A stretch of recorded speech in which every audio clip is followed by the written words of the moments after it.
Yo, yo, yo, yo, yo, yo, yo, yo, yo, yo, yo, yo, yo.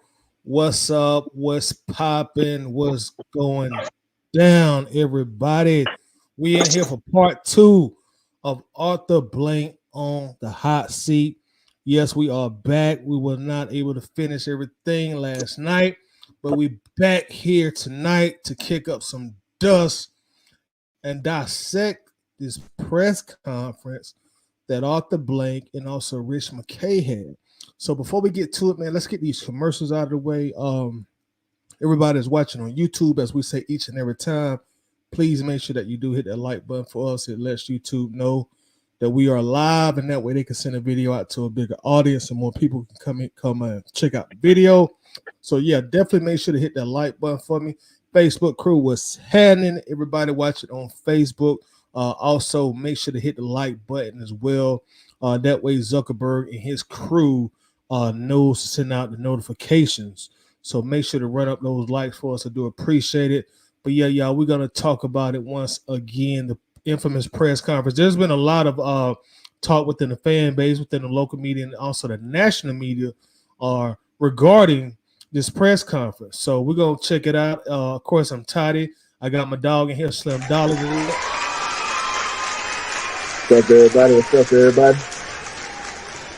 Yeah, and we gonna discuss it. We're gonna definitely discuss it. Also, looks like we got I think we got Antonio there also. It looked like he left, but when he come back, looks like Antonio gonna join us as well. So we'll bring him up whenever I see his picture pop up again.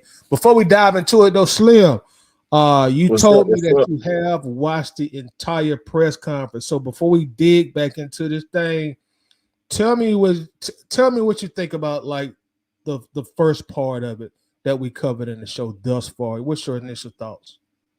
Yeah, like I was telling you, I watched it twice, and from the first part, I want to say I think Arthur Blank and Rich McKay tried their best to put sugar on SHIT, and they had one goal in that interview, and they failed that.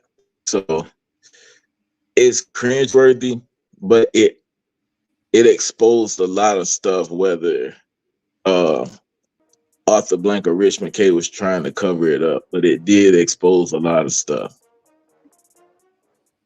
In your opinion, what did it expose?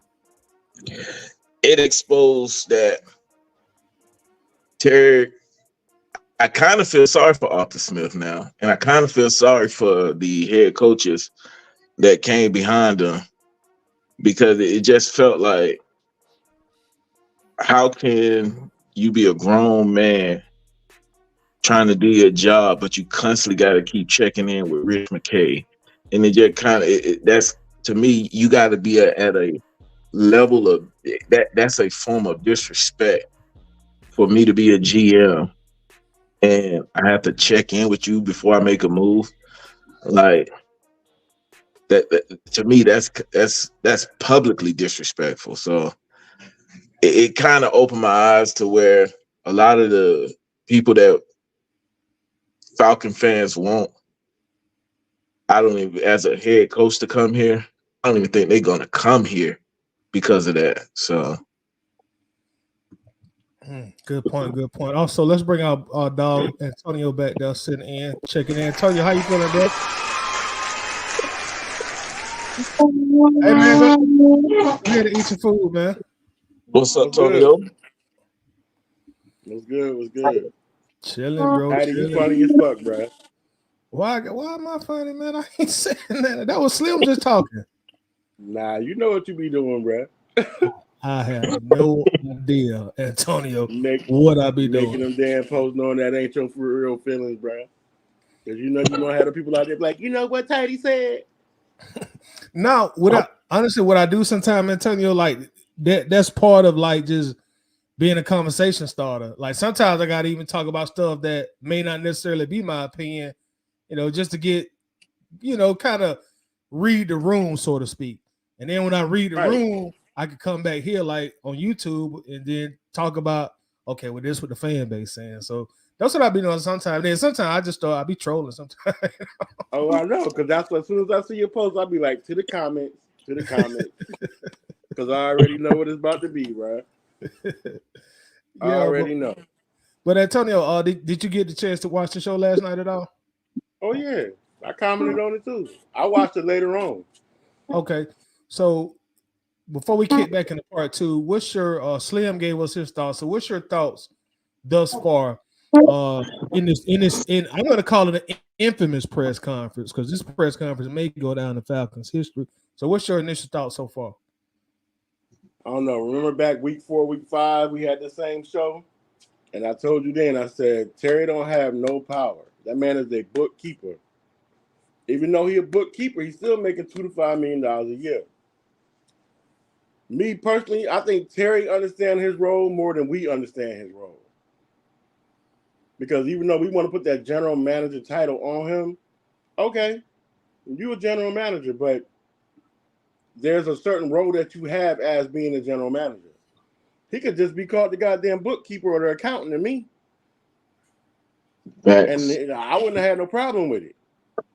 But the fact that they're making him a GM, and I've been said a long time ago, you know this. I've been told you, Terry has no power. No power. He only can do what they let him do. Like, true enough, general manager, yeah, him and Arthur Smith both. They never they reported to Rich McKay. Rich McKay came in with Arthur Blank when he first bought the team because Arthur Blank was clueless as to how to run the day-to-day operations of the team. Right. So that was Rich McKay's job. But over a certain amount of time, dude, you really have to bring in somebody else. You really have to bring in somebody else that has like a different mindset or different ideas other than the same shit you've been following for the last 20 years. Because over the last 20 years, it has gotten old and it has gotten us, the same results every season. And then the people that's in the group that said, Arthur Blank said that Ritter was better than Arthur Smith. That's not what the man said. That man said from a financial standpoint, Ritter was a better option because we had just got out of cap hell. You talking That's about what he just said. Lamar, you talking about Lamar Jackson? You talking about Lamar Jackson? Yes. The man, Arthur Blank, never said that Ritter was better than Lamar Jackson. He said from a financial standpoint and what the team was trying to do, he said they could never build the team that they have right now had they went after Arthur Smith. And then not Arthur Smith, but Lamar. After Lamar Jackson. He said they would have been right back in the same situation as far as the cap goes. And they never would have been able to build a team that they have now. He even gave Lamar Jackson his props during the press conference. But for everybody to be in the group talking about, and what Twitter say, people need to start reading, bro, and getting their information from credible sources. Instead of they see one thing on Twitter and they be like, they take it as fact. And opinion is not fact. You'll see when we go through the whole, press conference tonight, you'll see certain things that was said and people just took it and they ran with it. Yeah. They took it and they ran with it. No, I'm still on it. Terry don't have no power. But I bet you Terry don't go nowhere. Only reason Terry will leave is if they get a coach that comes in and they want to bring in their own general manager. True. But if I was Terry, that's why they're leaving that door open. That's why you don't see Terry, as far as like you said, he back at Flowery Branch consoling people. Okay. Let him hand out his tissues because, I'm pretty sure it's a hot ass mess at Flowery Branch right now. People wondering where they're going to go, what job they're going to have. They ask for interviews. They couldn't come up with a better excuse than to say that man was consoling people yesterday. Exactly. I understand that. But another reason why, just like when you posted the thing about when Dimitrov was up there. And that was back in 2011, 2012, whatever that was. Or whenever they fired whoever. Mike Smith was in 15. Right? Yeah, Terry has always been, and that's why I've always said, Terry has always been a background type of guy. Always. They never wanted to put that man in the forefront because at the same time, how can you really, really call me a general manager, a GM, when I really have no power? And that to me, you ever this is for the old heads. Terry Fontenot is the spook who sat by the door. It's basically when you walk in, you see a GM, but he ain't got no GM power. Because a GM, if you read the definition, he is in charge of hiring and firing the head coach and the staff, coaching staff Yeah, there. personnel and all of that. Yeah, you're right. He don't do none of that. You got to check into Rich McKay. Rich McKay is a pimp. Like, how can you? That to me, that's kind of disrespectful for you to say, yeah, you got the GM title, but you can't be a GM. There's no such thing as all that other stuff. Rich McKay really got the best job in the world. You make the team, but you take no accountability for the team. Arthur Blank, that position Rich McKay in. No other, it's not that many other teams do that. And if you was a veteran head coach, you not gonna come in and be like, oh, I'm okay with checking in with Rich McKay. If I was someone like a John Harbaugh and you told me that, you would have to stop me from taking a swing at you. Like, for real. Yeah, but there's That's another just side to it too, disrespect. though. There's another side to And it that- too. You look at any business, especially on a corporate level. Even GMs have bosses. That's not necessarily like true enough. May not be the owner of the company, but it might be the president of the company. That's what Rich McKay is. So he is everybody's boss when you really look at it. And the only person Rich McKay got to report to is who? Arthur Blank. yeah, He but has no other boss. So let me Because ask you you got this: to do look you at think of every Bill story. Belichick? Hold on, real quick. I'm gonna explain Go something. ahead, go ahead. If you look at, let's say Walmart, Home Depot, any major store, right? Every store has a general manager, right? They have managers, they have general managers, and all of that at every store. Now, when you get to the corporate level on it, where now your store is just one of many, they have to report to who? Either a CFO, the CEO, the president of the company, the owner of the company. You see what I'm saying? Everybody got to report to somebody. No, Everybody. I hear what you're saying, but my thing But Terry is, Fontenot, they should have never gave him a GM title, especially knowing what he do. Like I said, only thing Terry is the art of the deal. He might have great ass negotiating skills, bro. Like a lot of people might have great ass negotiating skills. He can get a deal done, and he got certain connections. Like Rich McKay got certain connections. But when it comes down to it, I guarantee you, when Terry's sitting in his office, Terry has a perfect understanding of what his job is. you know why? Because this is why. Now you got to ask yourself, why is it that the Falcons only can get first time GMs and first time head coaches? Ever since Arthur Blank brought the team, every person he signed was a first time GM and a first time head coach. You know why? Because Because a Rich McKay got veteran, job security if you do that. you're right, and a veteran head coach or a veteran GM will not accept those terms.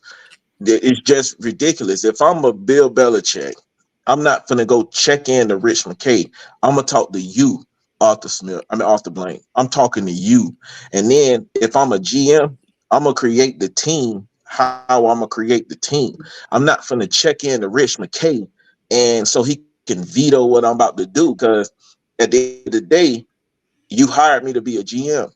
I'm supposed to put a product on the field. Me and my head coach. I'm supposed to bring my head coach in there. You're not gonna tell me, hey, I'm gonna get you, you're gonna be a GM, but you can't hire the head coach. Then why am I a GM? So Mm-hmm. what am I doing? Passing out DoorDash at the front stand? Like, what am I Oh, no. doing here? Like, All right, come y'all. on now. Like, Let me do the shouts out real quick to everybody. Then we're gonna get the show on the road. We got Wallace checking in the building. C Dub in the building. What's going on, gentlemen?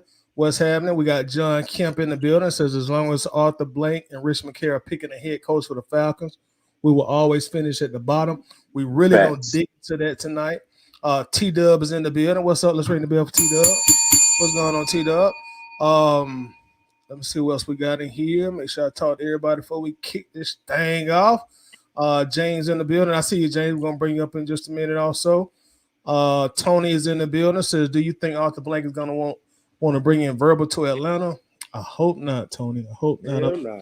I'm about Tennessee out at this point, man. Yeah, we don't I don't need even want no no Tennessee Tennessee whiskey right right now. I want all my whiskey to be from Kentucky at this point, man. I ain't want no Tennessee whiskey. Verbal wanted to pick his people, and I don't think he ain't gonna come to Atlanta because he wanted to pick his people. Yeah, like yeah, I said, good, ain't nothing in good, Tennessee but blues and barbecue, bro, and BB King. That's it. Yeah, I'm real good on Verbal. Ain't nothing else. We got Millie Mill checking in. What's going on with you, Millie? What's going down? G is in the building. What's popping, G? How you feeling? Beats at 925 ENT is in the building. So this is gonna be interesting. Who put in the OG on the hot seat? Arthur Blake is officially on the hot seat. We the people are putting him on the hot seat. He on the hell seat. See who else we got in here. Coach in the building. What's happening with your coach? And everybody, make sure to check out Coach. Also on YouTube as well. Make sure to sub his channel. We got 3 Duddy in the building. 3, what's happening with your dog? What's going down? Eric Parker in the building. What's going on with you, Eric? Kenderson in the building. What's happening with you, Kenderson? How you feeling? We got Big Dog Ray Ellison in the house. Ray, what's happening? Red Swarm is in the building. So yo, Tidy, what's good, my brother? And Slim, shout out to you as well, Slim. What's going on, Red? Always appreciate you coming through. Kyrie Lee in the building, saying the GOAT is here. When you say GOAT, who do you mean? Demetrius in the building. What's happening, Demetrius? What's popping? He giving a shout out to Slim also, giving a shout out to the chat. What's up, everybody? In here, Facebook users is blank. There's the number one thing you don't do as an owner: put your feelings into your business decision. Oh man, been doing that. Been doing that. Like Jerry Jones, bro. I'm telling you. Been doing that. He probably the down south Jerry Jones. Diva in the building as usual, showing love. What's going on? Diva says I'm ready for part 2. We don't always agree with Tidy. That's a fact. Let's ring the bell for not always agreeing with me. Let's ring the bell for that. Keely in the building said I was disappointed with Arthur Blank's statement that most of their coaching selections were successful. And yeah, there was a clip that I shared on Facebook too. I think everybody told me the reporter's name, but he kind of professionally pressed Arthur Blank about his coach's decision also. So that was pretty interesting. Blank ain't like that either. Yeah, he did. Yeah, I think that was Mark Zeno. No, it wasn't Zeno. It was realest question of the day. They told me his name. I'm gonna play it. I'm gonna play it before we get off. But he from 6'8". The realest question of the day. It was. The realest question. Let's hear from 330. He says, I'm a PSL owner, I'm a fan, but I also want this franchise to be successful. And now it feels like upper management has somewhat of a different agenda. Very, very interesting. You're not the first PSL owner that I've heard say that. Lisa came through maybe about 3 or 4 weeks ago as a PSL owner, and she preached a very similar sermon. So they need to figure it out because this press conference didn't do no justice at all. What's throwing in the business? What's going on, fellas in chat? Smash the like button. Yes, please, if you're watching on Facebook or YouTube, either or, make sure you do hit that like button for us. We definitely appreciate it. Shawty Red on the track. What's going on with you, Red? How you doing? What's happening? Just make sure we want to talk to everybody before we get started. Reston Jr. is in the building. What's going on with you, Reston? There's a lot of people rumoring Bill Belichick to Atlanta. Lord, I hope not. If so, Terry really ain't about to have no duties of the actual GM. Terry may be dismissive of his duties of the office, bro. They're probably just going to get him. They'll get a mutual party agreement. Yeah, Bill Belichick coming back. Probably won't be here. Red Swarm is in the building. Says, "Oh my bad. Go ahead. What you say, Antonio?" I say, you know how they say fade to black? He in the background. He in the background. All the way in the background at that. Red Swarm, hot take. Mark my words tonight. Arthur Blank has tried. First time head coach Dan Quinn, defensive coordinator Smith. First time head coach Blank is big game hunting. He is going after Bill Belichick. Yeah, I'm both of y'all, if you will, real quickly before we get started. What do y'all think about Red Swarm's comment here? Do y'all think Arthur Blank is going after Bill Belichick? I don't think he is. I don't think so either. The only reason why I think he might be trying to big game hunt, but I don't think he's going after Bill Belichick because first off, the Patriots is not going to let Bill Belichick go. They're not going to fire him. They're going to trade him, and you're going to have to give up a first rounder. And you talking about bringing a head coach in? you need that first rounder as an enticing tool to get someone to come here because you got to try to convince them, hey, you could go get your own quarterback. So I don't think you're gonna be And able to pony up the money. And now you could pony up the 20 million to get Bill Belichick because that's the going rate now for a veteran head coach is 20 mil a year. So, right, but but at the I same just time, don't. I agree with you on that. But what has Belichick done since Brady left?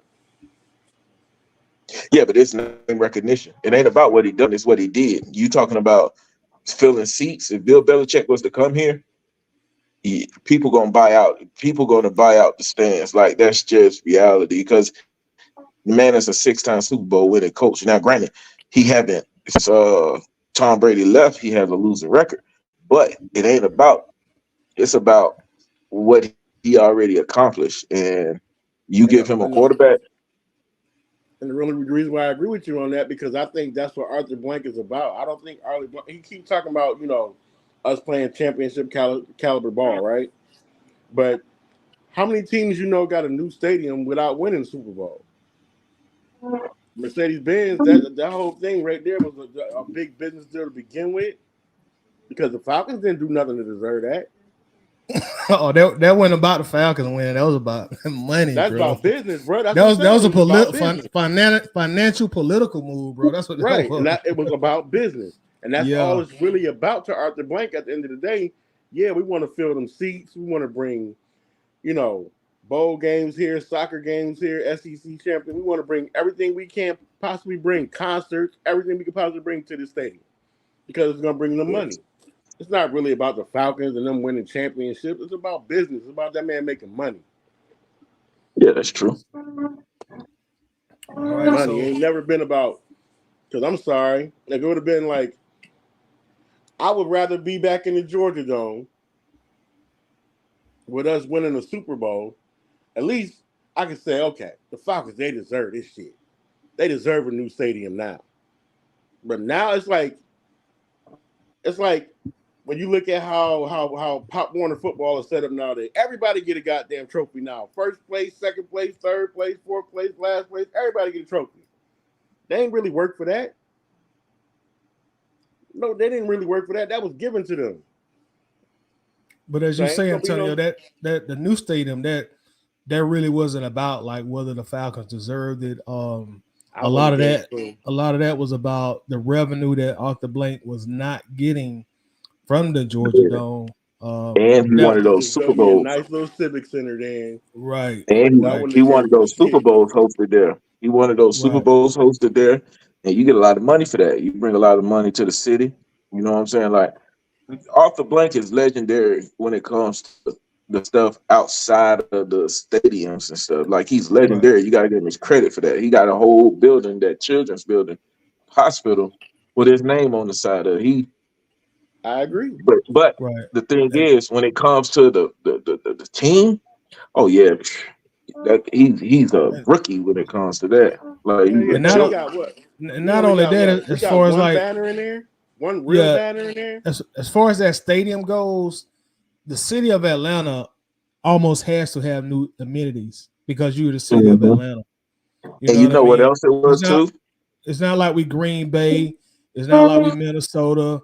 We are literally the Hollywood of the South in more ways Right. than one. So you got to have a lot of new facilities. When all these big stars come down here, all these sporting events. Same thing. You could say that we're not even talking about the Hawks, but look at the Hawks. Yeah. State Farm Arena. That thing just got renovated, and it was basically still brand new when they renovated it Mm-hmm. because Right. you were in the city of Atlanta. It's just like LA gonna always keep some new junk. New York, they gonna always keep some new stuff. It's just a city. But go ahead. And here's another thing: a lot of people don't pay attention to. Look at where Atlanta was built. I mean, I say Atlanta. I mean the Mercedes Benz was built. Now that it's up, look at all the rent that around that area shot through the roof because that kind of revenue, you know what I'm saying? That kind of revenue brings more money to the city. So even Simpson is literally right down the street now. They charging like thousands of dollars to even rent over there. And they once that stadium got built, a lot of those apartments got renovated as well. because it's bringing money. And you built the belt line, so that's extra money. Even the houses that were sold on the belt line was going for a good 300,000 and 400,000. So you know what I'm saying? Like them folks got 10-year plans all the way down the line when it comes to this stuff. It ain't just he woke up one morning and said, you know what, I want a new stadium. Yeah, you're right. Anything within the city limits, you paying an arm and a leg to rent. You know what I'm saying? Facts. Anything within the perimeter, you paying an arm and a leg. But yeah, let me go through the rest of the shots out, y'all, and that way we could go ahead and start watching the video. We got On the Mark in the building. Shout out on the Mark. Let's ring the bell for Mark. And y'all On the make mark, sure you know. on the mark, be killing them boys on Mad Mike, man. He be killing them, man. I like watching this stuff, man. Yeah, you know, Mark been doing this thing for a long time. Originally was actually on Facebook, a member of the Atlanta Bird Gang group. Now he's dropping the same jewels, but on a different platform on YouTube.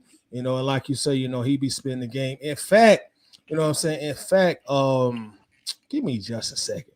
Because I know a lot of people thought this probably was never gonna happen again. A lot of people thought this was never gonna happen again, but you know how stuff go. It's 2024, man. You know, people progress. On the Mark is officially in the building. What's going on with you, Mark? What's up on the mark? What's up, Mark?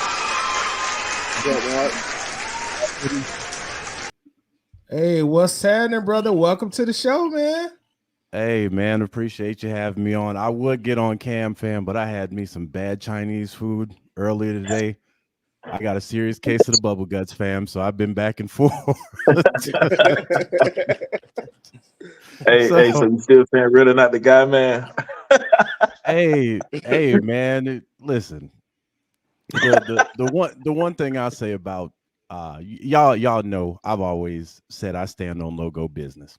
That way I don't have to moonwalk back to the logo when we stray too far away for one player, right? So what happened to Ritter this year? Honestly, I can't put too much fault on him. They gave that boy the key. They gave that boy the keys to the kingdom.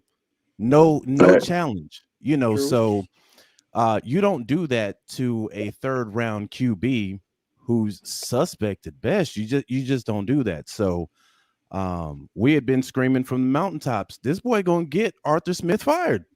And that's what ended up happening. He ended up getting him fired. So you know, I hate to see people that were on the Ritter train hardcore just giving up the logo, and then they start moonwalking back to the logo. Probably about 3 weeks ago, a lot of them started moonwalking back to the logo. You know, hey man, so what y'all think we're gonna do in the offseason?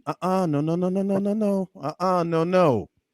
You have to acknowledge the boy wasn't ready and he was cheeks. Now, I will give a lot of people credit. A lot of people, you know, it took that pick in Carolina for people to finally say this boy trash right now. It took that pick to break a lot of people. But you still got some people talking about they might give him a shot next year. I'm like, where? I mean, I get the USFL's kicking off in a couple of weeks. Bro, I don't think nobody want to touch him there. So here's the thing. He's a cost efficient backup. And he's gonna probably hit the practice squad, or he's gonna probably stay a backup. Like ain't nobody gonna be blinking too strong at him. And that's how it's supposed to be. He's a third round draft pick. And the only time he's supposed to see the field is if someone gets hurt. The starter actually gets hurt. He got gassed up in training camp, bro. But let me tell you who got the bad end of the stick. Woodside. He got the bad man. I waited 17 games for y'all to throw me in here in trash time when the game over with. Like y'all Woodside knew he was practice squad. I get that. But if I'm Woodside, I got a beef. Y'all benched this guy 3 times now. Y'all benched him twice. Y'all ain't even look at your boy. But now you're gonna throw me out here to the wolves when the game over with. Like, come on, man. Like, hey, listen. Woodside should have went rogue, bro. I'd have took a knee every time. Nah, but if I was Woodside though, I would be happy. Look, that's the best job because he's getting paid. How much? He getting paid good money. You Oh probably You know get what at I'm yeah, saying? least He still 300, he 400K. yeah, shit, man. It's hard to get to that level, man. Like Woodside making guap, and he's sitting there watching like a fan. Come on, man. And I'm not getting paid to watch the Falcon game. Hey, I they got the weren't they wrong. weren't I got the wrong end of the stick. they weren't the Matt Schaub checks though. Matt Schaub was just absolutely just committing theft oh when yeah, he he was was a killing backup. them. He was He was committing But killing them. armed robbery, fam. He was Uh, killing them. Yeah, he was getting what about $5-8 million a year, something like that. Hell yeah, yeah, killing them, getting good money. killing Yep. them. Yeah, let me read this comment here from our guy Smitty from Smitty Sports Machine. What's Also, up, make sure to Big check out Smitty? Smitty on YouTube as well. Smitty says, "What's up, fam? Arthur will regret on letting another coach slip through our hands. Hired Nielsen and Gray. It reaps losing Shanahan, LaFleur, leaving back-to-back seasons. Y'all got any feedback on Smitty's comment? I agree, but because here's the thing: when you bring in a big time head coach, he has the right. I mean, to hire his own people. So you better do some internal interviews before you go out there in the open. Because, especially to me, I like Jerry Gray, and also you also got to look at it from this standpoint. What if they don't want to coach here? So you also got to take that into consideration too. But Right. they better do some internal coaching. I mean, some internal hiring before they go opening that thing up to try to go big gaming. I don't think they're gonna get an experienced head coach in here. That's just my personal opinion. I agree. They far and few. He got to go get somebody out of retirement to bring him in here. For real, They're really dog. gonna go back to Dan Pease. You got to go, dude. Nah, hell No, nah. we don't need to go We that don't far. want no more DP, bro. Let me I read this like super his chat interviews though. His interviews is legendary. from the IT. Shout out to John Harris coming through with the super chat. Appreciate that, John. Thank you very much. Salute to you. Says, where is Greg Beadle's been hiding? Good question.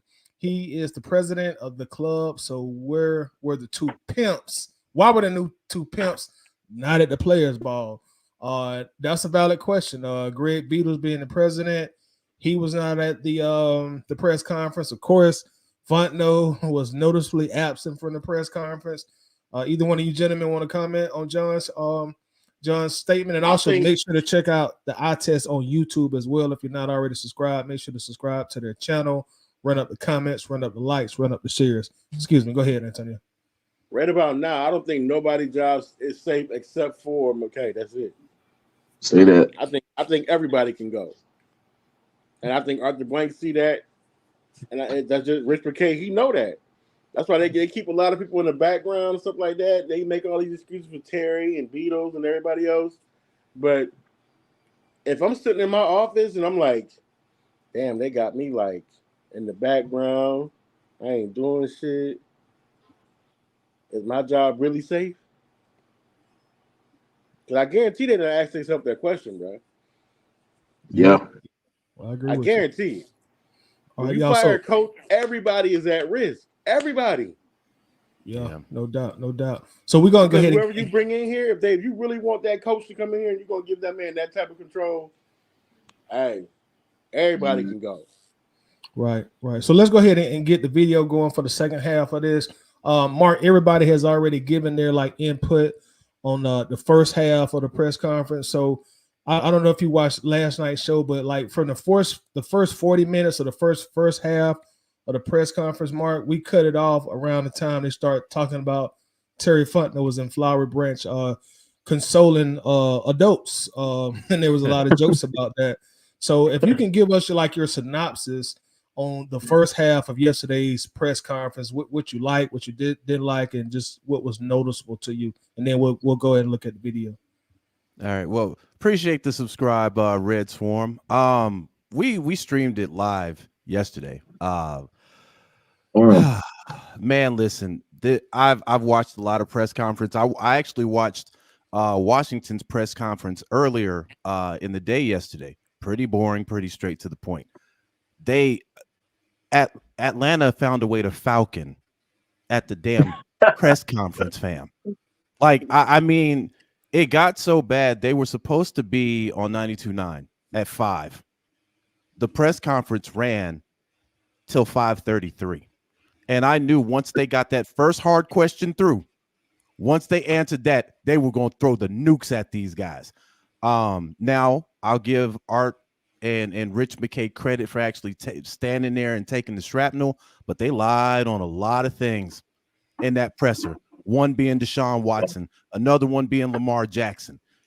Then when they said that they hired Arthur Smith, but they had input from Terry Fontenot, even though Terry Fontenot got hired 5 days afterwards. I'm like, how? Wait a minute. Exactly. That don't make no sense. So there were some things they were blatantly lying about. And you can't do that to your fan base. So Terry Fontenot not being there, it don't bode well. It looks like if they do go and get Bill Belichick, even though Bill Belichick has come out and said that, he just wants to coach. So it seems like he's willing to forfeit, picking groceries and all this other stuff. But that leads me to believe maybe they might be going after Harbaugh, because Harbaugh is going to want money and he's going to want control over the roster. If that's the case, Terry Fontenot just became expendable, which would explain why he wasn't at the press conference. It wasn't a good look. They said that Atlanta was the best for any coach. If Harbaugh wanted to come anywhere, Atlanta would be best suited for him because you already had everything else in place but a quarterback. Yeah, I mean, when you look at the Chargers situation, I mean, they got a quarterback, they got wide receivers, they got guys on defense. The problem is their salary is a problem. You look at Carolina, I mean, that's a full rebuild happening over there. A lot of these other teams, if Bill Belichick decides that he's going to step away from New England, that looks like Vrabel might sweep in and get that job. So at this point on paper, Atlanta's the best job. Here's the problem. What happened today at the press conference, if I'm a coach and I'm hearing what they're talking, that's unattractive to me. Yeah. On top of that, the next GM you put in here, they're seeing what you're doing to your GM now. It's just a bad look all around. And if people think these folks don't talk, you highly mistaken. These people talk. And to me, I think I'm a Falcon fan, but I think the Chargers is the best because it depends on how you look at it too. The Falcons is, hey, you're gonna be good in the salary cap.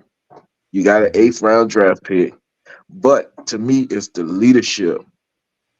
After that press conference, it's that leadership that says a lot of veteran head coaches probably don't want to come here. And I think the Falcons going to mess around and just get another first-time head coach to come in the building. Because with a first-time head coach, you're going to accept this kind of neutering they do to you. And it's like, because you want the gig, you want to prove yourself. So, and if you like a Jim Harbaugh, I don't need to prove myself. You know I'm a winner. I took San Francisco to the NFC Championship 3 times. I just won the national championship in college. Like, come on, I don't need to go check into no Rich McKay who looked like a ghoul off of Fallout 4. Like, come on, man. Oh, you stupid as hell. All right, y'all. Well, we're gonna dig a little bit more into the press conference, and of course, we'll pause it during certain points and dissect it and talk about it. But I'm gonna go ahead and hit play. Here today, again, we're trying to divide and conquer. This is a unique situation for me because in many of these, you hear this phrase, direction, right? Oh, we got to change direction. That's a classic phrase in a situation like this. I think we like the direction of the team and of the franchise, but I think we need results, and we need results sooner rather than later. And we felt like that was what we needed. That's what we needed to do right now to make that happen. Zach, let me add on to a little bit what Rich, just to kind of reinforce Rich said. I would take it a step further. There was never capital NEVER is still, I think I could still spell, at least that word I can. I think you're right. There was never any discussion about any other quarterback path other than the one that Coach Smith and Terry and we supported, but they chose to take. Blame game. And this is not to defend either Taylor or Dez, but our quarterback play this year was clearly deficient. But quarterback play includes, scheme, play calling, other players. There's a lot of things that go into what makes a quarterback successful or not, and how you transition a quarterback into the NFL with the level of complexity of plays you put in front of them, and whether it matches where they are in their career path. There's a million things that go into it. That's all I'm going to suggest is that, I've learned a lot in 22 years, and that's one of the things. So it's not just the player. It's the coach, the coaching. Many of these young men today in all positions come in the NFL today. They are diamonds in the rough, but they need to be polished and polished by a great coaching staff. So, I mean, Desmond, I'd say Desmond would say the same thing. Taylor would say the same thing. Wasn't the kind of years that they hope to have personally, obviously for the club as well. They'll continue to work on their crafts and continue to get better. And who knows what the future will hold for Desmond. Bright young man, committed, team leader, athletic. Obviously not the kind of year that he wanted, not the kind of year we wanted. And Taylor Heineke had a different track record elsewhere and played through a number of injuries this year. And so we'll see. But I mean, I know that I did, and I know that Mr. McKay did as well, that any option that the coach ever wanted relative to whether it be quarterback or any other position was completely supported by all of us 1,000%, 1,000%, without any equivocation. Okay, so y'all got to help me out a little bit on this. It sounded like he said Noah. I'm assuming he meant maybe no other quarterback in the draft was pursued other than Desmond Ridder, and that was basically due to Arthur Smith and also Terry Fontenot. And then he also said, speaking about Desmond Ridder, who knows what the future will hold for him? Almost saying, well, don't expect him to be on this team next year. Like, what are y'all thoughts about that piece right there? Who going first? I personally believe, like, when he talk about Ridder, yeah, Ridder might be like a third string quarterback. You might even see Ridder ass on the practice squad, to be honest. But I don't believe any coach that comes in here is going to look at Ridder and view him the way that Arthur Smith did. Mm-hmm. No coach is going to come in here because, hell, they had all last year to look at Ridder, and it was like, wow, they're looking at the same thing we looking at as fans. It's not like they in the building. They can just look at him on TV. Just like when Matt Ryan was killing Ridder in the booth. Killing him. He was murdering Ridder in the booth, and a lot of people didn't even pay attention to it. But a lot of people never really paid attention to. Do y'all remember the beginning of the game? Did y'all see Matt Ryan and Rich McKay standing in the end zone for like 30, 45 minutes just chopping it up? Yeah, I seen that. Mm-hmm. Matt Ryan got a lot more influence than people think he do. He might not be, in the office, but and you go on with this, Rich McKay loves Matt Ryan. I mean, he loves Matt Ryan. But as far as we won't see Ridder as a starter, he won't even be second string. He won't be second string. I mean, he's a cheap option, and if they could bring somebody in here to coach him and bring him up, yeah, that'd be fine. But will he ever be a starter for the Falcons? No, because whatever quarterback come in here, and I don't know who we gonna pick in the draft, or if we're gonna get a veteran QB in here, whatever is gonna happen. But no coach is gonna come in here and look at Ridder and be like, "Oh yeah, I can make something out of that." It ain't gonna happen. Yeah, and I also think that was before you go, Slim, let me acknowledge the super chat.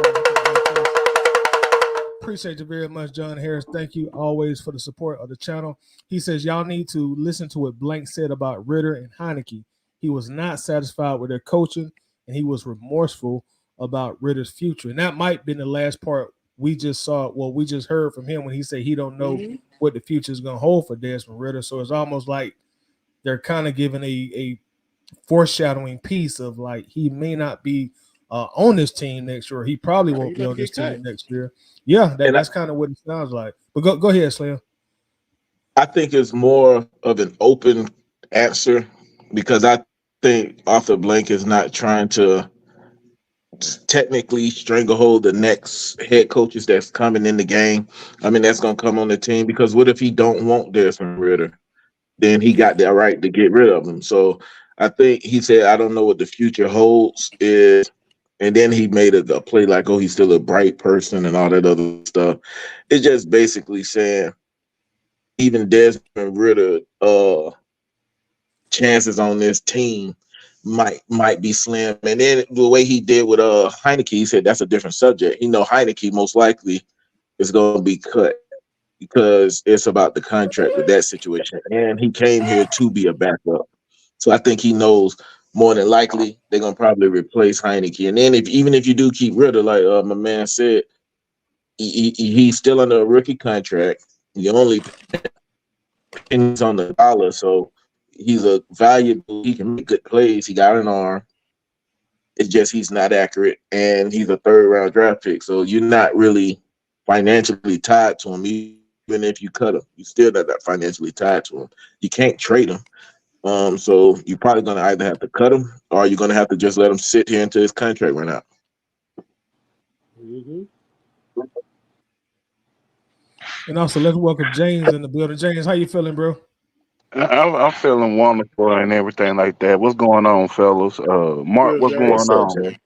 What's happening, man? Thing is, he was remorseful for him, but then again, to me, he wasn't remorseful because of the quarterback play that there was the whole year. He looked at that and seen that. Um, the thing is, at the end, I'm gonna keep it short and simple because I know you gotta get back to the video. But the thing is like Arthur, like he said earlier, he want to see results a lot sooner, and the only remorseful side of it was the coaching. To be honest with you, to keep it real, keep it a book.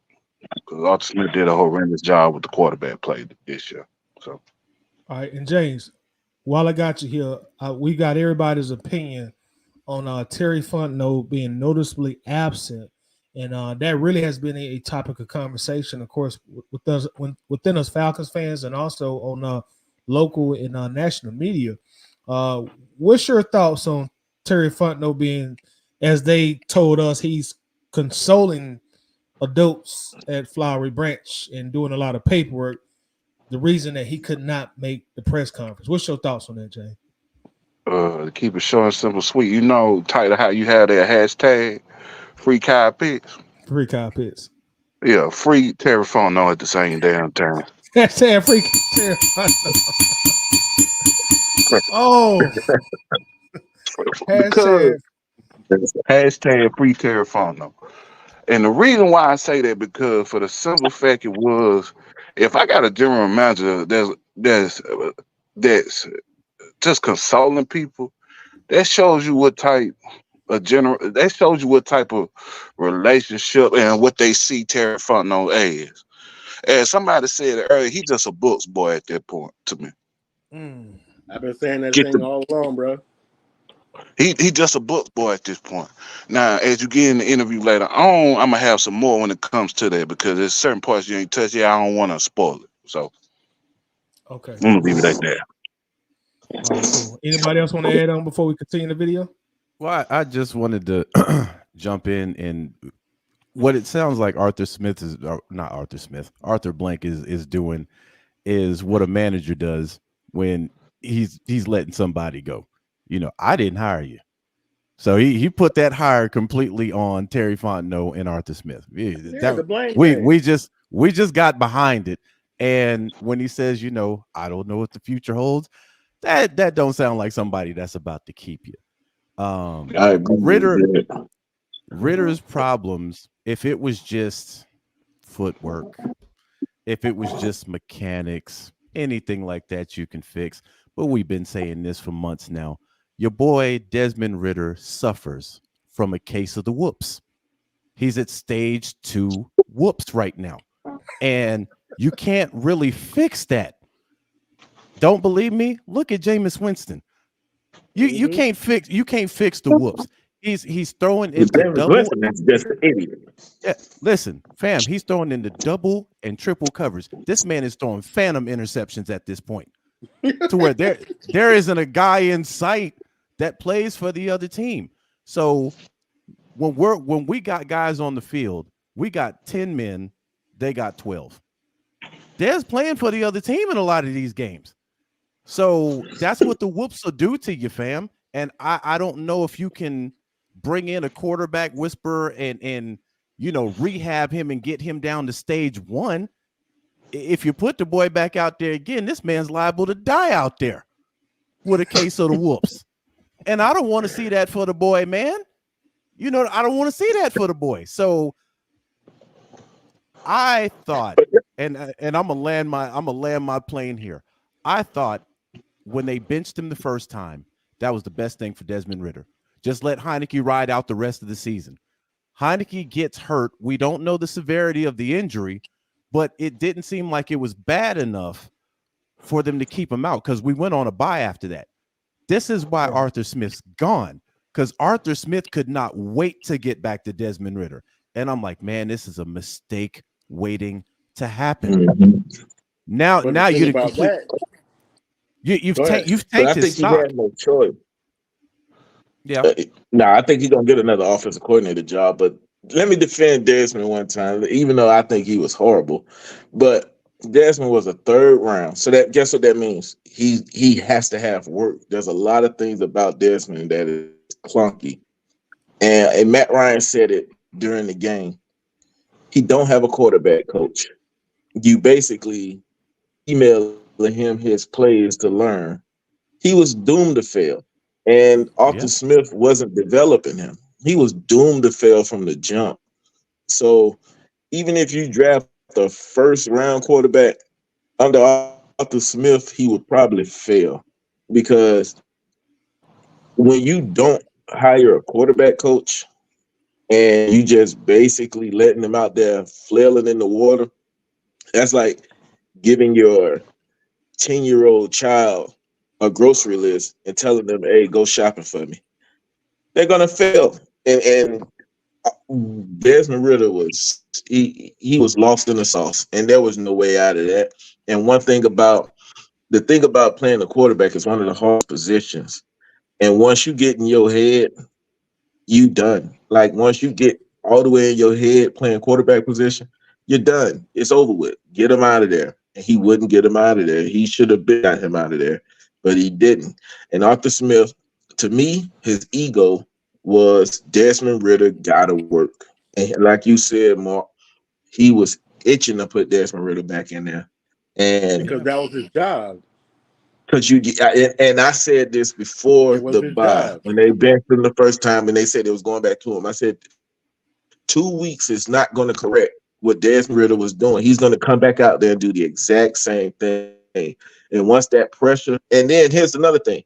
A lot of people don't take into account the defense has a say on how your quarterback play.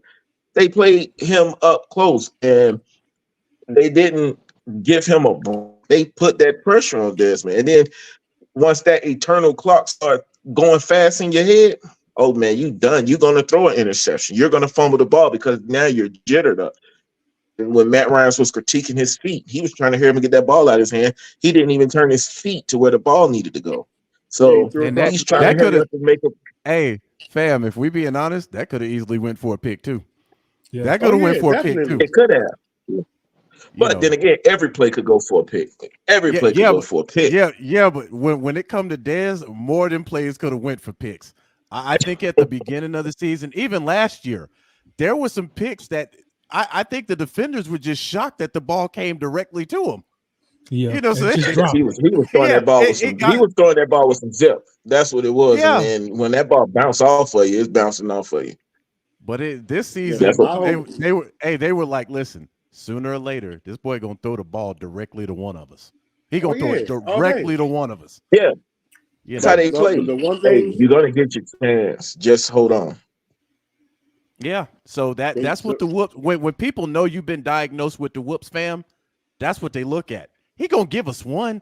He gonna give us right. one. Trust, and No, he it's That gonna gonna give but you be that at the two. was most He gonna give opportune you time. that two. whole thing was Arthur Yeah. Smith's fault though, when you look at it, because you made him better. You made him feel like he was better mentally than he actually was. True.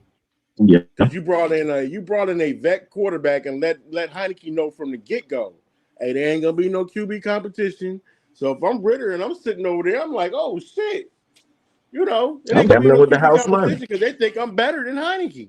Yeah, and you know what, Antonio, I totally agree with you on that. And this is a sentiment that me and Mark both shared it from when I've been watching his videos. Is I just had to come to the conclusion like it really ain't Ritter's fault because he's not supposed to be there. Right. You know, Exactly. they're just But like you if Exactly. they just thrown came and into got that situation. He had a yeah, choice. right. If they came and they told one of us, hey man, y'all want to get paid $500,000 to be on the Falcons? Hell yeah, shit, let's go. So he wasn't even supposed to be there, man. That was a fault of our coaching staff, bro, for not being better prepared for our quarterback one position. Ritter reminded me of Rudy, bro. And Hey, how Smitty said it in Remember that Rudy? comments. Rudy in practice? I'm That gonna was say Ritter in Arthur practice, man. Smith was a narcissist, man. Arthur Smith is he fits the definition of a narcissist, and it's like you can't tell him that. And then I think he purposely sabotaged Heineke when he first put him in. And the reason why I say that is because everybody knows Heineke is a gunslinger. Everybody knows that. Yeah, he takes chances, but you still got to throw that ball with him.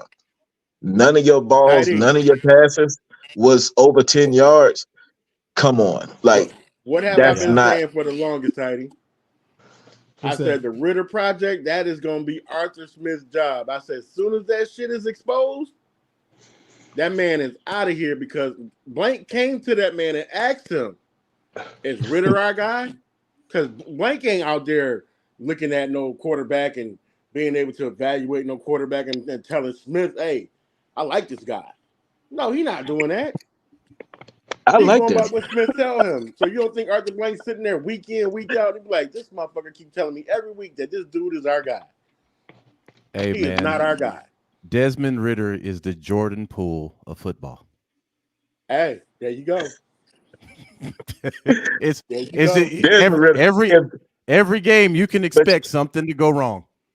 That's a Cat but Williams I think statement. He it's told the more. truth on that. I think it's more the fact that you don't put a third rounder out there. When you put a third rounder, when you say when the pressure was getting up about this Lamar Jackson thing, and you jump out the window saying Desmond is our guy, you failed him. You failed Desmond Ritter at that Yeah. moment because He threw that you man to the didn't. wolves.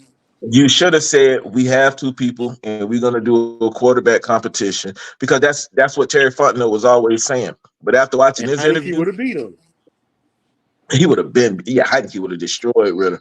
He would have But destroyed you him. got a young quarterback, on a rookie contract, and it benefits you more if Ritter was to be successful than Heineke to be successful. Because now Tampa Bay is going through a Baker Mayfield issue. He's playing good. That's the thing. He's playing good. So now you got to say, okay, either we gonna keep him or we're gonna have to just try to get somebody in the draft. But you're gonna pick far like 20 because you in the playoffs. Mm-hmm. But then there's a lot of things that happen, like even with Baker Mayfield. You get to a point where you're either going to get it or you're not going to get it. And I Yeah. don't think Ritter is that guy because Smith done messed him up so bad. Because if you really look at it, you brought me out here and you threw me to the wolves and you made me a believer in something that I knew I wasn't my fucking self. So you want to throw me out here to the wolves? Now I got to perform.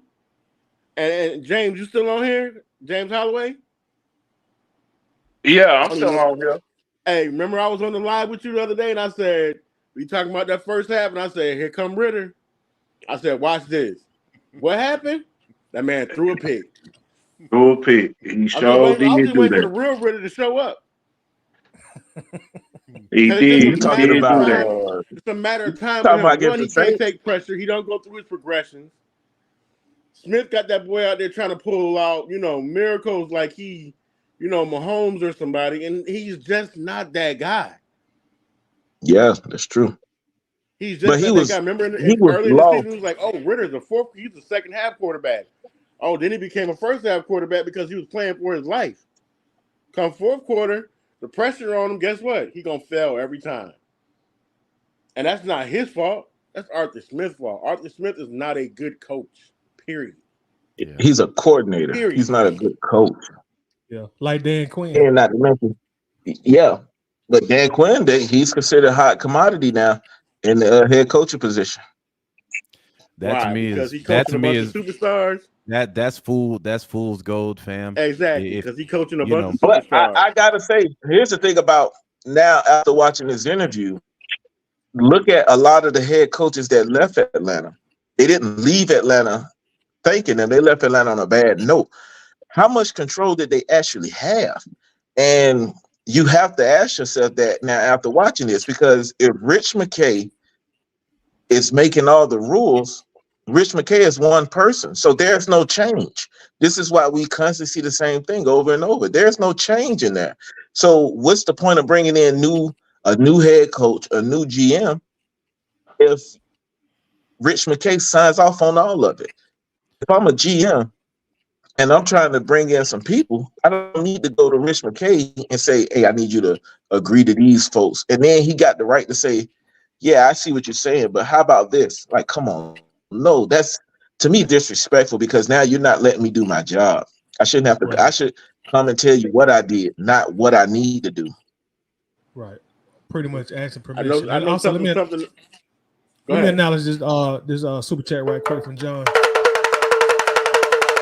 Appreciate you as always, John. Thank you for the support on the channel. He says, when I tell you that a duck can pull a Can truck, pull a truck. Hit hook him up. their ass Shut up. the man, hook it up. I said day one that Smith screwed his quarterback room for 3 years with Charles London. Slim, what's your opinion on John? Because John been saying that for the longest. He's been saying that for the longest. So what's your opinion on that? Let me read how he worded. He said, I said, day one that Smith screwed his quarterback room up for 3 years with London. That's a good one there. Oh, that's a good one.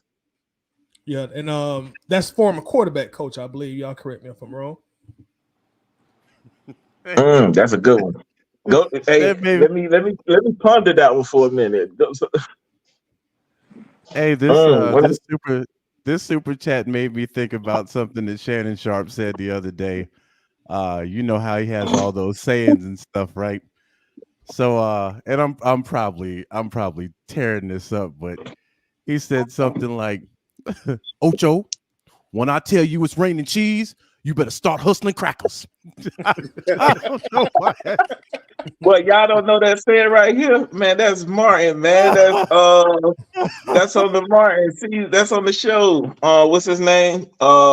With the two that what's his name? Yeah. Oh man, Hey, somebody Jerome. writing Yeah.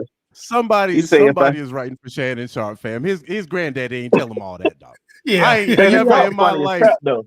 heard. No, that's But I funny was solid, man. Himalayas. Shay got to go to writer, man. He got to go to writer. I was on the couch cracking up laughing. I'm like, I'm from the South. I ain't never heard that before.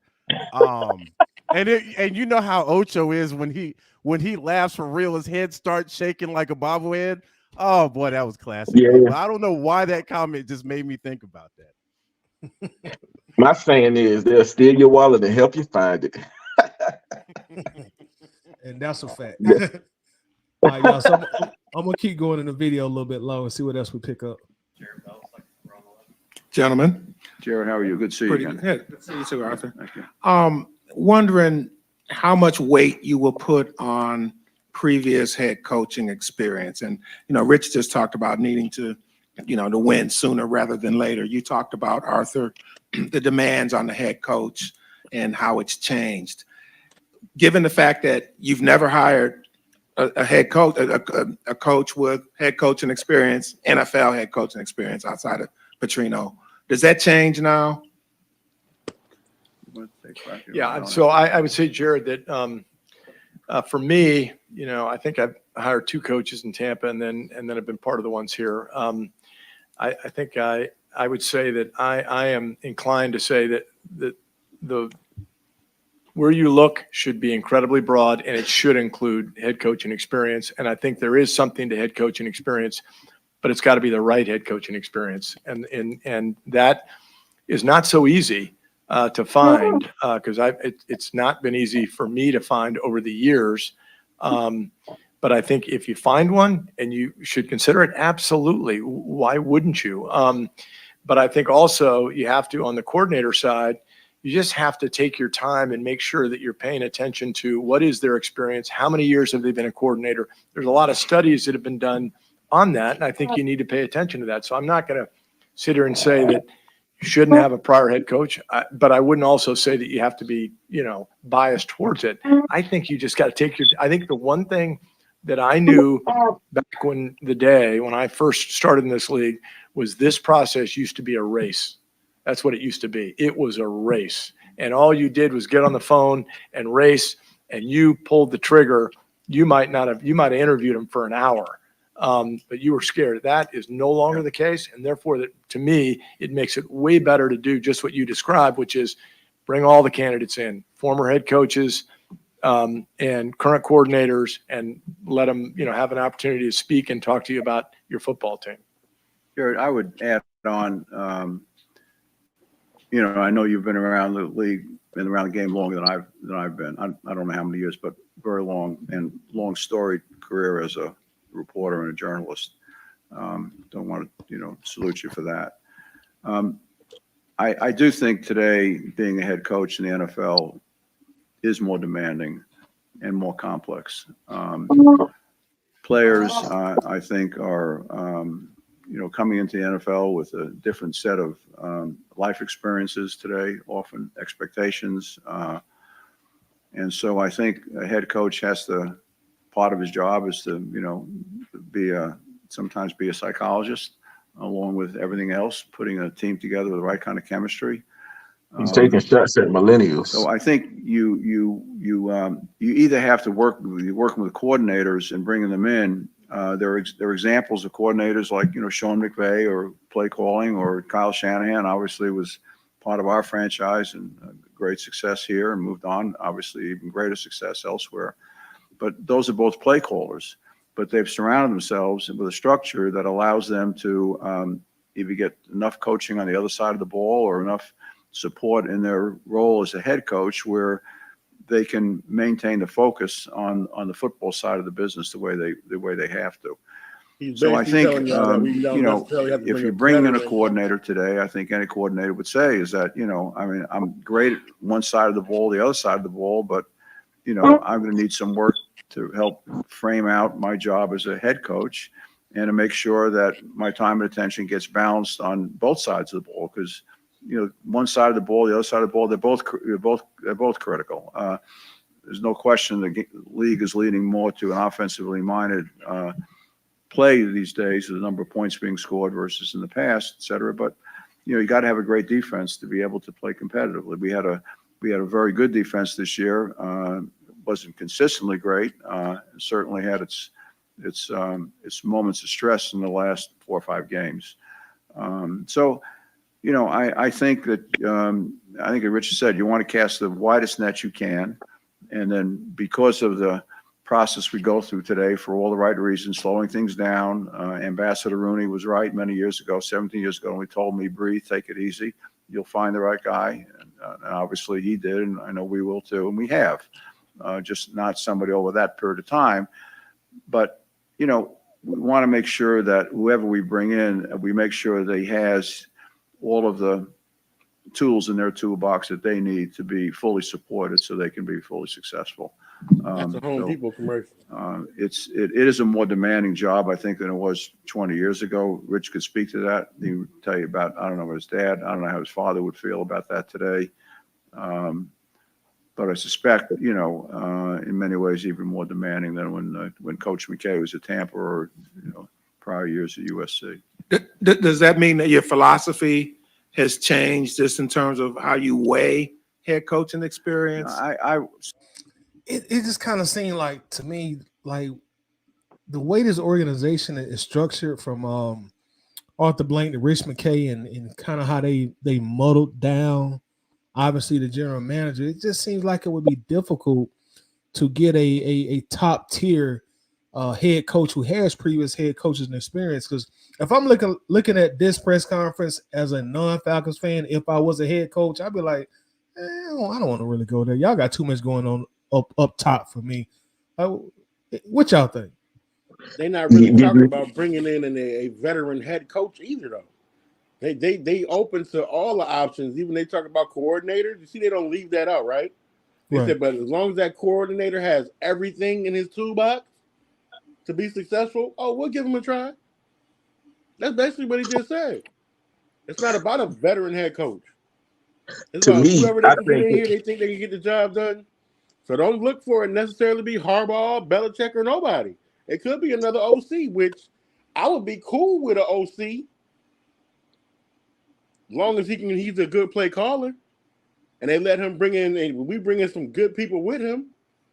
But it can't be, dude. I can't do.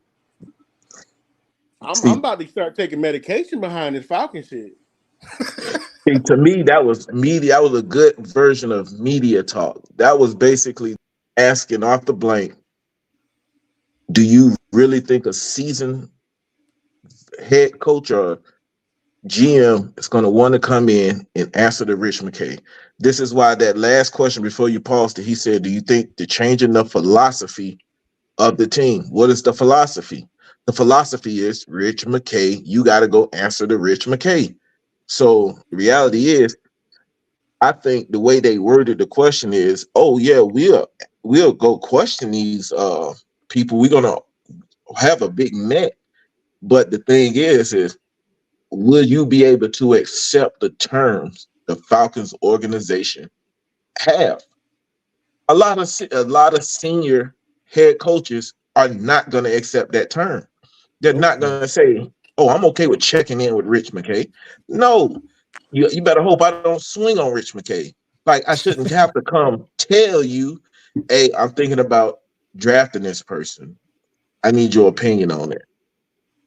My thing is this: if Arthur Blank gonna keep Rich McKay around, then keep him away from the GM job and the head coaching job. Let the GM do his job. And I think that's what they was getting at with that question. Because to me, Rich McKay is he's the bad tooth in somebody's mouth. And your whole mouth gonna hurt. The whole team is gonna hurt because behind Rich McKay. And when y'all look at Arthur Blank, right? Do y'all even look at Arthur Blank and be like, just like, he don't even get fired up or get really like pissed off, or like, you've never seen that from him. You know what I'm saying? Yeah. You look at Rich McKay, Max Headroom looking ass, and you can say the same thing. You've never seen him like fired up or pissed off or mad. Like, he don't really have like that passion, especially being an owner of a losing franchise. Well, like, let me ask you this. Passion. Let me ask you this, though. Let me ask you this, Antonio. Some would argue that's probably by design. You probably don't want your owner being a David Tepper, letting his passion and emotions get the best of him. You probably want your multi-billionaire owner to be a little more, even keel or even nil, however you say that word. Go ahead. Not me. I'd rather him like, as much as I don't like Jerry Jones, I like Jerry Jones. But see, Jerry Jones made his team the most financial team in the world. Look up the biggest franchise team in the world. The Cowboys. Talk shit about Jerry Jones, but Jerry Jones, no other team makes more money than the Cowboys. Right, Jerry Jones about business. Jerry bro. Jones, he made the Cowboys infamous, and that's the way you got to go. Because if you turn on any sports station and they do a 10-hour show, 6 of those hours are them talking about the Cowboys. And any publicity is good publicity. I don't care if you're talking bad about them. That's crazy when the Cowboys is not even in our division, but a lot of people in the NFC South hate the Cowboys. And they ain't won a Super Bowl in almost 30 years. Yeah. Well, mid-90s. I think that's probably the reason why they haven't won a Super Bowl in so long, because the last time they won a Super Bowl, Jerry Jones was forced to play the background. When he wasn't getting the credit that he thought he was just due, what did he start doing? He started putting yes men in there. That's why you can almost clock it every year. Dallas is going to wet the bed. You can almost clock it. I'm waiting on this weekend. So I look at I just don't like the chain of command, and how we have things going in this organization where, I talked about this yesterday, how your head coach can literally walk past the GM's office and talk to the damn CEO. Like, what? Like, no, I think that's a fracture right there. If you're trusting your GM and your head coach to do their job, then the only person that needs to be talking to the CEO is the GM. I think that's just a major breakdown in how you do that stuff. And I brought this up yesterday. Well, go ahead, fam. You think that if they got rid of Rich McKay, right? And you think Terry Fontenot was put in that spot, you think the Falcons would be better off? Yeah, Rich McKay should have been gone. I was just telling me, my neighbor was just arguing about this earlier today. Well, one of the things in this press conference that he talked about was he basically gives wisdom. And then Arthur Blank kind of had to squeeze in there like he's being no humble. No, he's telling you the truth. This is the guy that you have as your number 2. And he's talking about he provides wisdom. That's a consultant job. But you have this guy, you say you get the last word, but this guy gets the second to last word. And when you're talking about hiring a head coach, this is why this was a bad look for Terry Fontenot. And if I'm Terry Fontenot, I'm plotting my exit up out of here. A lot of GMs get to pick the head coach. I mean, if I don't get to make the decisions, why do y'all even have me here? Why do y'all? Here's another thing. Go ahead. Go ahead, Mark. You go ahead. No, what I was about to say, and I land my plane, is I don't have a right to get the head coach. I have personnel decisions, but they have to go through you. And then on top of that, the head coach can walk right past me to talk to you. Why am I here? To balance your books? Look at the screen, Mark, since you speak on that. Look at the screen. Look at that tweet. Titans GM Rand Carthen is now in charge of the coaching search. That's how it's supposed to be, bro. Like here's another. Go ahead, fam. Just one quick thing. And then if I'm a GM and I have the responsibility of hiring the head coach and stuff, I'm going to put more respect or emphasis on that hire. So I'm going to make sure the owner's vision is at the forefront of this. I'm going to make sure I put more care into that position. But if my head coach and my GM, if I'm a GM and I can't even hire the head coach, I don't care if it doesn't succeed. You got to go talk to Rich McKay. You don't need to talk to me. Like, come on, we're not equal here. I'm in a higher position. Imagine how the fan base in the city of Atlanta will react to a Rich McKay firing and a Terry Fontenot filling his slot. Oh my God. And I'll take it a step further. These last 3 years, you look at the team we have out there on paper, on the field, right? The problem is who we have running the show. If Terry Fontenot was actually making the decisions, he could probably get one of these guys to come here. Because on paper, this is an attractive job. You drafted. Now, people might have a say about who we drafted. But if you're an offensive-minded guy like I am, this is a dream. I got 2 running backs that can average 1,000 yards. I got a tight end tight end hasn't even seen his potential. And we got another tight end in Jonnu Smith. And I got a guy in Jake. Yeah, I got a guy in Drake London who's a 50-50 guy. I put a speedster on the other side of him. Oh, my God. In the offensive line, standing up tall. I got a defense who doesn't have an edge rusher, yet we almost had 40 sacks this year. Like, bruh, I'm chomping at the bit to get here because I'm like, oh, okay, all I need really is a competent quarterback, and we can get this thing done. But the And look at the problem is, majority. Go ahead. Go ahead, fam. Now, but you look at the majority of franchise quarterbacks. Who are their number one targets? They're tight ends. So Tight you have the setup here. You could go get your own quarterback because technically your quarterback is what hires and fires a head coach. So you have the setup here. This is the perfect spot to be. And you 8th in the draft, you could go get whatever you want.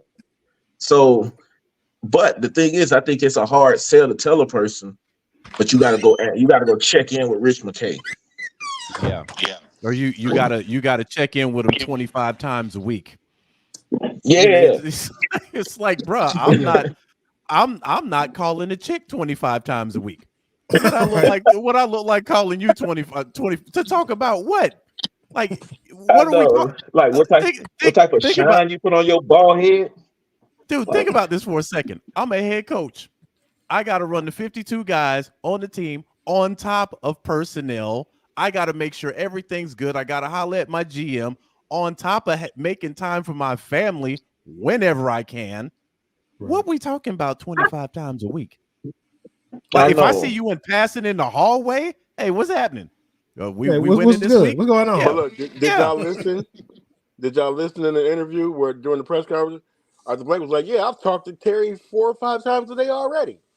Yeah, I seen that. I talked to so and so 25 times a month. You know. And to me, that's a mess. That's to me, there's a such thing as a chain of command here. Like in the military, if I'm a sergeant in the military, I can't go talk to the sergeant major and or the commander and just totally blow off my platoon sergeant. I can't do that unless it's something serious like a sharp incident or something serious where you want to use a confidentiality case, but you can't just jump the chain of command like that. Right. They treating Terry like Tito in the Jackson 5, bro. Yeah. Real talk. Let me read these super chats out real quick. Shout out to Dave for the super chat. Appreciate it. Thank you, Dave. I appreciate y'all supporting the show. Also got one from John Harris. Thank you again, John Harris. Appreciate you, bro. John says a lie don't care who tell it. Fart don't care who smell it. These two prove the Indians right. Man speak with forked tongue. These are two used car salesmen. And John, I gotta admit, bro, that's what this entire press conference is coming off as. Two used car salesmen that had the same lots as 1987. Ain't selling them but 1999 Toyota Camrys and Corollas, bro. I'm telling you, this did not look good for the Falcons. This is like the worst press conference I ever seen by a professional team. And unfortunately, it was our team, man. I was so pissed off when I went through this last night, bro. But I want to know the conversation they had when they was walking off the stand. Like, do you think we did good? Like, I just want to know, what did they say to each other? I'm gonna tell you what he said, because that question is coming up. He's gonna be like, man, I was hoping that question to get asked because he lit our ass up with that one. Oh, the one we've been talking about. Oh, the one everybody been talking about on social media. Oh, it's coming. I know Mark Zeno not allowed in those conference Omo. I know he ain't allowed in those press conferences. Oh, he probably banned, bro. Because when he came out of pocket, bro, he came out of pocket. Mark Zeno for president, I'm telling you. Like I don't. I'm talking about, man. I respect that because, man, he asked some of the questions, and State Shapiro asked a few questions too, but Mark Zeno really came for the jugular for that one. And then Arthur Blank got a turkey neck, so he didn't miss. So I said, oh man. And hold on, I got another super chat from John. Appreciate you, John. Thank you very much for the support. It says the organizational structure lacks a hierarchy. There's more backstabbing going on than at a hood funeral. Ninjas going up the back steps, just like the Hawks. Well, I'm gonna let y'all handle that. Hey, I've been saying that they'll steal your wallet and help you find it. And then another thing, one thing also you got to take in consideration. You got Arthur Smith and Terry Fontenot both can go up and talk to Rich McKay you don't know, that could mess up a whole communication chain because you don't know what he's in there talking about, and you don't know what the other person in there talking about. Arthur Smith should be in there talking to Terry Fontenot, and then Terry Fontenot would be like, "Hey, let me go pitch this up to the owner, not a Rich McKay, or even a Rich McKay, not know you got multiple voices in the room like that. That could get misconstrued." And Slam, why is, I mean, I know we have asked this, and I know we done talked about it already, but why is your general manager not up here fielding some of these questions? I mean, it the optics on this is just horrendous, man. I think, to me, I think it was just how they wanted. Arthur Blank is the spook who sat by the door. Point blank period. When you go in there, you see there's a general manager, but he ain't doing nothing but ordering goddamn Uber Eats. That's it. Like he ain't doing nothing but ordering Uber Eats for them people. He probably talked to Rich McKay and be like, "Hey, they didn't put mayo on your sandwich. Do you want me to call them back?" Like, come on, man. To me, look, when Terry went into work yesterday, they called Terry Fontenot and they said, "Hey, can you stop and pick up some tissue?" Don't do Terry like that. Don't do Terry literally, like that. they done limit Terry Fontenot. Literally, they did a CNN move on Terry Fontenot, man. I didn't like it. I didn't like it at all. You the first black GM for the Falcons, and they do you like that? Come on, man. All right. Speaking of that, let's go back about 10 years when the organization fired Mike Smith. Because we're all saying, like, where's Terry? We're going to go back to the press conference about 10 years ago when Mike Smith got fired. And we are going to see that Dimitrov is right here in the picture. Thomas and Smith, you guys want to answer that question? Thomas. Yeah. Right now, Smitty's going to address his coaches today, and then I will address the coaches over the next day and a half about their contract situation. And that's about all I can discuss right now. The great majority is only a handful of. So you telling me even if y'all don't give Terry, but even if he got a supporting actor role and he don't get but 9 seconds of camera time, y'all could not put a third seat up there and put your acting general manager in this press conference, bro. At least have him walk by. At least have him walk by and trip and hurt his knee so you can actually call the ambulance and get him out of there. Like, come on, man. Terry is that dude you see in the movie that your boy be bragging about. Be like, yeah, I was in that movie. Yeah, and you see him walk in the background. That's him. That's him. It looks like. Well, this look like an episode of Friends. Yeah, and it just seems like he's just a stunt man at this point. He's just gonna take the fall for anything that happens moving forward. So that's why that free had to go to. Well, I think this actually is going to backfire on him because, Terry being there, he could have took a lot of the shrapnel that they ended up taking. That's the job of a GM, is to be that middle guy. This press conference went so bad that now whatever happens, you kind of have to exempt Terry Fontenot from anything because it's clear Terry's not picking the coach. So if they strike out on the coach, you can't then go blame Terry Fontenot for the coach being bad. Go ahead, fam. They made sure that they put part of the blame even when Terry wasn't there, and it was like Arthur Smith, and we brought in Terry had plenty of input on Arthur Smith before the hiring process. But how can y'all really say that when ultimately Blank has already said that ultimately it's going to be my decision? Yeah. He said that. It backfired on him. It backfired. And the Dixon Way hit on that one. Like, to me, it would have made better sense how Dixon Way said it.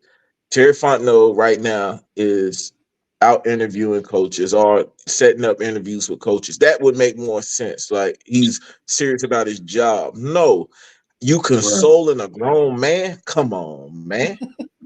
Yeah. Like, come on, man. Like, this looks like some of that Friday after net. It's gonna be all right. And then Arthur Blank was like, Terry is here in spirit. Like, what is y'all acting like the man passed away yesterday or something? Yeah, I know. Now when I talked to one of my boys about it, he definitely a conspiracy theorist. Hey man, they doing this because he black. They Oh yeah, doing it Hey, because he I ain't gonna black, lie. man. He a I ain't black gonna man in a lie. position of power, man. They can't have him like that in that position of power. See, listen, let me tell you something, man. I feel like we ain't never gonna go nowhere until we get all black everything, man. Black GM, black head coach, black quarterback. I'm like, damn, everybody got to be black, bro. like, like, But I'm like, that crossed everybody's mind though. They just ain't gonna say Everybody. it. But yeah. yeah. Yeah, I just looked at it as I looked at it from the opposite side. I'm like, usually in this situation, they would put the black man out there to catch these strays. But To catch them bullets. true, yeah, but true. honestly, I'm gonna be real with you. I firmly believe they thought they were gonna sit their ass up there and they weren't gonna get no hardball questions. And once that Mhm. That first could one went through, everybody got their best. Everybody went in their tablet. They're like, wait a minute.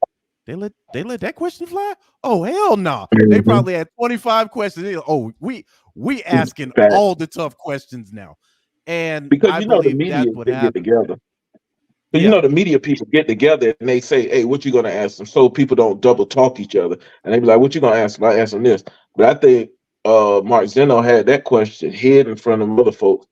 'Cause, what's his name? D Orlando. He came out with a old weak question. Like that was a weak Yeah. question, and I think D they was planning on that. Like how Mark was saying, they was planning on them weak questions. yeah, D-Led always gonna come If up with Zeno that would have bubble started it gum. off, go ahead. No, D-Led always gonna If come up Zeno with. started that Hey, off, he would have probably swung on Rich. No, hey, if so Zeno would have so started it off, that press conference wouldn't have lasted no hour and a half. yeah, Mm. listen, D-Led Oh going. yeah, So what did y'all talk about with the coach? How long did y'all talk? Like D-Led, listen, you've been around long enough, nah, you bro. said it wrong. So what did y'all talk about when it come to the coach out there? Yeah, but Softball as they come, bro. he was saving Yeah, face too because he got a job too. Yeah, yeah, hell let me yeah. ask y'all this since we speaking on it. I did hear, well, I'm not here, but I saw somebody on Twitter, right? Maybe y'all tell me y'all thoughts on this. This is not my opinion, but this statement did stick out to me. They said, well, maybe they was trying to protect Terry because they knew an onslaught was coming and they didn't want him to face the music. Hell nah. I can see that. I can see that. I can see that Nah. because the thing is, I think they was trying to. I can see them trying to protect him from the Desmond Ritter because I think the next question was going to be asked was because Arthur Blank said him and Arthur Smith and Terry Fontenot picked Desmond Ritter. So then the next question, if Terry Fontenot was there, was going to be, so why is Terry Fontenot not fired? And I think they didn't want to get rid of Terry Fontenot, so they tried to hide him. But I think overall, even he's a grown man. He should be able to answer these questions. You shouldn't be able to hide him in the closet somewhere and turn off the light. No, he need to be up there as well. And then if you look at the article, it said he will have an input on the next coach. Input with 1,000 other folks. Like, come on, man. If I was Terry Fontenot's wife, I would have said, you're not getting no sex tonight. If they treating you like that up there, hell no. You sound And the like a thing about it buster. is, if you really look at how they treating Terry now, look at how they was treating him now. Imagine how they was treating him before. He was Yeah. always a background. He was always a background guy. He was a bookkeeper, art of the deal type dude that got negotiations and stuff done, got contracts and stuff done. Because if I hear one more person say anything about, oh, Terry, he fixed the cap. No, the cap was gonna fix itself regardless. Say that. That's true. And now it Regardless. makes sense. And now That's it makes sense why Terry Fontenot, most of the people he got came from the Saints because that's where he was known at. So it's easier to go there, and he don't need to go out and start negotiating with a bunch of other folks. Jesse Bates wasn't the players got him to come. So yeah. it's easier for him to go to a team he just left and talk to those folks and say, hey, can you come over and loan your services? Because you're not paying him to go hire folks. Like, come on now. And you Yeah, know, let me hold on. Let me Rich read a McKay super telling chat from Arthur John Blank real quick. that he the op. Appreciate you, John, from the eye test, and y'all make sure to check out the eye test on YouTube also. Make sure that you do subscribe, like, and share their content on their channel as well. Run up the subs, run up the likes, and again, run up the shares. John says, now, both the general manager and the president were in there. And remember that these two said that Smith and Terry chose the path that we took at quarterback. So, John, correct me if I'm wrong, but I think John is saying if we're going to put the emphasis on the head coach, of course, he's not going to be there. He's fired. And the GM for picking our most important position, the guy that did remain in office, who is the general manager, should have been there to catch some of these stray bullets. What are y'all thoughts? I've said this since the first draft, and I'm gonna stick behind this. Tidy, we did two draft parties. First one, I said at 4 they were gonna pick Kyle Pitts. They picked Kyle Pitts. The second one, I said, don't be surprised if they go Drake London. I was able to predict that and Bijan, all because I knew that Arthur Smith was doing the draft. I think that's the main reason why Terry still got his job, because Terry was responsible for the offseason. And they said that. When it comes to the draft, Arthur's like, I'm going to go get my toys. So when you look at Des Ridder and you look at how Arthur Smith was willing to die on the hill for this guy, that was his pick. So Terry was probably able to, hey, listen, I didn't pick Des Ridder. My obligation was to the offseason, making sure the books were straight, making sure our salary cap was good for the very next year. Art was in control of the draft. And they probably saw that and said, okay, well, it wasn't your fault. So I think that's one of the reasons why he kept his job. But at the same time, I'm not even being a conspiracy theorist about this. My boy is right. I ain't never seen a situation where there's 2 rich white men and they don't put a black man in front of them, take these strays. They didn't expect these questions to come, because if they did, no, they didn't. Terry Fontenot would have been in the middle. Hey, Mark, you can tell by how unprepared they was to answer some of these questions. They didn't expect the Atlanta media to be throwing these haymakers at their ass like this. You know something else I believe? I believe, like, when they say, oh, yeah, Terry had to report to Rich McKay and Arthur Smith had to report. Me personally, and this is my opinion, because there's nothing to support what I'm saying but my personal opinion, I don't believe Arthur Smith and Terry Fontenot was on the same page to begin with. I can see that. I just think they had a mutual, because they both work for the same organization. And I can guarantee Terry in the back of his mind was probably like, and especially listening to the press conference yesterday, he probably was like, what the fuck is they talking about? I ain't have nothing to do with Arthur Smith. I guarantee he probably said that to himself. And here it is, they going to throw me under the bus and made it seem like I had some input on Arthur Smith. They probably bumped heads especially when the shit got bad. I bet Terry was like, here it is, I'm in a position where I can't even say nothing. Man, I said they did disagree sometimes. Well, he did say they probably disagreed all the time. Yeah. And let me hit you with this one too. Terry Fontenot come from Drew Brees' plan. The Saints was a passing team. I don't think Terry Fontenot was fully on board with this run-heavy team. That was a clear Arthur Smith team. And that's why I think Arthur Smith put his playbook ahead of the players, because what Arthur Smith kept jumping out the gate saying, I run a positionless team. That completely diminished the player's value, because the player still got to keep his value up. And that diminished almost everything about the team, because if I'm a wide receiver or a tight end and you drafted me this high, I expect to be utilized because my value still is attached to this team. And you talking about positionless team, I don't think Terry Fontenot would have agreed with that. I think he would have went to a passing type of offense. And I give Arthur Blank credit for one thing that he said during the press conference, when he said that we have a responsibility not only to the fans, but to the players to be able to go out there, because you got to look at it. These boys just wasted. You got to look at it. Some players just wasted 3 years of their career. Facts. Kyle 3 Pitts. years of their career, and their stock went down not because everybody want to sit there and say, "Oh, Pitts is a bust." I can't say Pitts is a bust when you don't have a quarterback that can get him the ball. And a coach that ain't even trying to get him the ball. Right. So I give Arthur Blank that credit when he said that we have a responsibility to the players beyond coaching. Because if the coach not doing his job, guess what? He basically said the coach not doing his job. We got a responsibility to these players and our fans. He got to go. Yeah. And that's what it comes down to. Good point. But Terry can always be a background dude. But I guarantee if the next coach come in here and they let Terry go, Terry better write a book. Terry better write a book because I guarantee if Terry write this book, he gonna expose Arthur Blank and Rich McKay and be like, look, they was shitting on me. He probably feel like the Obamas. They probably got him standing in the corner like the Blair Witch Project. Yeah. Probably feel like the Obamas. Let me catch this super chat from Ray real quick. Ray Ellison in the building. Ray, thank you very much for the support and also the super chat, bro. Appreciate the love.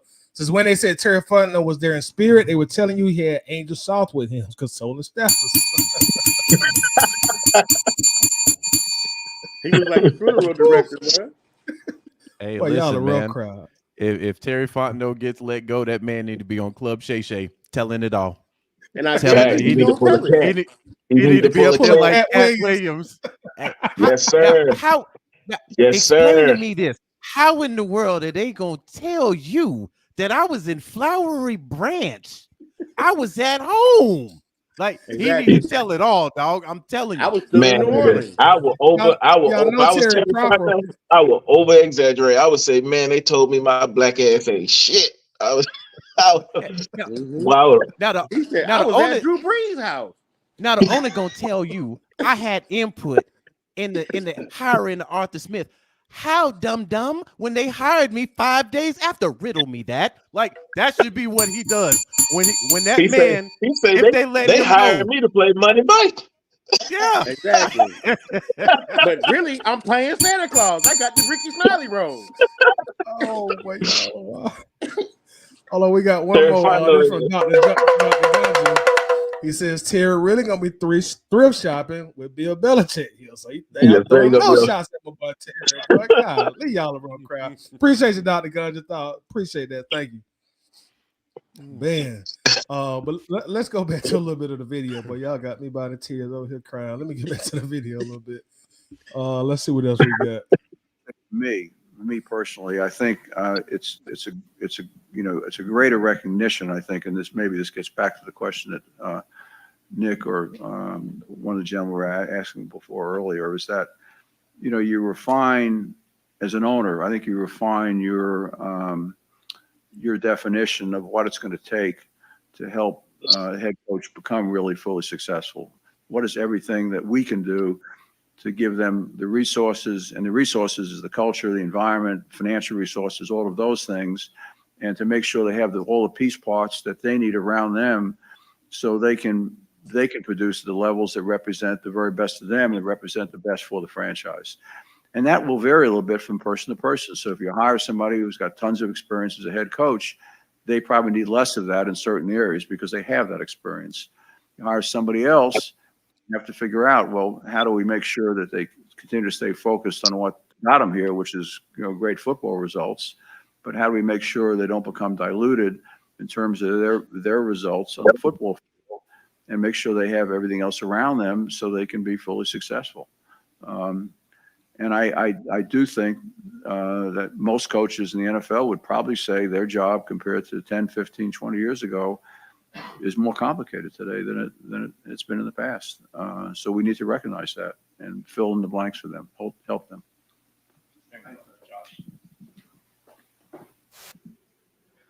Was it a mistake not to pursue Lamar Jackson? They did not pursue. You're asking me. I'll give him. Yeah. He got caught off guard. I don't think so. Yeah. I think that. I mean, it's easy to say yes. Given his year, he's obviously an incredible player. We did not have the cap space.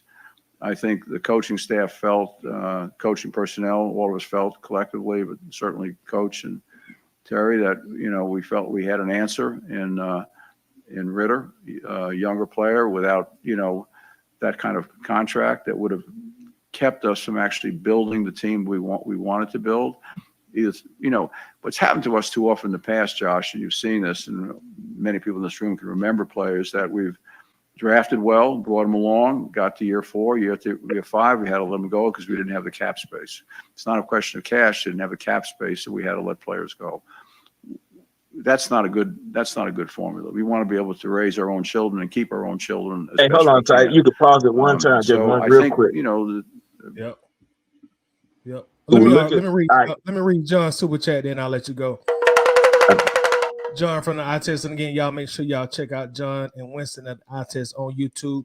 John said that's why softballers Deuce and Bell were not in press row asking questions. Those shysters needed to feel the New York Post pressure, and I definitely agree. I'm actually proud of the local media doing this press conference for asking hard ball questions and not softball questions. Even this Lamar Jackson question is a question that should have been asked, but they're finally, got the gall and the nuts to actually ask it, because it's something that a lot of fans wanted to know, even if you did or did not want Lamar to come to this team. And it's good that somebody asked the question, and Arthur Blank gave us his version of the answer, which we'll discuss. But go ahead, Slam. I'm just one quick note about body language. Look at what Arthur Smith is doing. You see he's looking at his quick notes, and they not asking him questions pertaining to what you can see that's on the paper, so he's winging it, and you can see he's lost in the sauce. That's why he keep moving the paper forward and backwards, because you can tell he's winging it, but he's looking at his quick notes. If you listen to what he said, Ritter, he was trying to remember the guy's name, and that's when he looked down and saw Ritter when he was talking about his quarterback. But you got to pick like those type of small type of things. You could tell the media wasn't going along with what they were supposed to be asking them people. They went off script. Can we finally put something to rest on Tidy? Yeah, real quick. Another thing, notice his first response. You talking to me? Yeah, we talking to you. Who else we talking to? Go ahead, Antonio. Can we put this whole thing to rest? Remember all of those them late night, just like right now, and them lives you went through where people was talking about, remember when I brought up the whole thing about Arthur Smith and Terry, and how this whole Ritter thing was never Arthur. And remember, I think it was Winston. Winston was like, no, Arthur Blank put it out there first that Ritter was his pick. Remember that? Yeah, I remember that show. Blank is making that shit perfectly clear right now. Like, hey, Ritter wasn't my damn pick. He making it clear. Ritter was not my pick. He said this was Arthur Smith's pick. And he just went along with it. And this whole press conference, if you really look at it, like you said, look at it, his responses and his body language. I believe Blank really didn't have nothing to do with Ritter. That was Arthur Smith all day long. And just like Terry had the offseason, Ritter had the draft. Blank only goes with that man. He's the owner. He's not doing that day-to-day operation shit. That's Max Headroom job that's sitting next to him. Yeah. Hey man, real quick, shout out to that reporter, man. You can hear him walk into the mic. That man had on black Air Force Ones with the Gregory Hines caps on them. That man had the Gregory Hines taps on him. Hell nah. He said, "Who, me? Yeah, who me? Yeah, you. Who else he think you talking to? Yeah, you." Hey, Blank is actually flustered at this point, bro. He don't. You can tell he's mad. He's red. Yeah. Look, that man red. That man like a chili pepper. That man like a chili pepper. Right, and he's thinking like, man, I'm too goddamn old for this. I should have brought Terry to get some of these. He's gonna really change color when the next question come though. Oh, okay. So let's keep going there, because I hadn't seen the whole thing. So this is my kind of first time going through everything. Result of that thinking was that let's stay the course. Let's continue to pursue the vision that we have now. Continue to build a roster, build this foundation, offensively and defensively, and go from there. It's not a criticism of Lamar. You can debate whether or not he would have really been available or not. Who knows whether they would have matched whatever offers are on the table. I don't know that. I'm not sure, but certainly a great player for sure. Had a great year. Now let me hit you with this one right here. Let me hit you with Rich, this to one. use, With that not to ask answer, you to with repeat, that, Mr. with that answer there, Arthur Blank gave, that was a complete BS lie. The reason why the Falcons didn't pursue Lamar Jackson was because there's a certain point Arthur Blank won't go, and he was trying to keep in good favors with the other head coaches who didn't believe a quarterback should get paid that much money. If the Oh, Yeah, because he Falcons, they said that 17% was the average.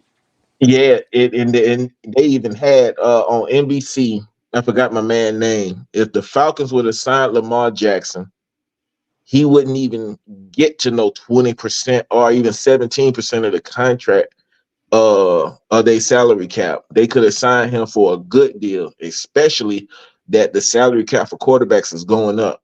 So he said if the Falcons, even just to show that the Falcons trying to put in an offer, it's not like if they don't accept it, he got to still give up those picks. No, if they don't accept it or match it, he don't lose out on nothing. But to show the fans that, hey, we trying to go get a quarterback would have held more weight than for them to just say, nah, we'll go ahead and let it pass. It was the fact that Arthur Smith didn't want to upset those hedge funds like my man over there at the Browns did when he offered Deshaun Watson that contract. He didn't want to get involved with that. He didn't want to get involved with giving no quarterback that big contract because a lot of those head coaches, a lot of those owners was going against the players about that. Yeah, because that whole thing that happened with Deshaun Watson, the owners had already got together and was like, "Oh, we ain't gonna let that happen again." Yeah, they didn't want that to happen again. And you're talking about a quarterback who don't have an agent demanding that much money. Come on, Well, them man, home. There's a certain I'm point that them owners gonna go to. I'm gonna tell y'all. A masseuse told me that Deshaun Watson was here, and he said he couldn't turn down 230 million fully guaranteed. And as she was massaging my back, I said, "Shit, I wouldn't either. It's a lot of money." So you look at how they're lying about this whole situation. I don't know if he said this before or earlier or later on, where they talked about Deshaun Watson and he was talking like they were a damn spectator. I'm like, bro, no, y'all were not. Y'all were one of the last two teams standing. And New Orleans that morning, they had started moving pieces around. We had him. But in the midnight hour, they come Cleveland. Hey, listen, we know you rejected us. Come holler at your boy. 230 million fully guaranteed. And we gonna give happy endings. Yeah. Now here's the problem with what he's saying about Lamar Jackson. You didn't have the cap for Deshaun, but you were willing to make that work. You had the cap to make Lamar Jackson work, and you chose not What's up, Miss B? So it's like, okay, now he definitely lied about the Deshaun Watson thing about being a spectator, bro. We know you would have took him sexual assault charges and all and everything. Hey, because they like, hey, listen, and Blake might have, you know how these guys talk behind closed doors. Hey, and we would have had a massage parlor at Flowery. Yeah. Hey, listen, I didn't had a couple. I didn't had a couple. I didn't had a couple of happy endings before, man. You have to keep them in house. You got to keep them in house. I got two that I go to regular. You can't be running 50 and 60 at a time, bro. You can't be doing that. So Blank was probably putting him up on game. He had his feet kicked up, and then Cleveland called and say, "Hey, we got 230 for you, fully guaranteed. What you gonna do?" His agent probably looked at him and said, "Listen, if you don't take this, I'm quitting." I can't blame Deshaun Watson for taking that money, but for him to make it seem like Lamar Jackson's a better player than Deshaun Watson. Yeah. Put in a bid. I don't care what it is. Put in a bid. If they're gonna match the sheet, they're gonna match the sheet. But for you to come out literally minutes after Deshaun Watson hit the market and say we're not interested, oh man, listen, I understand you just got out of salary cap hell. I get it. but just to act of good faith. You know you're not going to get them, but still send the damn offer. So at least the fans can be like, well, hey, they tried. They tried. Yeah. At least tried. James, jump in here, man. What you think about the Lamar thing? Or the response from Arthur Blank? That's why I've been quiet, because everything a crock of shit to me, everything that's coming out of his mouth. James banging on Arthur Blank in here. Meltdown James. For real, because if you look at the situation in the totality, you know they even Arthur Smith said that they looked into the situation. They looked into it. So to say that you weren't gonna pay him, you was willing to pay Deshaun Watson. So what's the problem with paying Lamar? And that's my big problem with it, because for the simple fact it was, you knew your quarterback situation beforehand. That's why he put his job online for real in the spring. Because for the simple fact it was, if you got Lamar, you can take it over top. Hell, the defense last year before Jesse Bates now, they were keeping us in games last year. So it wasn't really, really a problem. And plus we were running the ball like that. But overall, with that being said, long story short, so you can get back to the video, Arthur Blank, that's a crock of shit. Rich Decay is a crock of shit. I'm gonna leave it at that. Preach. He lying. But that nigga's guilty. In using your words, and things that reached or did not reach the level of formal discussion, did that question ever reach the level of formal discussion, or was it? Well, we're in cap rehab, and we were coming out of cap rehab, and we felt good about where the cap rehab was going. I think anytime you talk about, and I don't like to talk about specific players on other teams, that does tend to get you in a little trouble. But anytime you're dealing with a restricted free agent, which is that's what a tender does, you have to also decide, is there a chance this player is going to come or not? Because ultimately you don't get to make that decision. The home team does. And so I would say in players like the one you described, I think the internal answer was no. And so I've been down that path. I did a restricted free agent one of my first years in the league, did Neil O'Donnell, knew we had him. We were so excited. We were ready for the press conference. And I think at 11:58, they matched the offer and the Steelers kept him. So I think that discussion was had, but I would say that I think that was what the answer was. About I guess maybe a year and a half ago now, you guys pursued Deshaun Watson, and that led to the about a year and a half ago now, you guys pursued Deshaun Watson. That eventually. Oh, here's where the lie comes. And then put you guys in a different maybe quarterback situation than maybe you would have been otherwise. Looking back now, who was the driving force behind making that Watson pursuit? And do you look back now and say maybe that it was Rich McKay messed up the plan that they might have had all along, or with Arthur and Terry? I mean, I'm happy to answer. And Rich can answer as well. I think the decision at the time to pursue Deshaun to the extent that we did was a collaborative decision. Collaborative, just the way we're going to be making the next decision about the next head coach. There'll be a number of people involved in that.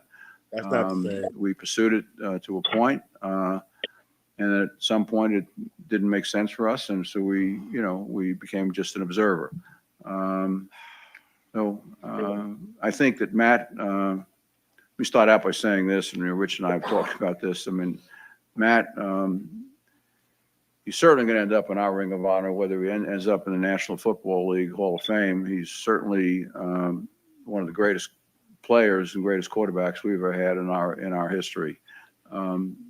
We had an incredible 14 years with Matt. I think we had collectively continued to, push that ball down the field as an organization, whether it be with Matt and others, had continued to try to look for that last piece or two and get us over the hump, et cetera. And I think unfortunately it got to us a point where the salary cap situation was so, so burdensome that we couldn't build the kind of franchise, the kind of roster that we needed to have going forward. And it's not a criticism of anybody. It's a reality of the National Football League. So at some point you have to decide, should we move on and try to do a reset and have another 14-year run with another version of Matt Ryan, which is, incredibly difficult to duplicate because he's a special player, special human being, and a special player as well.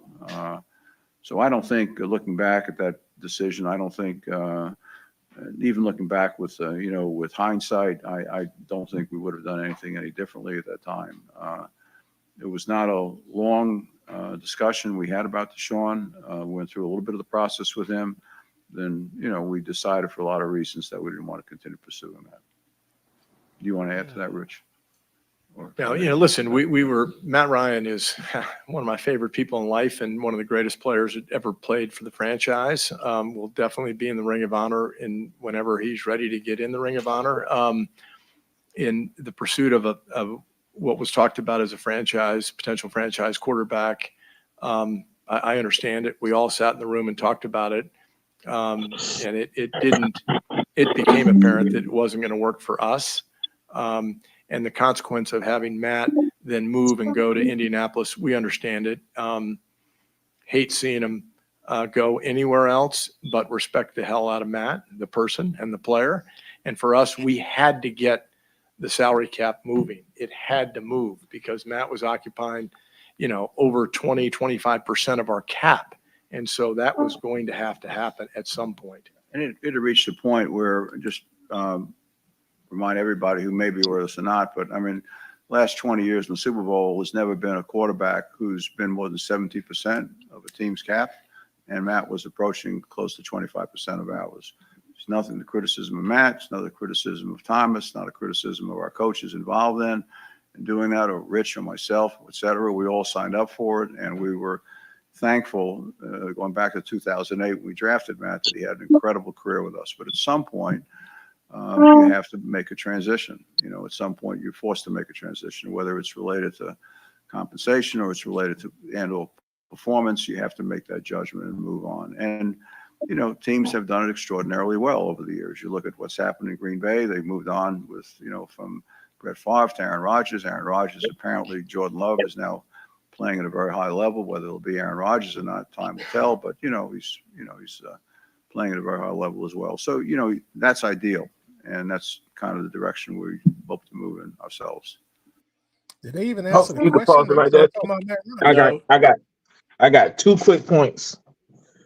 One, it was 9 teams that came out and openly said they didn't want Lamar Jackson. About 4 or 5 of them now are looking for a new head coach. Or they debating on whether they're going to keep their head coach. And Lamar Jackson now he's runaway MVP. So you should have put an offer in for the guy, even though I knew it was never going to happen. The Ravens was never going to let him go. And they was talking about how Matt Ryan's took up 25% of the salary cap. But you was about to sign Deshaun Watson to a mega deal. He was going to take up a good chunk of that salary cap. So my thing is this: there wasn't really the salary cap had to move type of issue. It was, and the reality was they wasn't going to mess with those hedge funds when it comes to all the other owners. All these folks be talking in those back rooms. They wasn't going to give no Lamar Jackson no big contract like that, especially when he's causing the ruckus by bringing attention to it. Like, they're not going to do that. The only thing I'll rebut on you a little bit on, Slim, is if they were to sign Deshaun in comparison to Matt's salary cap situation, because they had kicked, like he said, they had kicked his cap number so far down the road that they had to deal with it these last 2 years. But if they were to sign Deshaun, being that's a new contract, they could have feasibly structured that where the first 2 years don't affect the cap as much as Matt Ryan's last 2 years. So I'll just add that part to it. That's true, but the only issue with that is the Bears did that. I mean, the Browns did that to go after the NFL because they knew they was about to find Deshaun Watson. I just don't see the Falcons doing that, where they was only going to pay him $1 million, so that way the NFL couldn't take a lot of his money. But first off, the Falcons wasn't going to give him no fully guaranteed contract either. No, That was an anomaly. That was an anomaly. Yeah, and that was the biggest part of it. Yeah, that was a desperate owner. Because that guaranteed money, you got to pay that up front, bro. Yeah, every penny. Let me tell you how this question and how they answered it absolutely infuriated me. So, first off, they talked about the salary cap, yet they were willing, and how they're trying to explain this is we casually kicked the tires, when it came to Deshaun Watson. Yeah, we talked about it, bruh. If y'all just talked about it, Matt Ryan wouldn't have demanded a trade. He demanded the trade because y'all were trying to actively replace him. And the only reason you didn't now, mind you, not only would they have had to pay Deshaun Watson, they would have had to given up those draft picks also. So there was draft capital involved in that also. So they were ready to pay this man and give up the draft capital. That's why Matt Ryan said, "I want the hell up out of here," when that whole thing went bust. So they're lying right to the people and right to the fans. It was more than just a conversation. We know this, and including the picture where it clearly shows Falcons paraphernalia in the background. That jersey. Yeah, so I'm like, bro, what are we talking about here? Y'all did more and than Matt pursue. Came out on top. Yeah, y'all did more than pursue this guy. It just kicking the tire. Man, it reminds me of if you got a guy that's interested in a chick, you kicking the tires, you might just hit her inbox. Hey, how you doing? You single, blah, blah, blah. They were sipping for Lamar Jackson. Listen, I'll buy your house. I get you a couple of cars. How much is your rent? How much is your rent, baby? E40. Hey, listen. Yeah, I whatever you need. These jokers were talking to Deshaun Watson like Babyface. I mean, writing them love songs. I'll buy you clothes, cook your dinner as soon as you come on, man. So what they're doing this is all cap, fam. This is all cap. And they said they almost got him. Yeah, fam, he was here.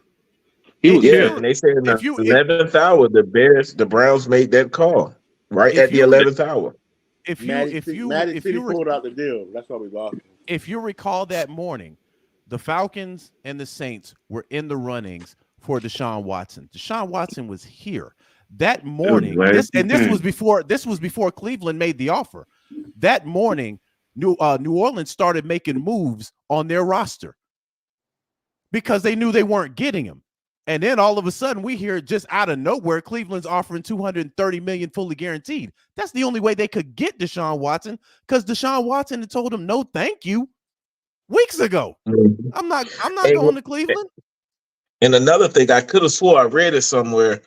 The Falcons was already getting ready to have the press conference of them bringing in Deshaun Watson, and he backed out at the last minute. And y'all remember that tweet from Kyle Pitts?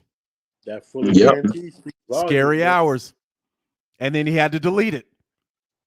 So again, man, this is all cap they talking right here. This is a flat out lie they talking right here. And I think this might have been one of the other reasons why they didn't go after Lamar, on top of the fact that right now, currently, there's a collusion grievance based on the Lamar Jackson situation, because they firmly believe all these owners were in collusion with not signing him or even giving an offer because of what happened to Deshaun Watson and him getting that fully guaranteed money. So a lot of things come into play with this. And Arthur Blank leaning like a pimp, so it was more to it. Yeah, and it was to the point with the Deshaun Watson deal. There was some reports coming out that morning he was getting ready to sign that contract, and then that's when the Browns swooped in and said, "Hey, we got $230 million guaranteed," and he backed out of it and went with the Browns. Yeah, because the Browns were long gone. Yeah, his uncle. And then also Lamar was saying, "I'm better than Watson. I should get paid more than him." That was like how Mark was saying, that colluding thing that still is in the air, because Lamar was like whatever he was getting +1. Yeah. And then the Ravens had to jump. Yeah.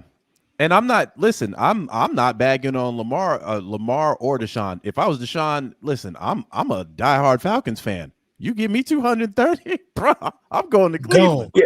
I'm going to Cleveland, baby. That's one thing about Falcon fans I just don't understand is that they think every player is supposed to take a shot to play here. Like this is their business, this is their job. They're gonna have to try to maximize their performance. They're gonna try to have to maximize their money. So when you're a sorry team, you're gonna have to pay a little extra to get these folks to come here. Everybody's not gonna give you a hometown discount now. Right. Right. Good point. Let me read this super chat from Greg. Custom Kick. And y'all make sure to check out Greg also for all your custom kicks at Greg Custom Kicks. Also does probably the best work out there in regards to getting your sneakers done. So if you need some sneakers, some Falcon sneakers, any type of sneakers, that's the guy to check out. So make sure you check him out everywhere on social media. He says hat bill, duck bill, dollar bill, light bill. I'll take any bill other than Bill Belichick. Let's ring the bill for that. and I gotta ask everybody: hey, y'all with Belichick or y'all against Belichick? Anybody want Bill Belichick in Atlanta? Nope. I'm for Belichick with a clause. He can only coach. I don't want him anywhere around GM player decisions because he's been a GM for a while in New England and he struck out. The times where he did kind of hit, they're few and far between. So if he's coming just to coach, I'm with that. But any GM stuff, no, I'm not with that. Bill Belichick right now makes $20 million a year. He's gonna bring his own team, so that means you're gonna have to get rid of Nielsen. You're gonna have to get rid of everybody wants David gone. And then my thing is this: you're not gonna tell a 6-time Super Bowl champion, hey man, you're gonna have to go check in with Rich McKay. Like just me saying that sounds disrespectful. It does. God, that jump sound. It just, hey, Rich McKay want to see you in his office, and I'm a 6-time Super Bowl champion. I don't care if I lost the last 3 seasons. I'm a 6-time Super Bowl champion. That's like when your commander walks into a room, you say since he's the highest rank, you say attention and you stand up on your feet. I don't care that he had a horrible job at his last unit. You're not going to tell no Bill Belichick, hey, you need to go talk to Rich McKay. Rich McKay need to come talk to me. And that's the issue that they put themselves in with this press conference. A situation where I feel like they need to get a coach with head coaching experience. I feel like they've hired the same exact guy the last 3 times. When you look at Dan Quinn, what's different? Like as far as personality and everything to Arthur Smith. Same thing with Mike Smith. They're hiring the same guy. Look, buddy, and these guys, it's Rich McKay. It's Rich McKay. He's not changing. He's like an old politician. He's not changing. But here's the thing: when people ask about culture, this is where it's coming from. These two right here. These other coaches haven't been able to build a culture because the culture is right here. Rich McKay and Arthur Blank. You need to bring in somebody, one who has some cachet. So these players know, that when you look at Arthur Smith, and people were talking about how the players were high on him. They were high on Dan Quinn too when he was shown the door. It was the same thing. The players were like, they love Dan Quinn. Yeah, so it's like, to me, you need a leader of men heading this locker room, period. If you get an OC, again, we have a problem with Rich McKay and Arthur Blank. How much power do they really have? Can they create their culture on their own? This is the conflict that we have right now. So before this press conference, I was like, this might be a good destination. Then when they start talking, I'm like, wait a minute. They walking past the GM? Offensive coordinator? First time clocking in as a coach? Oh no.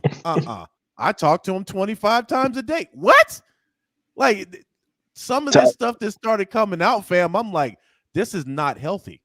It's not healthy. This is not how you imagine you in the Army. You a private. You can walk right past your drill sergeant, first sergeant, sergeant major, captain. You walk past all of them. That would never happen. Matter of fact, if you make it past your drill sergeant and you talk to anybody higher than your drill sergeant, you're going to get your ass checked. You're going to get smoked and you're going to get checked. Period. Also, so you Mark, got. Go ahead. I'm sorry to cut y'all, bro. My bad. But Miss B is in the comments. She said, "Who is that man speaking on the panel? Speaking to you, Mark." So you know this is your first time here on the show. So let everybody know where they can find you at on YouTube, and then continue your point. She basically said, "Who that on that name?" What's going on, B? This is Washington. I'm on the Mark on YouTube. You can catch me. I'm on YouTube on the Mark, spelled with the C, not a K. Come holla at me. That man sound like he works for late night radio.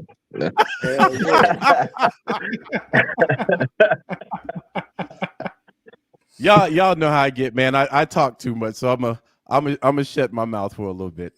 Nah, you good. I drop his link to his channel also in the comments, so y'all make sure to check out my dog. But continue your point, Mark. I didn't mean to cut y'all, bro. No, I'm just saying, you know, it's gonna be interesting what coach comes here at this point. For me, if I'm being honest, I'm shooting for Harbaugh.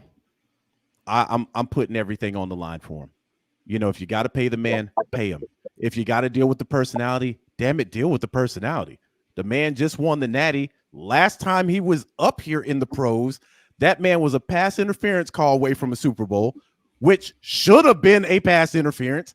Then he was a throw away from going back to the Super Bowl. And this is with Kaepernick. So I'm looking at this and I'm like, bruh, go after this guy. Either way, he coming to the NFL because more than likely he's gonna be suspended next year anyway. Yeah, so I think so too. Hey, it's like we took a 4-17. Was it Michigan 4-7 before he got there, and he took him to get a natty?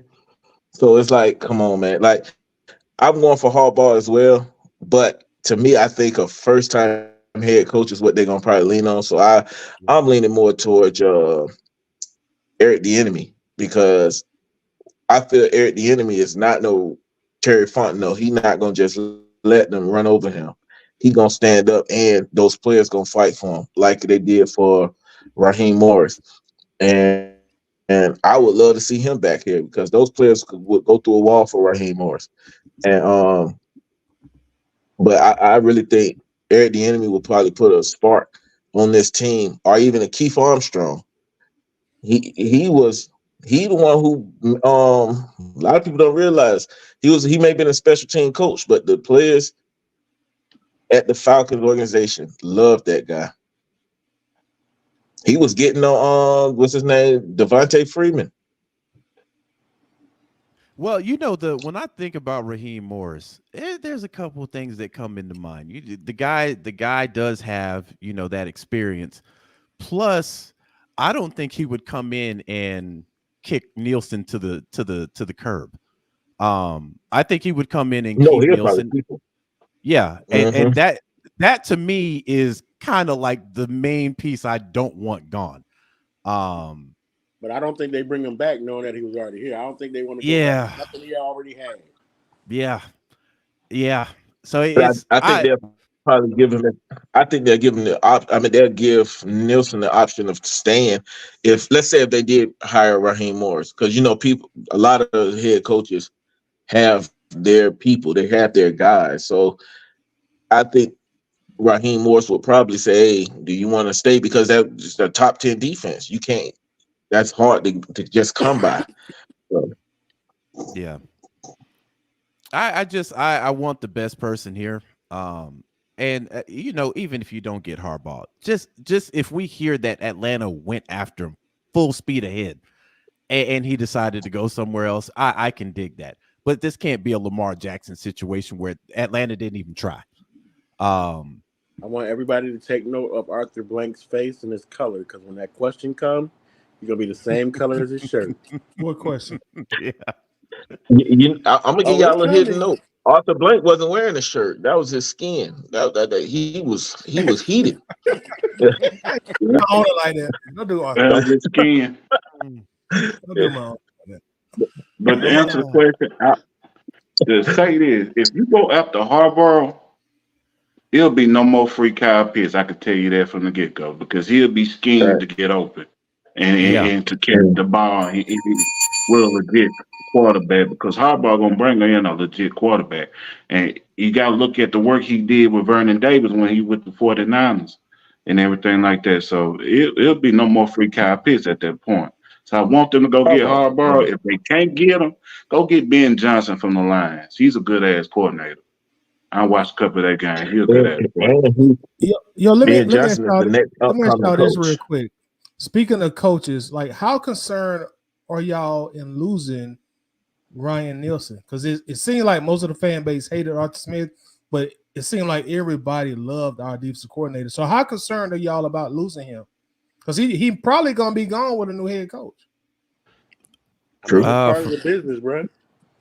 For me, man, listen, that would be like the only person I would not touch, because of what he's been able to get out of these players. We had a lot of injuries, and we've had some guys. Nate need to get paid. We've had some guys on that defensive side of the ball that balled out when Grady Jarrett went down. There was like when guys went down, there was no stop on this defense. Now, listen, the last 2 weeks, them boys clocked out, especially against the Saints. Once it got out of hand, they said, "Hey, bro, Disney World on 3. We clocking out." So I mean, but when you look at what they've done for the majority of the season, you can make an argument. If this defense was like 18th, we wouldn't have won 7 games. They kept us in a lot of these games. So I've been campaigning for Nielsen all year. Right, but imagine. Here's the thing that's a double-edged sword. You can't say you want Nielsen, but then you want Jim Harbaugh because he's gonna bring his people. Then you got to accept the fact that Nielsen might not be there. You can't say I got to do a Rich McKay and your defensive coordinator. Yeah, I listen. If we can get Harbaugh to come here and Nielsen got to go, that's a casualty I'm willing to take. Yeah, that's I'm willing to take that. Because on the flip side, we can't score 17 points a game and expect to go anywhere. We can't. And our guys have been underutilized on offense. That's a casualty I'm willing to take. You bringing in an offensive coordinator, damn that. Nielsen got to stay. It's already been proven that whoever you bring in as far as an OC ain't got no power, really, or a head coach. They don't have no power because these guys sitting right here calling the shots. Right. Your GM. Yep. Hey, why would a head coach even go to the GM? You ain't got no power. I'm going to go talk to the guy that can give me what I want. So man, we got a dumpster fire going on at the top, man. A big dumpster fire at the top, bro. And also, y'all, let me welcome in also John from the eye test, just joining the panel. John, how you feeling, bro? Oh man, I'm thankful to be here to be able to be on your show tonight, and I'm mad too. Big John. Hey, hold on. John, what did I say last week when we was on the panel? And I said Rich McKay is the head guy to Arthur Smith. What's your man name? It was going down the throat. And now we see Rich McKay is the kingpin of the Atlanta Falcons. I say, man, woo. I'm like, man, I can't wait to get on this show. So, Slim, you telling me that Arthur Blank is Nino Brown and Rich McKay is G Money? You better sit your $5 ass down before I make change. Like, rock-a-bye, baby. Let's ring the bell for that. No, That's Waldorf and Statler from the Muppet Show. That's what you're looking at right there. Now, I was trying to cut my owner some slack. I've been trying to cut my owner some slack for years. Come on, John. Let's go. Let's go. But come on. This him. Now, what? See, and I'm just gonna lay it out. Ladies and gentlemen, you know I don't pull any punches. I haven't in the 40 years I've been doing this, talking on radio and talking to these folks. These people, these two here, they white.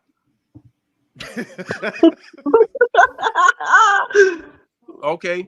And the thing about this is that you got this man from New Orleans, was bragging about it, was talking about he's the general manager, he's able to do this, he's able to do that, this is going on, that's going on, blah, blah, blah, blah, blah. Then when it's time for him to be in this situation, because ladies and gentlemen, Thomas Dimitrov and Squidward right here, boy, that boy funny as hell, was sitting at the doggone table when they fired the last coach. Okay? They were sitting at the table, general manager and quote unquote president. Now, you elevated this man from president to CEO. So Greg Beatles is the president. SpongeBob. Greg Beatles is the president, and Fontenot is the general manager. Titus, when you posted up there about the Titans going and using their general manager as the head for the new coaching search, see, things work differently in different organizations. Right. And I said, and you remember a long time ago, I used to always tell you about what happened with the New York Giants and George Young. Okay. Wellington Mara hired George Young, told George Young, he was president of football operations. He told George Young, I need a Super Bowl in 5 years or you fired.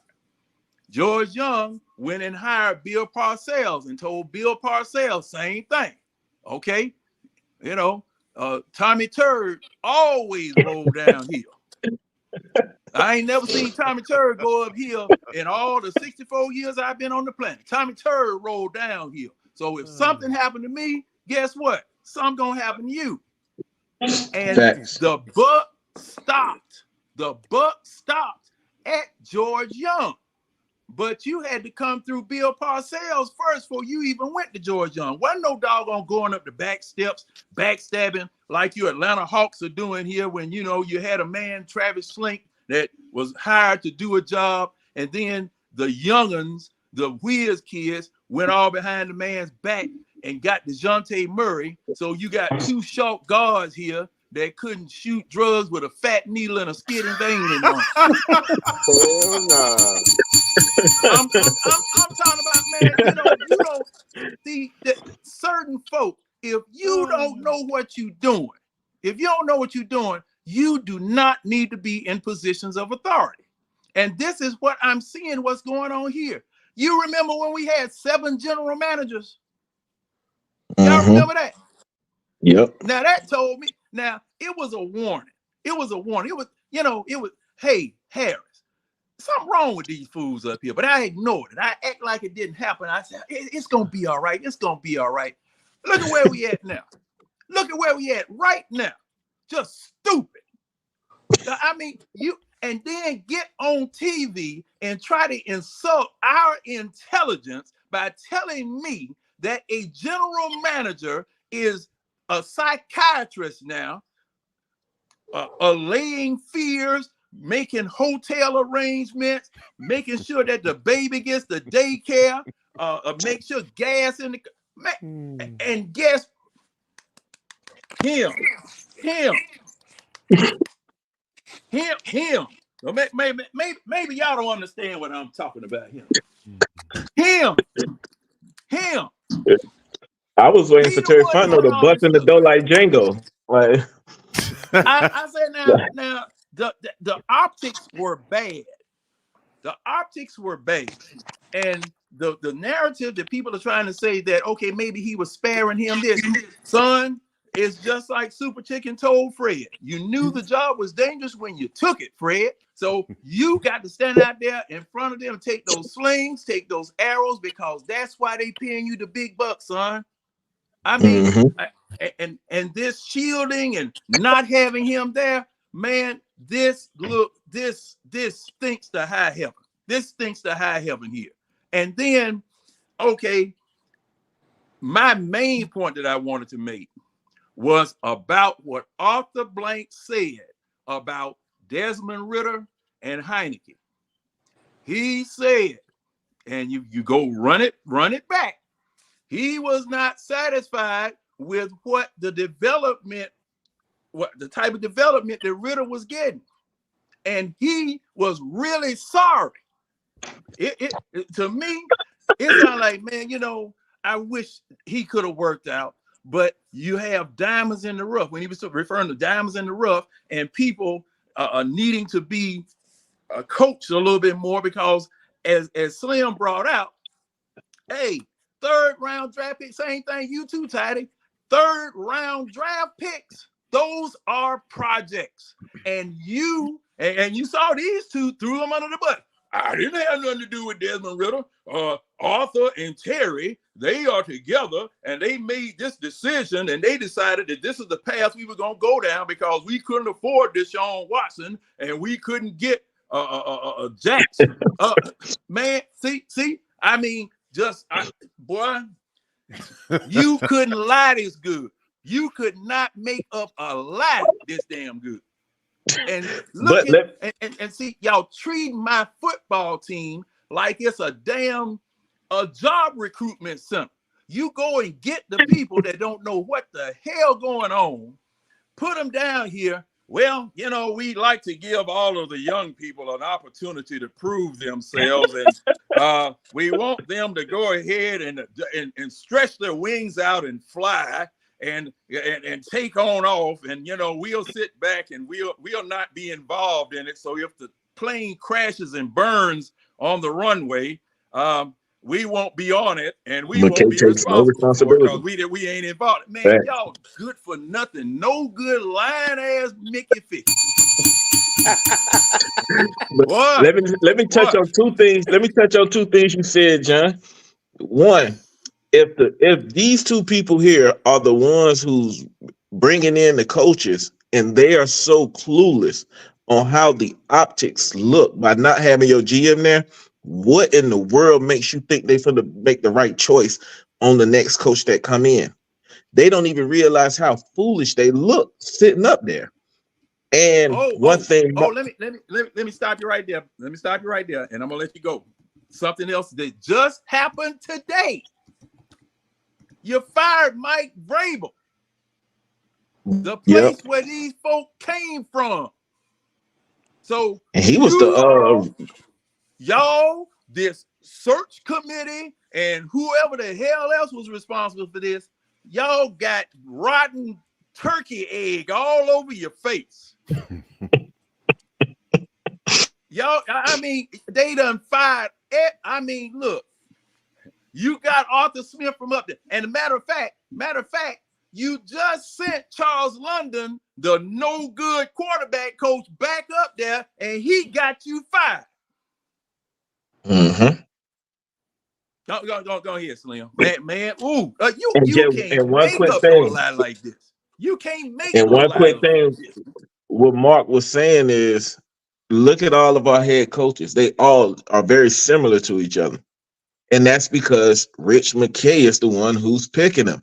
He is not going to change. He's like one of them old politicians. He's not going to change. So you need to have a GM in there who has a different opinion.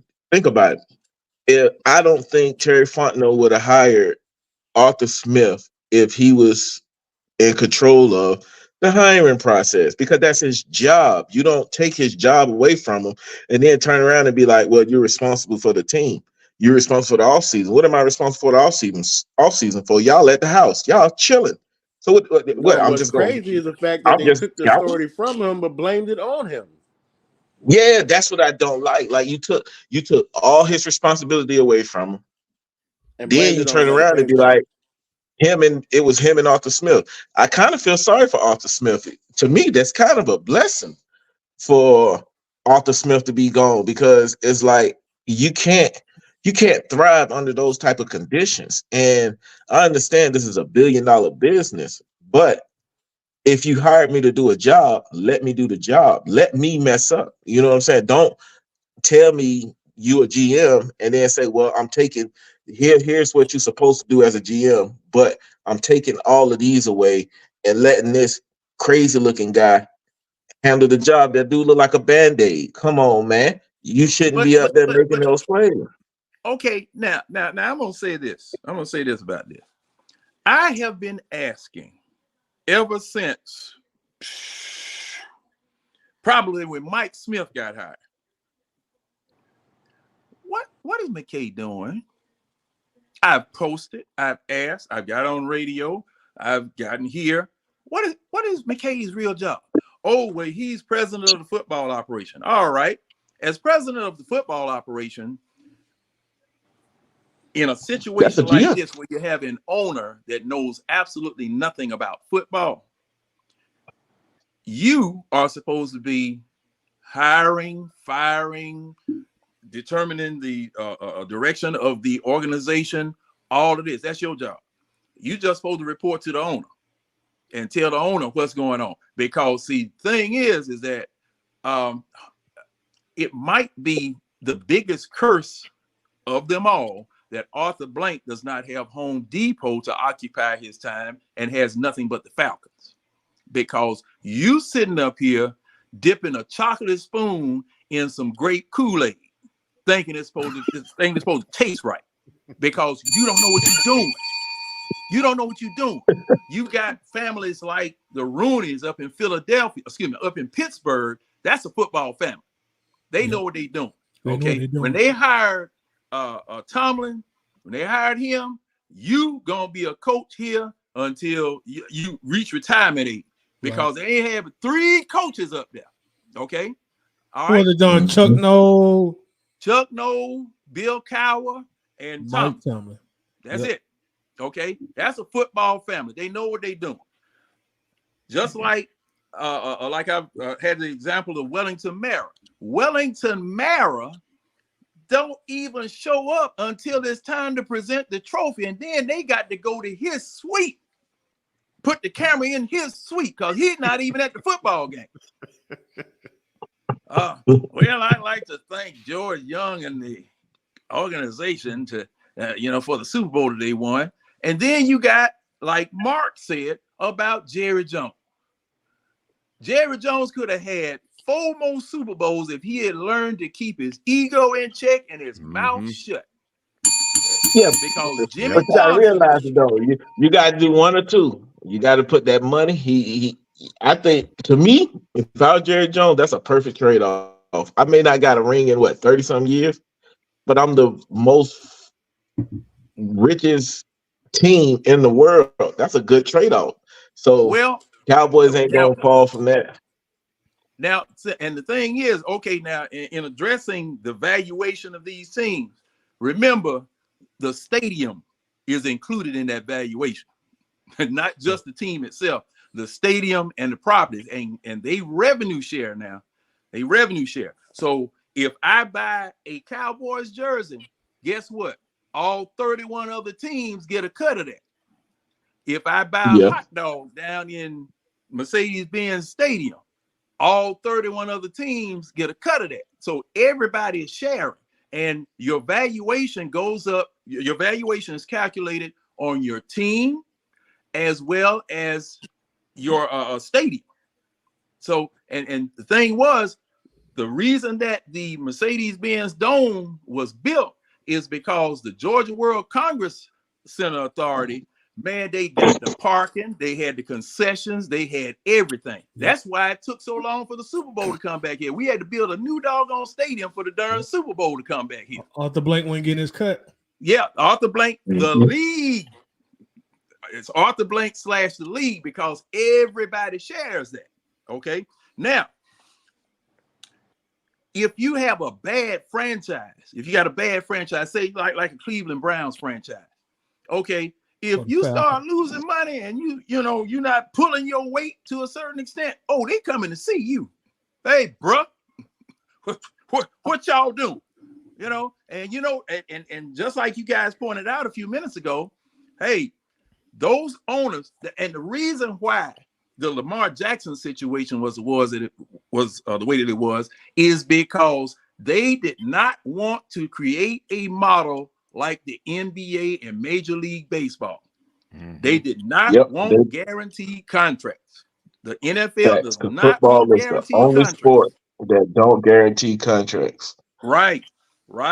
You'll get roster bonuses for making the roster. You'll get compensated for certain things that you do during the time that you're playing, but guaranteed contracts, no. They do not want that. Because it goes against their bottom line. It goes against the bottom line. If they can get rid of you like that for conduct detrimental or injury, or work out a settlement for you for this, that, or whatever, oh, you gone. It's over with. Thank you. Appreciate it. And everybody finds that out at one time or another during their NFL career. So these two here, man, I'm just embarrassed. I'm really embarrassed because the whole country saw this, man. It's on YouTube. Okay. This crap is on YouTube. And I mean, I don't have high enough of boots to wade through the bullshit that I heard money. My boots don't go that high. I'm tracking that crap all through my doggone house right now. Because, man, this was ludicrous. This was, man, this, boy. Hey, Tidy, I think we found who writes for Shannon Sharp. There we go.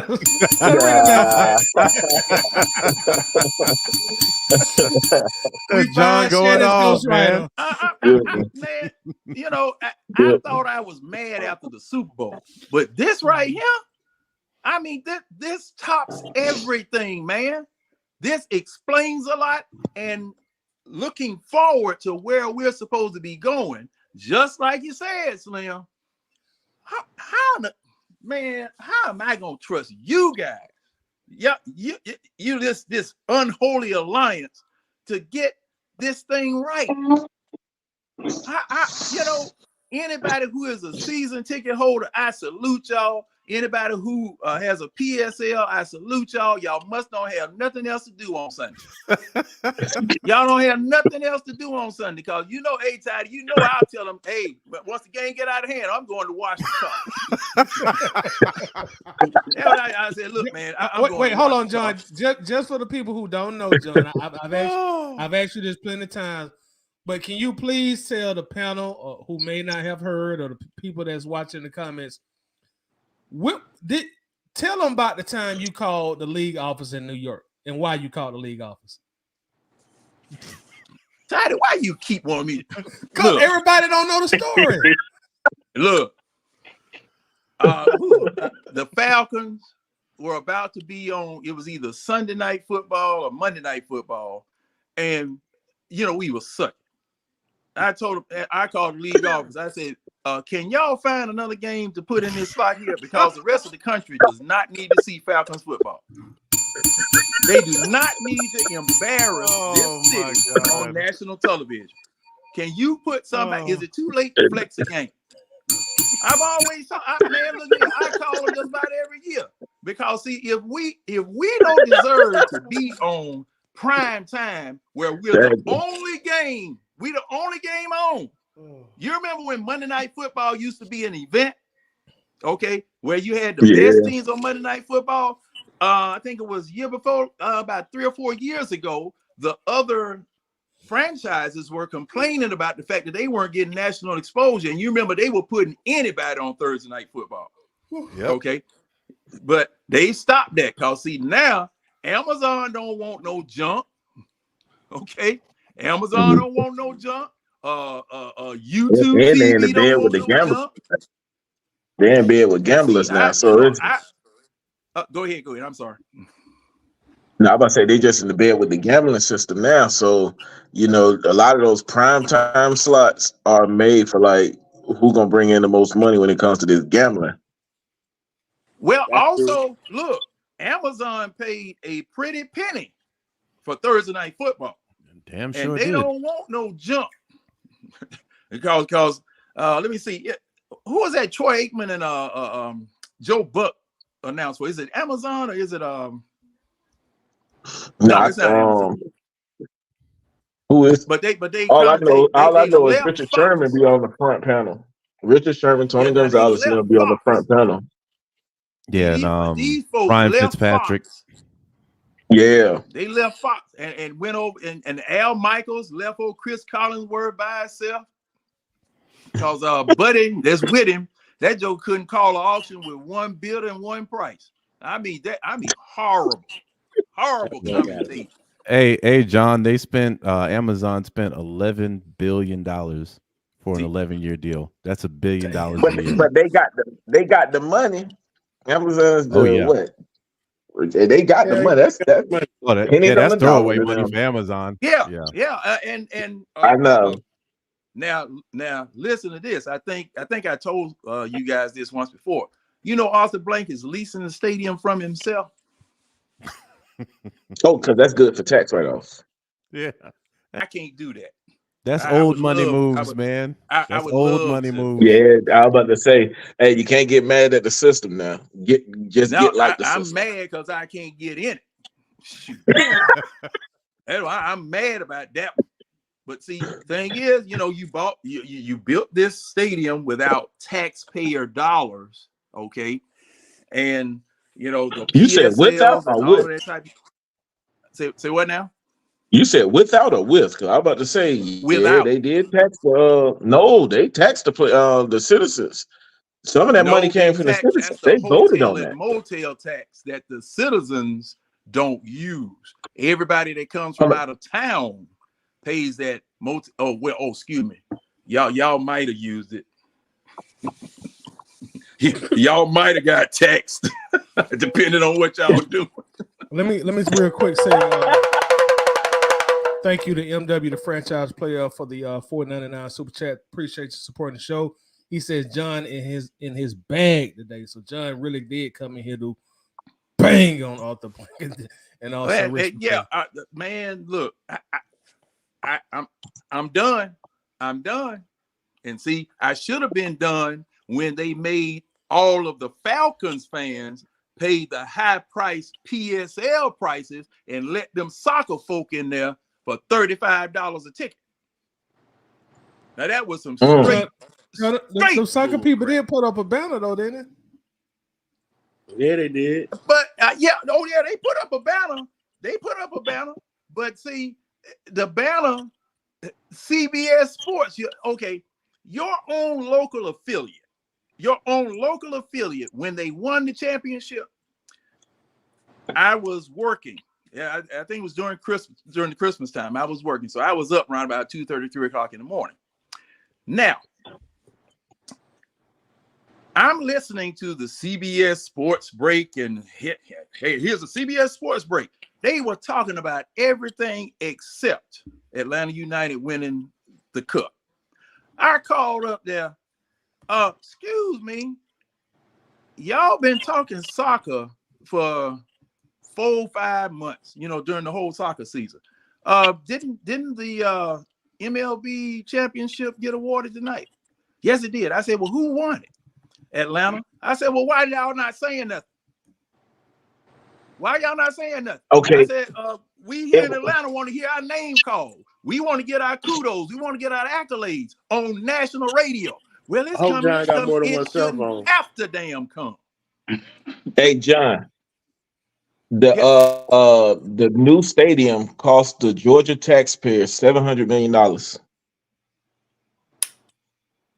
So the stadium, it was $1.6 billion, but the taxpayers was on the hook for $700 million.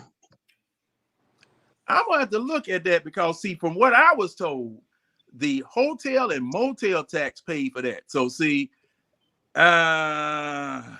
I look it up. I look it up.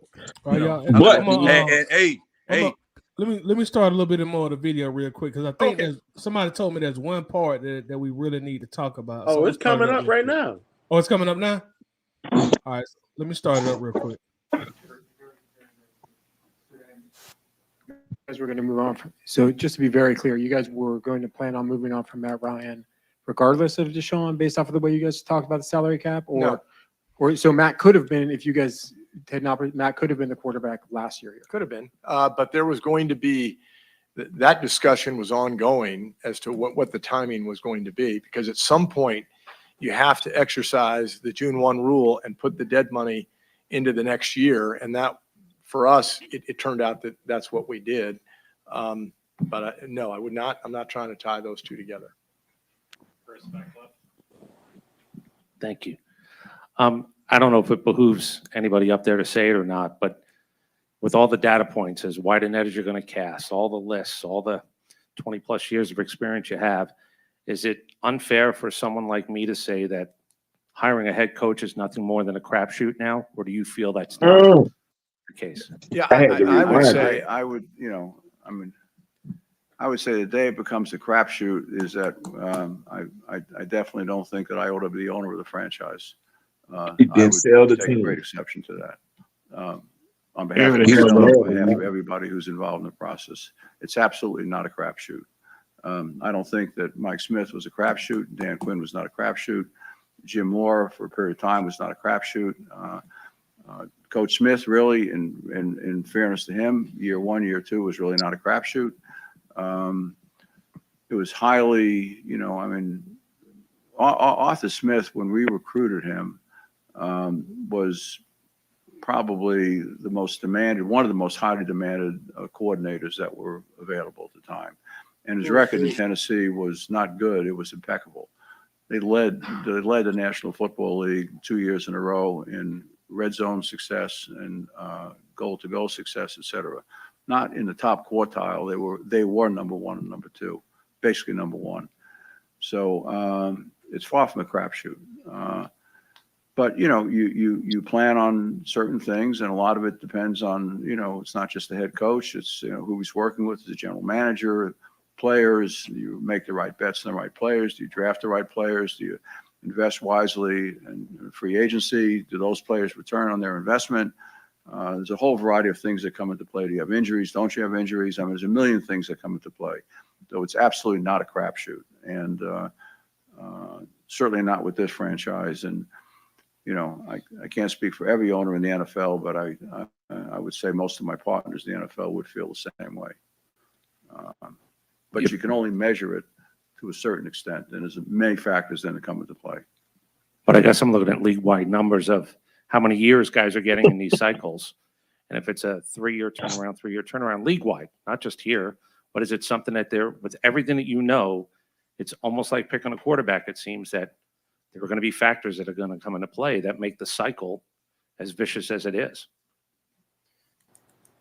Well, there's no question that the National Football League is a highly competitive league. There's 32 teams, so we're going to have half of them, if not more, lose every year. And when they do, there are going to be people, both internally and externally, that begin to have that discussion. So I don't know that the patience level of franchises has changed that dramatically, but it probably has moved a little bit from the days of staying the course. But I don't think that teams take this decision lightly, and nobody does this for the press conference. There's nobody making a change like this that I know of for the press. They're making it because they want to win a championship and they want to change the course. The other thing I would say is that this would be very true in all of my business experience, which goes back 60-odd years now, is that, and the NFL really is no different. This does require a degree of patience, which isn't always my longest suit, because I represent an impatience inside for results, productivity, et cetera, and most everybody who works with me would say the same thing, and representing the fans in that regard as well. which is healthy. I'm not apologizing for that. That's the way I'm wired, and that's, you know, and everyone understands that.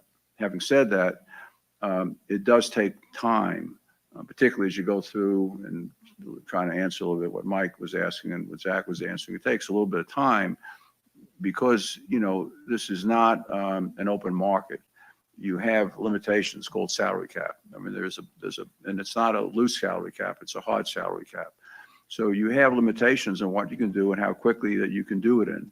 So it takes some time. It takes a degree of patience to build a roster, to bring in these young men, to make sure they're properly coached, to make sure that every box fits properly, square hole and square box and square hole, et cetera, et cetera. And that takes some time. And so you'd like to get immediate results all the time. Sometimes you can strike and it can happen. Usually it takes some time to go through a healthy transition. And so I agree with Rich. I'm putting a few more words on it, probably a little more excessively so, but you can't be impulsive about these changes. This is Coach Smith was with us almost 7 years. Coach Quinn was with us almost 6 years.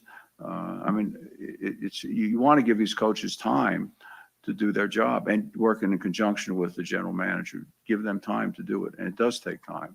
So sometimes 2 or 3 years is not really sufficient. In this case, we felt, you know, the evidence for us and the direction where the team was going, et cetera, that this was the right time. But I would not look at 3 years as being acceptable, normal, you know, check that box. I mean, I don't think, you know, I would say this for every organization in the NFL, that's not a desired outcome for sure. Thanks, Bob. Arthur, this is for you and Rich. The things that have gone on for a while, and there's Arthur Blank, the benevolent businessman, man of the community, all the things you've done on the West Side and what you did to the Dome with your own funds and what you've done with Mercedes-Benz Stadium. But there's also Arthur Blank, the owner. And there have been 2 winning seasons in the last 11 years, and 3 of your coaches that you've hired have not made it past 3 seasons of coaching. How do you quell the angst of fans that say it's the same old thing with Rich McKay and Arthur Blank coming up at another press conference, and you quell the angst that this could be the time that you could get it right, or better asked, maybe how do you self-scout maybe some of the things you've done that you may do differently moving forward with this next coaching hire? That's You know what he's doing? Look at his face. He's asking Rich McKay. He asking Rich McKay is, how are you gonna get out the picture? He asking Rich McKay is, when are you gonna get out the picture? Look at Arthur Blank. Look at Arthur Blank's body language. Rewind it a little bit. Do we need to rewind that question, y'all? Yeah, rewind it. Watch Arthur Blank body language. Yeah, let's go back. He looked like a sad clown. This shit hurt, boy. Yeah, hurt. hey, Yeah, look at that. Rich McKay glasses fogging There's up. also Arthur Blank, the owner, and there have been 2 winning seasons in the last. And it does take time, because look at 3 years as being acceptable, normal, you know, check that box. I mean, I don't think, you know, I would say this for every organization in the NFL, that's not a desired outcome for sure. Watch the pen. Arthur, this is for you and Rich. The things that have gone on for a while, and there's Arthur Blank, the benevolent businessman, man of the community, all the things you've done on the West Side and what you did to the Dome with your own funds and what you've done with Mercedes-Benz Stadium. But there's also Arthur Blank, the owner, and there have been 2 winning seasons in the last 11 years, and 3 of your coaches that you've hired have not made it past 3 seasons of coaching. How do you quell the angst of fans that say it's the same old thing with Rich McKay and Arthur Blank coming up at another press conference, and you quell the angst that this could be the time that you could get it right, or better asked, maybe how do you self-scout maybe some of the things you've done that you may do differently moving forward with this next coaching hire? That motherfucker was stuck, bro. I think that's a very fair question. I think that I, you know, spent a lot of time in reflection, and you know, you have someone like a Coach Quinn who's performed at extraordinarily high level as defensive coordinator in Seattle, and again in Dallas, and kind of why didn't that translate here in Atlanta? Someone like Coach Smith performed at extraordinarily high level as an offensive coordinator in Tennessee. Why didn't it translate here on the offensive side of the ball? So you think about what, as an owner, you can do, but I mean, my job is to, surround myself with the very best people like Rich McKay, Terry Fontenot, great coaches, the whole organization. And it's a whole organization that supports the Atlanta Falcons. I'm not talking about marketing wise or community wise, but just even the team. And we've got a world-class, first-class organization. I think they'll bring the very best thinking and the most objective thinking. Everybody's trying to listen and learn and understand and reflect, and come up with, a better set of answers where we can. There are things that we can control for and things we can't. But we definitely want to challenge ourselves to make sure we represent the fans in the very best possible way that we can. And it's not, it's not a reflection on anybody, I think, in the organization. It's, there are things that you can predict and other things you can't. So it's not a crapshoot, used the word earlier, but there are many variables that come into play in what produces the kind of success. And I do think all of my business experience is long-term. Rich McKay may be one of the most junior executives with us, AMBSC, our broad businesses, if you will, and he's been with us for 20 years. Our golf business is run by a guy who's been with us for 37 years, best golf specialty retailer in the world today. I mean, so continuity is important for a lot of reasons, which we don't have time for today. It's not the purpose for today, but you want to have long-term continuity where you can, because of values, because of seeing a vision the same way, being able to, Like one quick thing, if you look at the Rich McKay, this whole interview is the media basically asking Arthur Blank, why do you still got Rich McKay on the team? Like, why is he still here when he doesn't really have a purpose? And it seems like they jumping through hoops trying to figure out what exactly does Rich McKay do. And I think it's more now Rich McKay see that everyone's now is looking at him. And it's like, hey, something got to shake now, because I think now Rich McKay knows you the one people realize is holding the Falcons back. Because how Mark said it earlier, the reason why they considering this a crapshoot now is because all of this, everything is basically off of what you want the team to be. And then as Rich McKay talk, he like to use the word we. That means he's equal to Arthur Blank. He ain't got no vision for with Arthur Blank. He thinks he's equal with Arthur Blank. So I think Rich McKay got a hidden agenda with this. So well, now I think now. Hey, Slim. Go ahead. They are equals. Who you think promoted that man to CEO? Took him out of the president's spot and promoted him to CEO. They sit together in the box by themselves. Okay? I mean, when Arthur sneezes, the tissue is in front of his face before the first drop leave his mouth. I mean, I'm just saying. Yeah, these two but look are attached at the hip, Slim. They attached at the hip. Look at them. Look at them. Yeah, that's true. That's true. But look at how you see how laid back Arthur Blank is, because this is team. He know he ain't going nowhere. But look at how stiff Rich McKay look. Look at how he's constantly licking his lips and he got to drink water. He knows the media. The man don't have no water in his system. That's the only reason why. No, but he knows now the media question. Yeah, he's trying to. When you're nervous and you're stiff like that, that means you're trying to avoid a lot of. Even though he's in the camera view, he's trying to avoid a lot of eyes. That man is nervous because the media is asking them, what is the purpose of Rich McKay? That's the if they it could be in layman's terms, they would have been said, Arthur Blank, what is Rich McKay's job here? What is he really doing? Why is he still here? You look at the pause, though. Look at the pause when the question was asked. If you look at Rich McKay and how he turned his head, he basically looked at that man, and this is the funniest shit in the world to me, because I said it when I heard the interview. I was like, who sent you, nigga? He looked at him like, who sent you? Like, like whose man is this? Like, how did they even get this question out? Did they not vet this nigga? Security. Yeah. That's exactly how he looked. And he was like, oh shit. Now, Slim, let me clear something. Now, I just read something, and I hope everybody's sitting down. I just read something. I hope everybody's sitting down, and it's to your point, Slim, because you correctly said that the $700 million came from the taxpayer, but you want to know how slick your boy is. Listen, he said it was supposed to be 200 million. Oh, hold on. Listen how slick your boy is.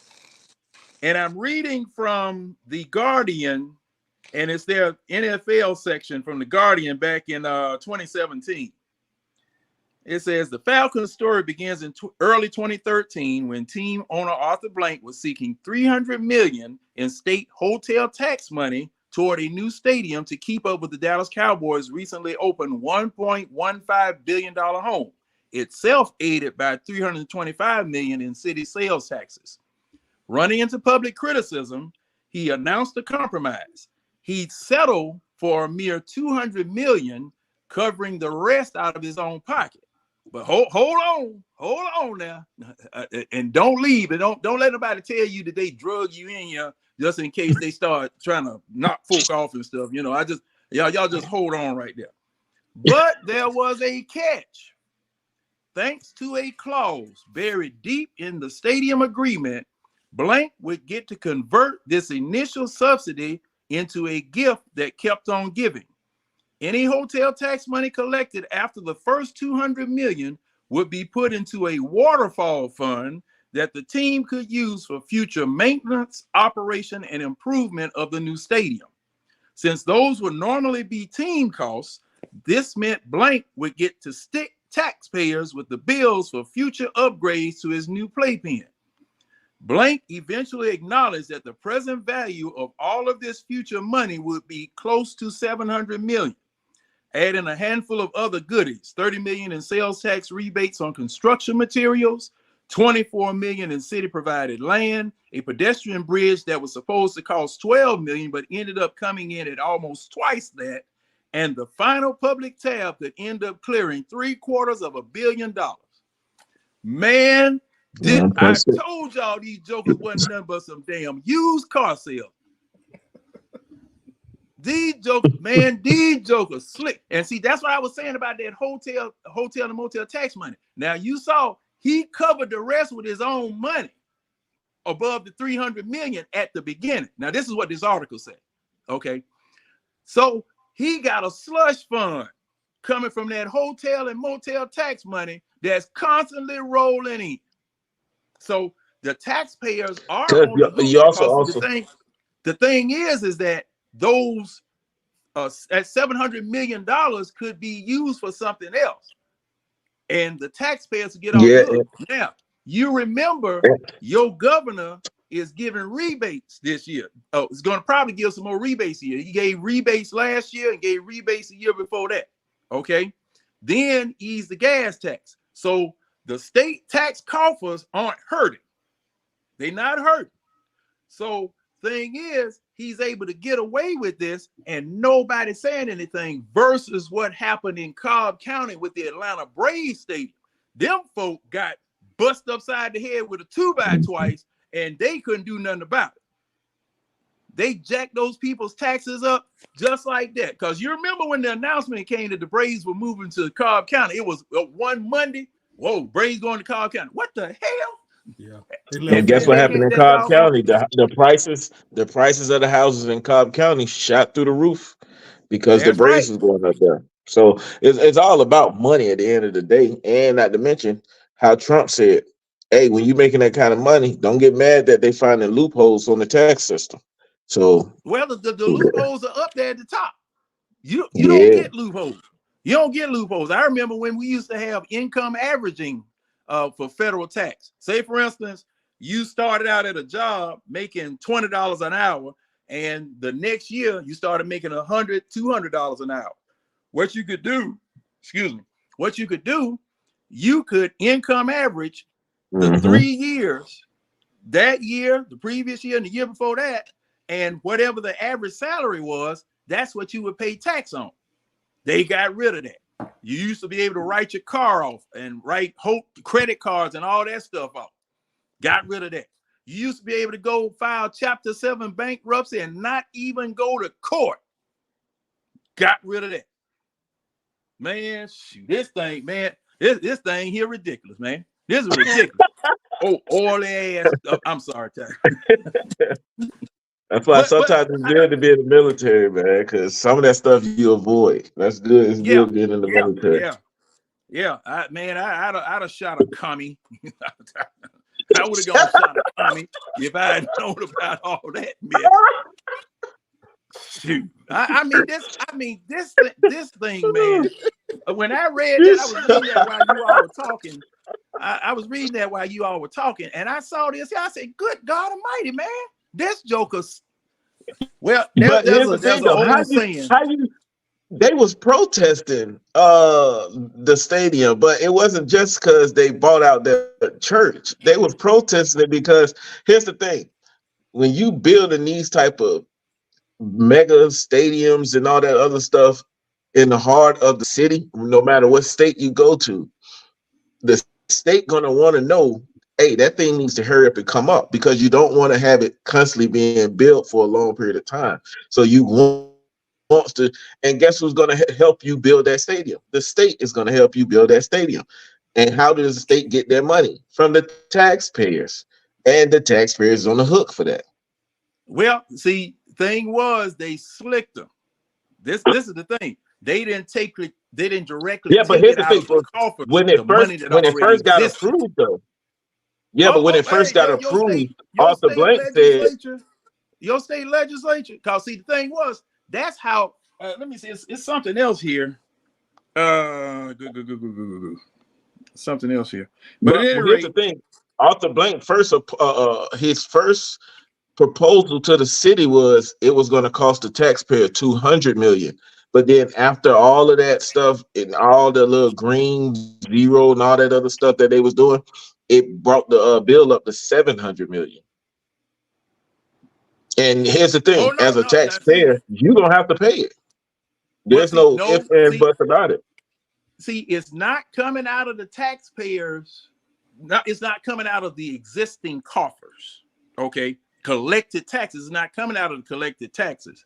It's coming straight from that hotel and motel tax that those people who visit and those of you who take advantage of it. Listen, I don't care if it came out my left pocket. It doesn't matter if it came out my left pocket or my right pocket. It was still my money, and they took it.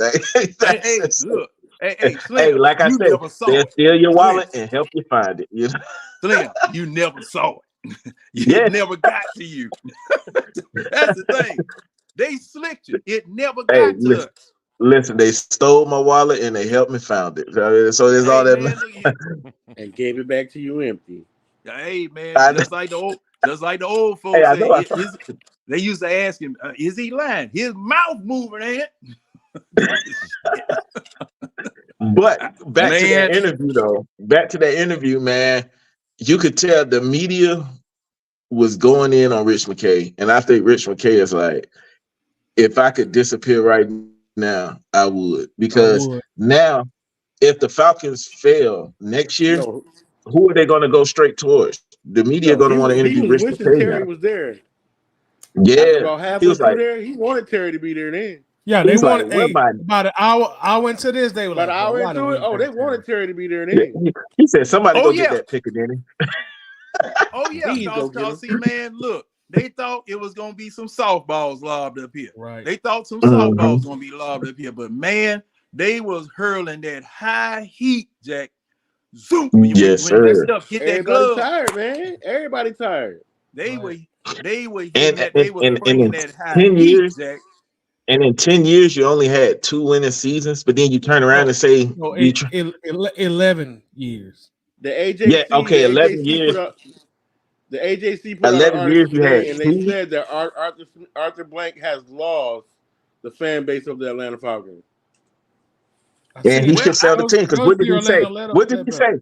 Arthur Blank said if the team, if it became a crapshoot, he don't need to be the owner of the team no more. He needs to sell the team. Like hashtag crapshoot Falcons need to go out. That needs to go viral.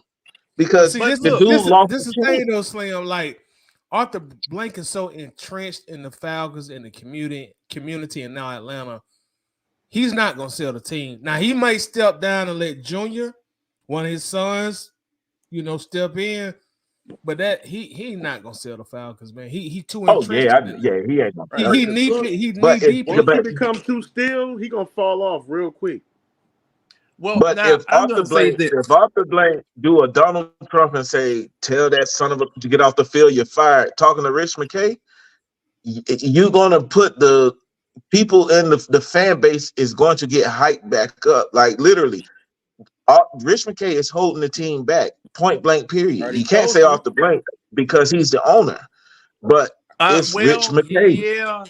You can. Yeah, I'm with John on this one because at the end of the day, Arthur Blank is still the puppet master. He the owner.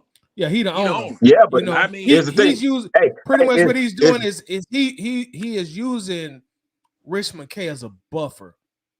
That's the only thing. But hey, when you go over your homeboy house, to play his video games, and you say, "Man, I hate the way you cheating," you can't break his video game. That's still his video game. You either gonna play it or you gonna leave. So it's his team. You know what I'm saying? Like I understand the philosophy, but you bring a GM in and you let them. You say, "Hey, look, this is what I want." You go out and do it, and let the GM do that. You don't put other people in the kitchen and then be like. And then tell the person who's standing outside smoking a cigarette, "Hey, I need this made." Like, chill out, man. Slim, I totally agree with you.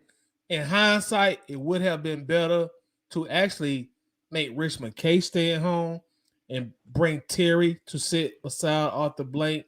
And that kind of would have been, this is the new Falcons. It's kind of like when Target, Coca-Cola, right. Delta, every 10 years they'll change their logos. You know what I'm saying? Like, okay, we're going to rebrand.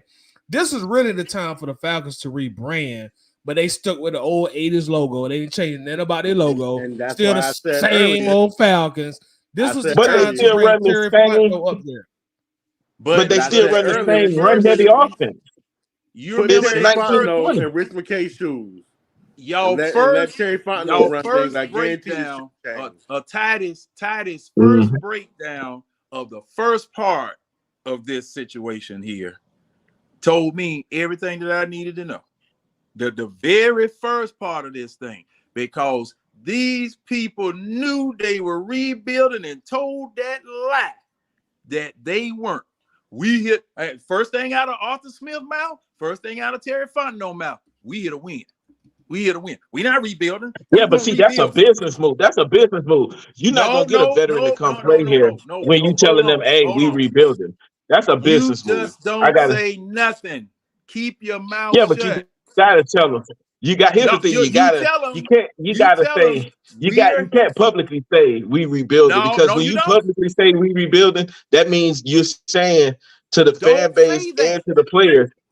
Yeah, that's like people say, "Oh, we should just paint." Don't say that. Don't say anything.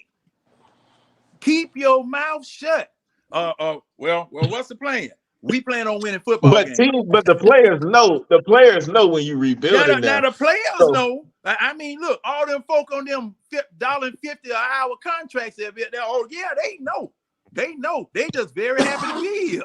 You know. And okay, yeah, as long as y'all happy to be here, y'all got a job. You got, you might have a potential of getting hired here permanently or whatever. But you keep working and you keep going on. Now, thing is that you as a boss, you may have some other plans, but you keep your mouth shut. I never will forget, man. I was working, and there were some temporary people that were working for me. They were gonna fire those jokers that night. They told us, don't tell them, because see now they'll just leave right now. We need them right now. But I'm gonna tell you why. I'm gonna tell you why. Look, I'm gonna tell you why I'm that's gonna not tell gonna these work. people right now, because I'm not getting shot in no doggone dark corner because of y'all jokers over here gonna tell a lie and trying to fool folks. But see, It was here's the difference mostly between. some of y'all too now. Shoot. But I let me told tell you, them here's the I difference told them what it between. did Here's the for difference between. Here's the difference between like a civilian job and like the jobs at the NFL. The reason why you just can't keep your mouth closed is because every single person in there got an agent. Hell, even the janitor got an agent. So you try to say, "Hey, we're gonna do this and we gonna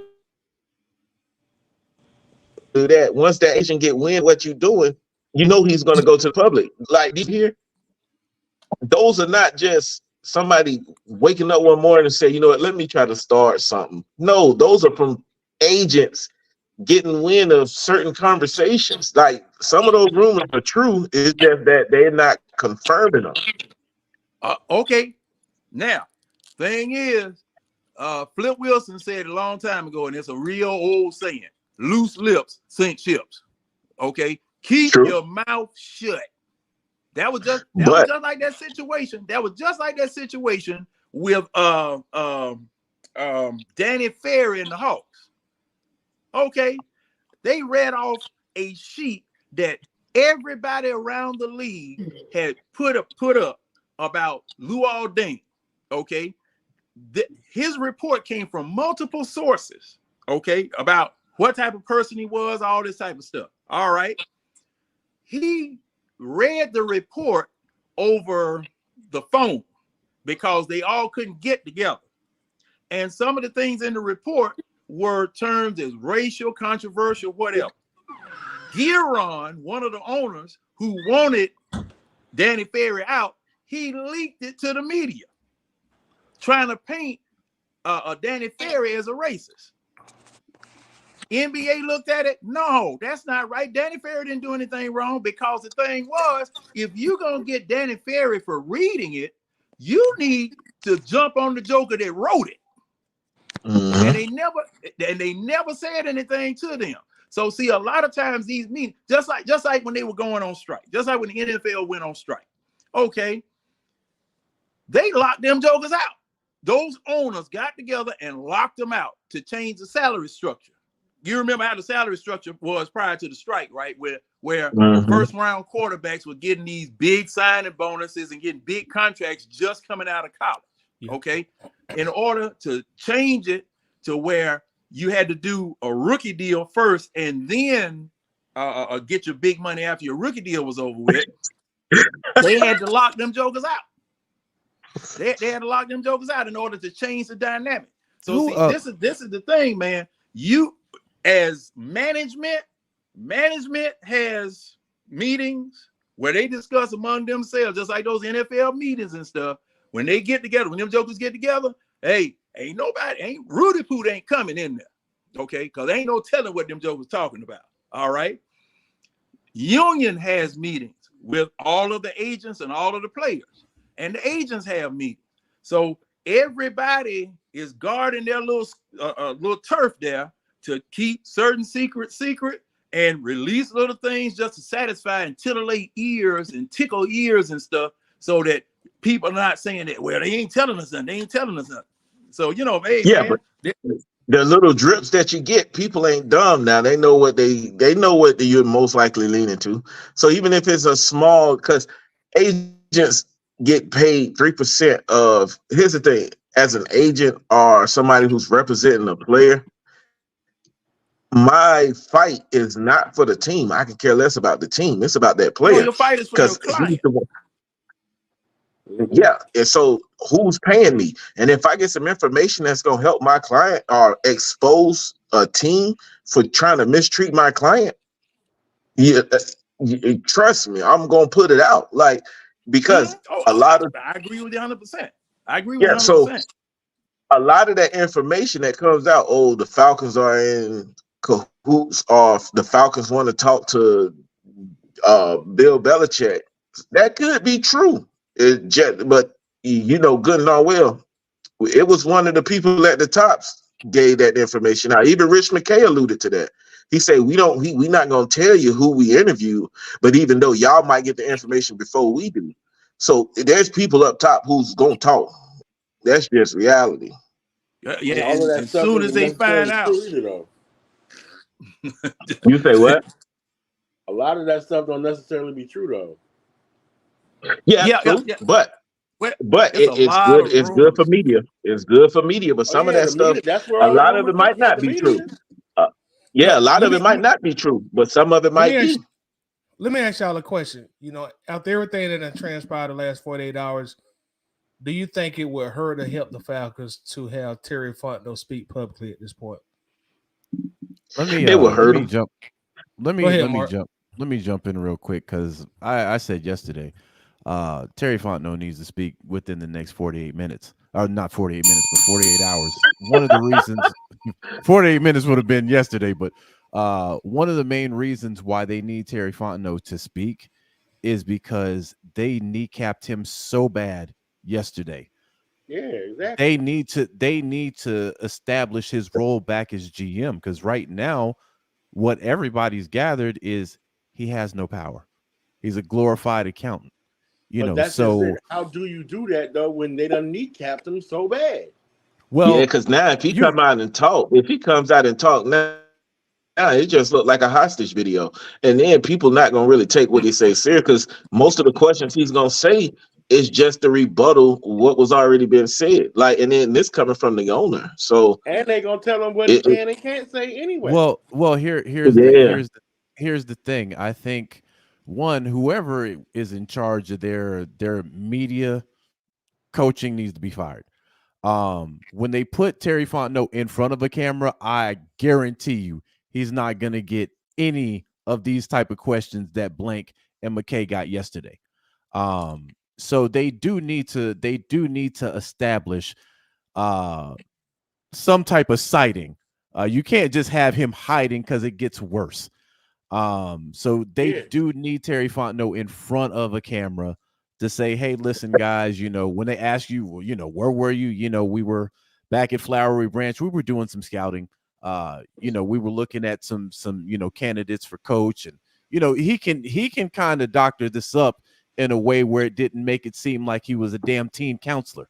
You know what I'm saying? So it's gonna be a Terry Fontenot sighting at Costco getting more tissue. Well, yeah, and the media gonna probably be asking him, hey, when you go to Pizza Hut for Rich McKay, you think you give him some cheese breadsticks? Like, they can't really say too much to him. Like, he would sound like a hostage. Like, literally, we are good in here. Hiding Mark, let me ask you this. Makes it worse. Let me ask you this, Mark. If Arthur Blank called you tomorrow at 9 a.m. and said, look, Mark, this press conference did not go the way that I intended it to go, what advice would you give him to get this franchise back on track? He might not like it. First thing, okay, listen, we need to get Terry Fontenot in front of a camera. There has to be a sighting. You can't hide him now. I mean, you kneecapped him. So we need to put him out there, and we need to establish that he's your GM. On top of that, he has more than just input on who your next head coach is. Second thing I'm telling him, he ain't gonna like this. You need to be hiding Rich McKay, not Terry Fontenot, because Rich McKay I mean, he's sitting up there, and everybody's asking, why the hell does he still have a job, basically? So you need to hide Rich McKay. I guarantee they done made Terry sign an NDA by now. But I think this is what they should do. This is what they should do. To me, this is what they should do to fix this and let it all go away. They should put out a tweet, just like the Tennessee Titans did, and said, after careful consideration, we will allow Terry Fontenot to be fully in control of the player personnel.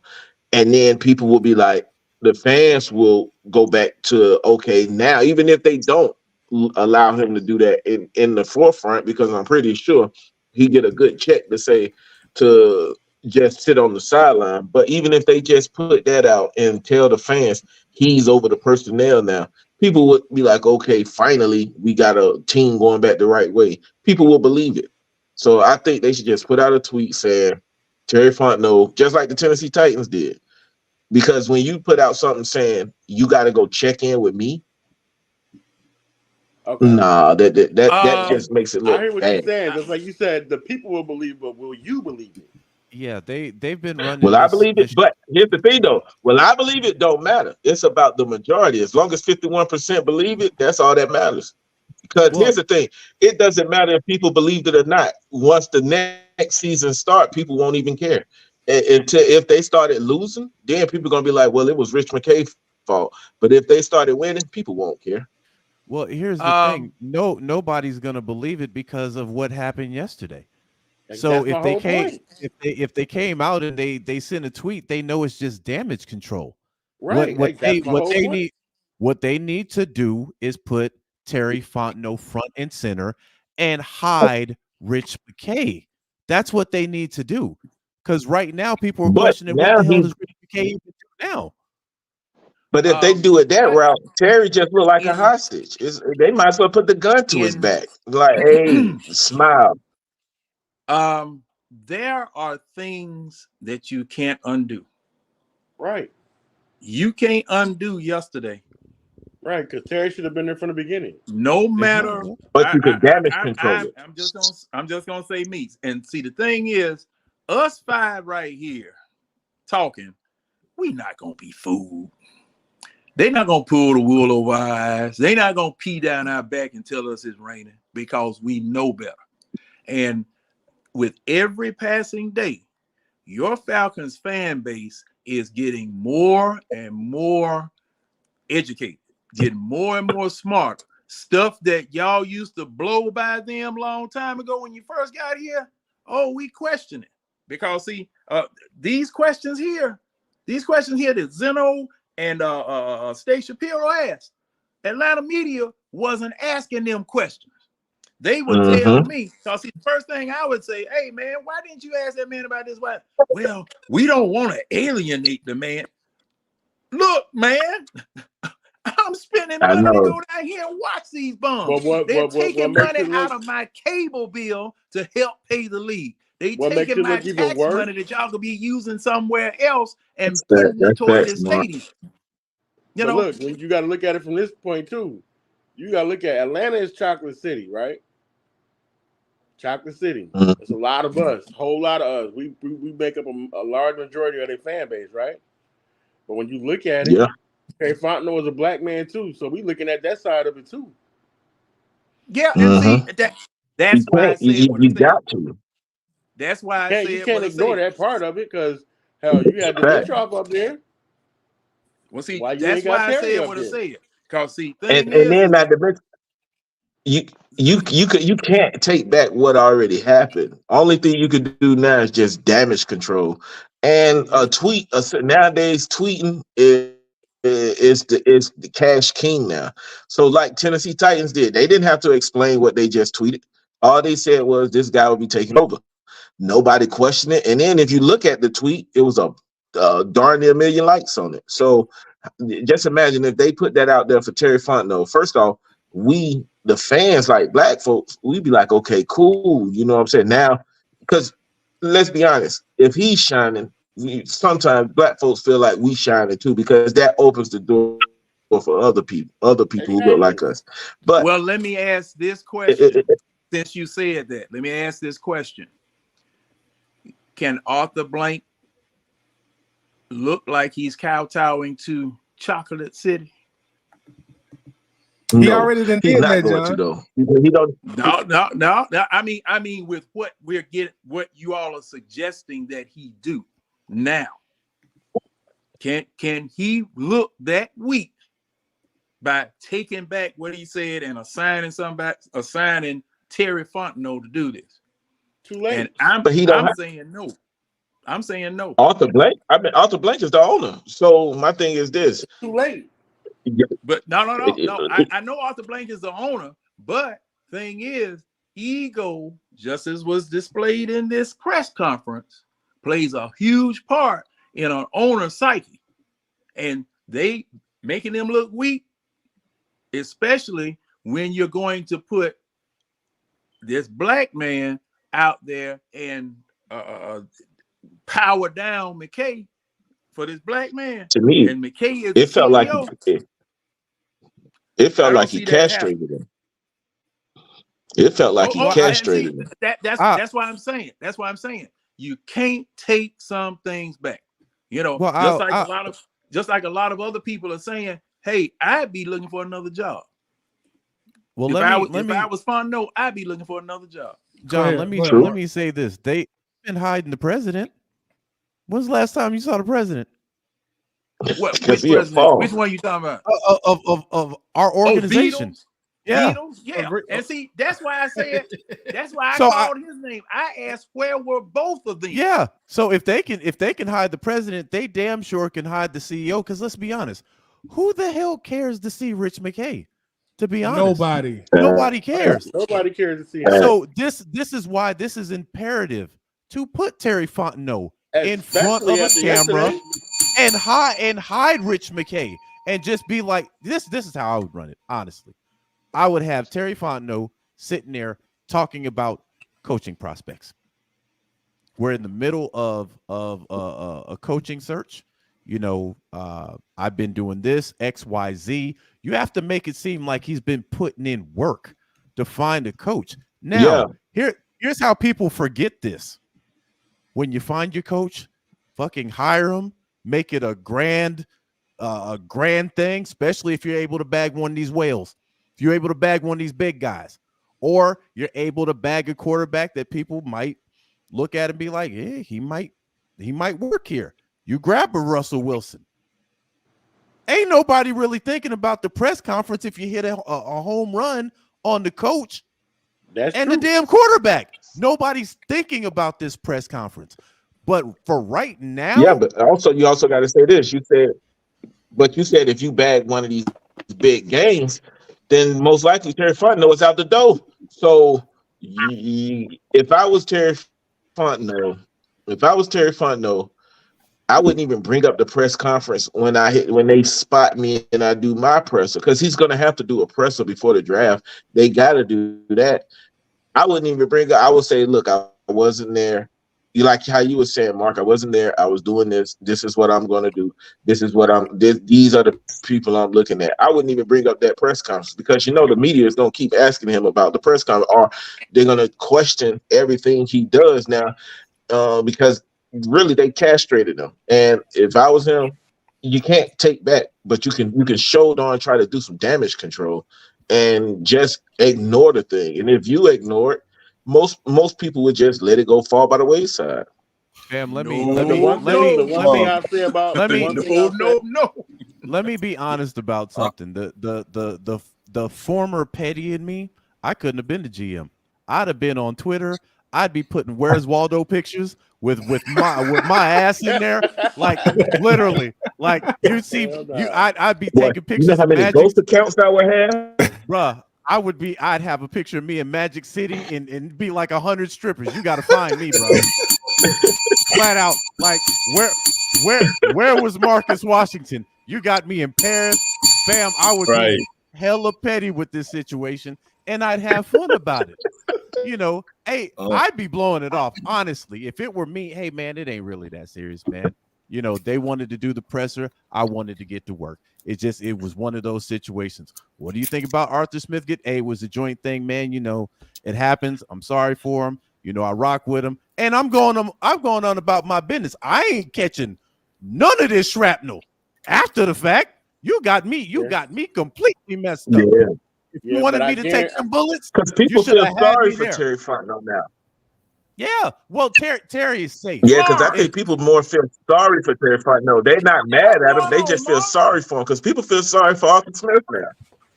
But I don't know about that one. I guarantee if y'all look at Zeno followers as of the day before the conference and after that press conference, I guarantee that man probably doubled up. Oh, I followed him after the conference too. We're gonna actually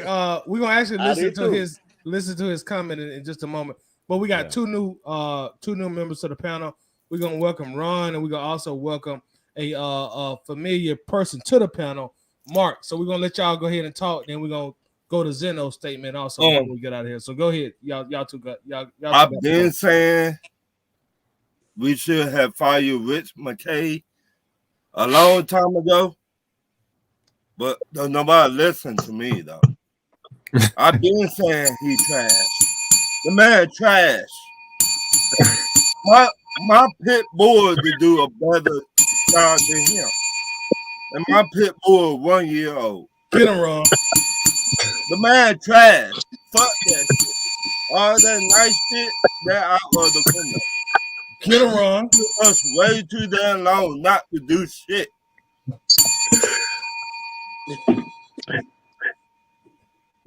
Hey, Ron. I mean, for the most part, I agree with you, but like, I don't understand why the focus is on Rich McKay, man. You Because know, he done their box of rocks. You been with us forever, and what you done? What he done? I mean, but like that's like saying the water boy is trash. I mean, again, He's like, the this go-to. is somebody. I tell everybody. Shit. If it were up to me, but the thing is, you keep putting him out there in front of everybody like he's somebody. That's the problem. And that then because But I don't know anything about that. also one thing about that, Mark, is just one quick question then, because during that whole conference, the media was going after Rich McKay. So that means it's something about him that's catching all that heat. He's getting that heat. Because everybody recognized who's basically running the Falcons. It's not Arthur Blank. It's Rich McKay. You went from Tampa Bay, built a Super Bowl team in Tampa Bay, and you come over here and have not produced shit. What you done? Why you here? He been with the Falcons 20 years, and only 8 years they had a winning season, and 7 years they went to the playoffs, and 2 they went to the Super Bowl. I mean, what's that? No, it was 1 time they went to the Super Bowl. 3 times they went to the NFC Championship. Wait a minute. Now, let me ask this. Rich McKay just got back into the Falcons hierarchy this year, didn't he? Because he was where Mark go? didn't he Mark? just get into the Falcons hierarchy as CEO this year? Because if I'm not mistaken, last year. But here's the thing, though. His title kept changing, though. His title kept changing, even though they were saying he just got, but he was still standing right there with Arthur Smith, and a lot of people understand when you got the ear of your owner, you are the owner. But, I understand all that. Now, my thing is that okay? They promoted Beatles to president this year, right after they promoted Rich McKay to CEO. All right, CEO. I think about, because when I last asked the question, what was he doing? He was supposedly in charge of development and getting the Mercedes-Benz Dome together. Okay, totally away from the team until the last year of Quinn's last year. He came back. And he was supposed to be this one above all advisor to Quinn as a somebody to talk to, somebody that knows something that he needed to talk to. But McKay hadn't done any drafting or any real football work since what? Mike Smith. 2007. Earlier than that. 2007. Last time he was a Falcons GM, 2007. Yeah. So man, see, that's what I'm talking about. And just like you said, Slim, you are the de facto owner. Because see, the thing was, and the saying was that okay, this consulting firm, this coach search firm that we had, okay, they'll go pick a coach, get some people. All right, get a list of people.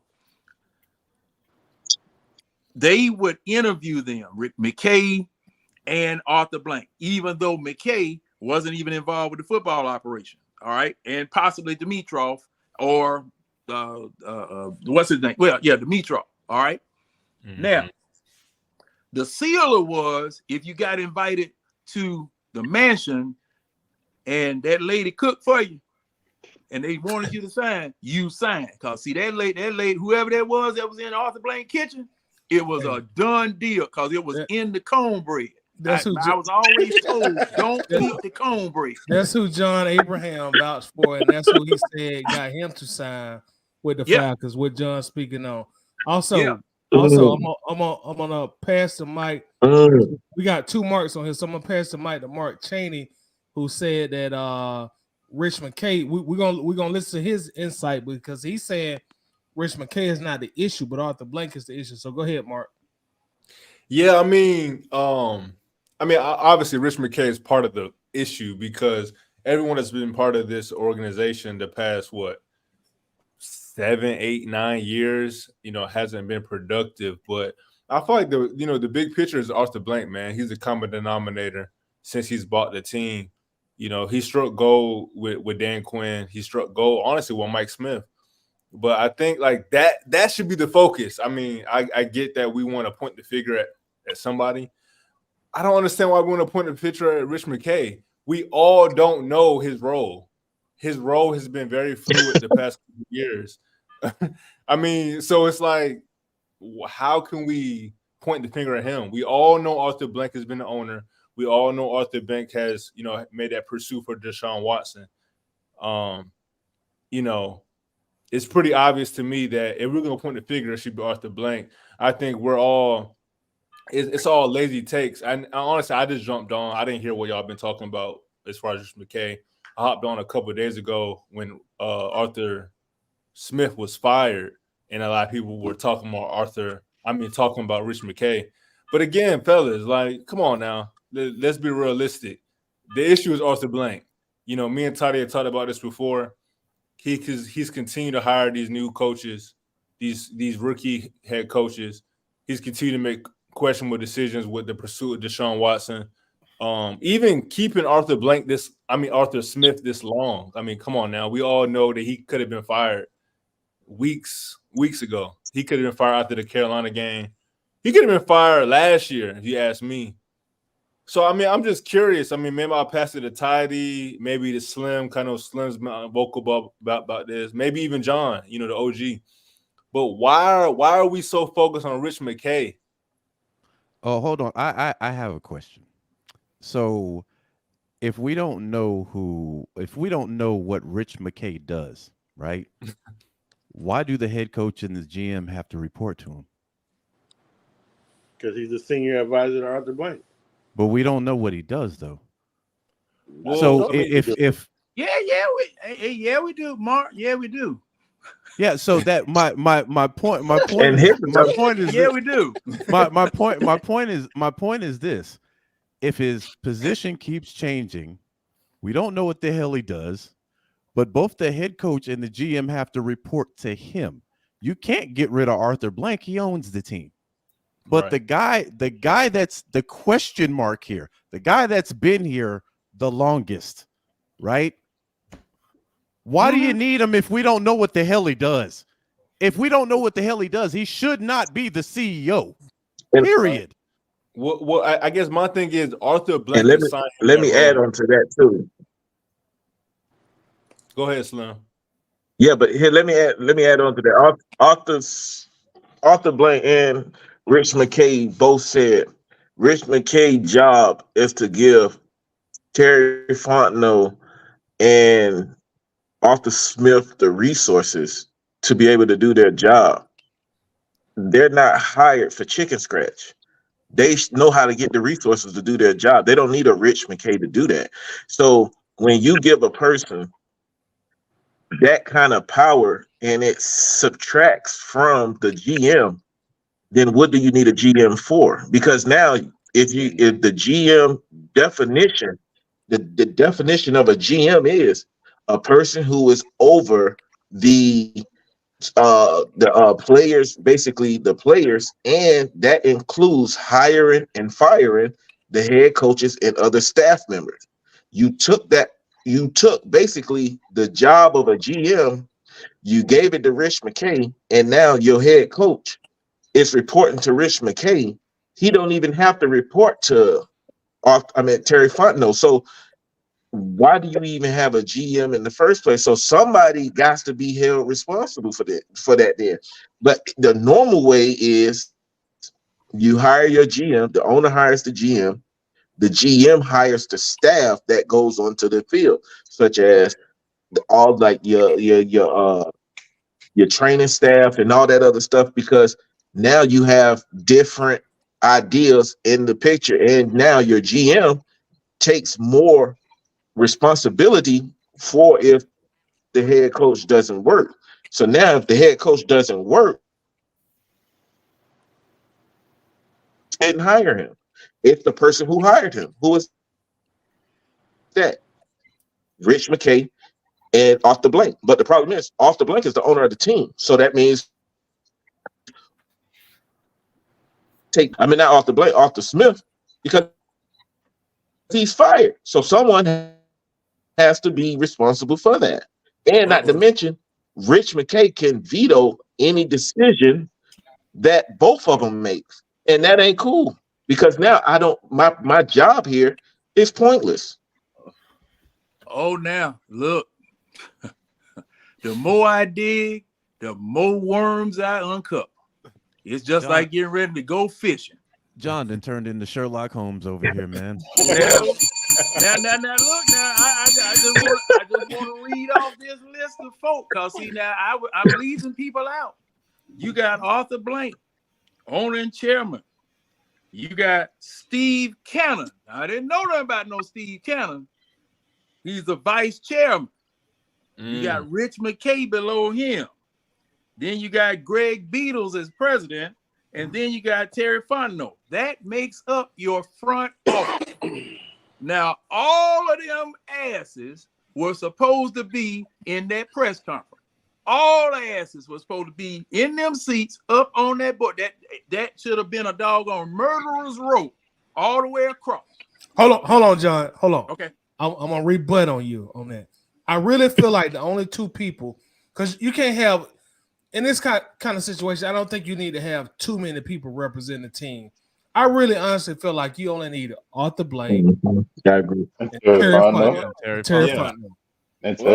Well, now, and the reason why I said put all those people up there, they will be what we used to call energy absorbing material. Once the space shuttle gets a little too hot coming back into the atmosphere, that's what those heat tiles are. A lot of these folk ain't nothing but heat tiles. I agree, but I think I make too much money to do that. I think at some point it's like you got too many people representing the team, even though we know we got a lot of people representing the team. When you're doing a press conference, you can't really have like 8 people up there looking like the Supremes, you know. It's 2 minutes. All you need is Diana Ross. But Tidy and John, hold up. Do y'all think that Terry had any say in firing Arthur Smith? No. Exactly. I don't think so. I think he wanted to keep Arthur Smith, if we're being honest. Well, I'm not gonna say that. To me, I don't think his opinion mattered, because he was that low on the total poem. So to me, the most important people need to be in front of the camera, and it's these two men that you have on the screen right now, in my opinion. Like Terry, he didn't fit because he had no say in firing Arthur Smith. Because honestly, if it was up to Terry, he may have fired Arthur Smith after the first year. He may have fired him after the second year. But let's be real. Mark, remember, you didn't know about all of this until these two opened their mouths yesterday. Yep. See, we didn't know. But then let me ask you this then. So why give Terry Fontenot the title GM? Because he's so then if why do you if he's not, but Repeat it again, cause you're breaking up a little bit. Who is that? I think he dropped, but I mean, to answer his question, I felt like same thing with Arthur Smith. I feel like Terry Fontenot and Arthur Smith were always the bridge coach and the bridge general manager. I feel like these were guys that were put in a position where the cap was terrible. So you weren't going to get some qualified guy to take this position. You were going to get a young guy, a young up-and-coming guy, and hope maybe they hit. I've been saying that. I said that after year one for Arthur Smith. He was the bridge head coach. He was never destined to take this team to the promised land. He was just the guy to get us through the cap hell. Same thing with Terry. So I think Terry Fontenot is the GM in training. There was always a plan for him to basically fill it out for the next couple of years. I mean, if you go through the internet, we can't find the contract details for Terry Fontenot or Arthur Smith. Cause see, they not going to well. Yeah, because a lot of them don't like to publish that. That's on every team. A lot of them don't like to publish their contract details because the thing is, their contract details is not part of the salary cap. So they're not under the salary cap. Come on now. Because most times than not, you're going to at least find a head coach or the general manager's contract term. You may not find a dollar amount, but you're going to know if they signed for 3 years, 4 years, or 5 years. Arthur Smith, they both signed for 6 years. They both signed for 6 years. Not find their details anywhere. If you look it up, it says that Terry makes between $2 to $5 million. And Arthur Smith and them was signed for 6 years. No, hold on. Yeah, they was both signed for 6 years, but you're not gonna get the full actual factual. Slim, where do you get that from? I've never been able to find that. Me and Tidy have looked it up. We have not been able to find no. I've never been able to find that in 3 years. What? Find what? Any Terry Fontenot's or Arthur Smith's contract details. Okay, now the front office people know. But the coaches and everybody directly involved with the team, like the coaches and the assistants and all that type of stuff, they publish that like National Enquirer all the time. Because just like they were talking about what what Belichick was making, what they signed him for. No, even Belichick's, you can't find his contract details. Yes, you can. No, you cannot. Sean Payton out there in Denver. Yeah, Sean Payton, you can. He was making. Okay. Yeah, Sean Payton, you can. Yeah. Bill, all right. So right here on Sports Co, it says Smith contract is worth $7.5 million a year on average. Is just outside the top 40 coaches. $7.5 million a year, and he had a 6-year deal year contract with the Falcons. Matter of fact, worth $7.5 million a year. Matter of fact, they had broke it down to how much money that man was making per hour and per day, and it's posted on Facebook. I saw that. I saw that. He making $17,000 per day for the next 3 years. Hey, Slim, put that in the private chat. Since he got fired. Yeah, I was about to say, send that to us because we've been digging for that. All right, you can go. They both got signed for 6 years. Put it in the private chat. I don't know what Terry's making, but I know they both got signed for 6 years. And Arthur Smith's contract got revealed, but Terry Fontenot, since he's a member of management, his is not. Slim, put that in the They don't private give you chat. an exact number, but they give you a range. It says between 2 and All right, hold on. Yeah, and again, but here's the thing: they're not beholden. They're not beholden under the salary cap, so they don't have to disclose a lot. Oh no, the coaches. Yeah, front office, and the coaches in the front office. No, they don't really have to say anything. But see, they don't have to disclose. Thing is, too, that's like me asking one of y'all, how much do y'all make? Let me say something since you asked that. Every federal employee's and city employee's salary used to be published in the Journal and Constitution every fiscal year. If you wanted to know how much the MARTA bus driver was making, check right behind the sports section, and they would have how much his regular salary was, how much overtime he made, and how much money he made, because that is public domain information. Okay, private companies, they don't have to do that. They don't even have to do that. And you put that in the chat, Slim. And see, hold on, I'm make sure I'm reading this thing right quick.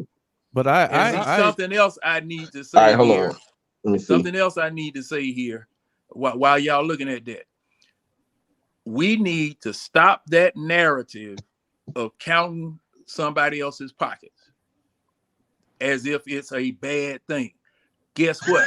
The NFL puts your business in the street every damn year. Mm-hmm. They tell you how much the players are making in every position. So if I was counting somebody's, the colloquial meaning of counting somebody else's pocket is being so nosy you want to know what somebody making. Well, guess what? The NFL tells you what they making. So if I say Buddy getting paid too much money, I got the figures to prove it. There it is. He's stealing. Okay. This counting people's pockets, that narrative doesn't fly, because see, if it was secret, fine. I'm digging. I'm nosy. But they made it where now. Everybody knows about every player. And Spot Track, you can find out intimate contract details on every player in the NFL this year, last year, next year, whatever. Hey, John, that's how you set them on the market. I'll take it a step further. They will make you believe that a player should take a pay cut to help the team out. Yeah. Billionaires want millionaires to take pay cuts. Yeah. So it's, when I don't even worry about the money game. My thing is always this. I want the players to get paid, because these owners, win, lose, or draw, they making money. Period. As bad as we played this year, Arthur Blank ain't hurting in the pockets this year. At all. He ain't hurting in the pockets. So hey. And he won't, because of the salary cap. The salary cap is made to protect them, as well as keep it supposed to keep it fair around the board. He got tax money. But hold on, I'm writing it because it has a few. He's getting television revenue. He's getting the parking. He's getting the drinking. He's getting that $700 million plus from that slush fund that the state of Georgia is contributing into. Man, shoot, them jokers ain't heard from no doggone money. They got you. They got you thinking you winning because them hot dogs cheap. Yeah. But let me ask y'all this. Yeah. Do y'all really think Arthur Blank profited that much this season? Yes. Yeah. Look at it. Yes. Every owner. Man worth $4.6 billion. None of these owners took an L this year, man. None of them took an L this year. Mark. Then why fire the coach? You fired the coach. Every time the salary cap goes up, they get the exact same amount. It's only split between 32 people. That's the difference. It's a pool. 50% of it is the salary cap. The other 50% goes to 32 owners. But Winston, I'm talking about. Do you think did he profit from his investment going into this season? Is my question. I'm not asking if he's broke. We know he's making money. I'm talking about, did he make money after this season? Yeah, the Falcons were last. If you look up the Falcons revenue, to increase it. You talking about his network or his revenue? Because his revenue increased 8% since 2022. Even during COVID, it increased. Fam, you're not missing no. So I think last year the average revenue in the NFL was $18 billion. They make more money than any sport. Yeah, Right. because it's a shared system, just like Winston was saying. Because see, everything like Mark, and I think you missed it when I was saying it. If I buy a Falcons jersey, guess what? That's split among the other 31 teams. if I buy a Coca-Cola down there at Mercedes-Benz Dome. The other owners are mad that I can get one cup and keep refilling it the whole time I'm down there. But that 45, 50 cent, whatever it is they charging, that's split up among all 31 owners. That's why All that that goes into a dome, food. that's why that new dome had All to right, be all built. right, all right. Well, let me rephrase the question then.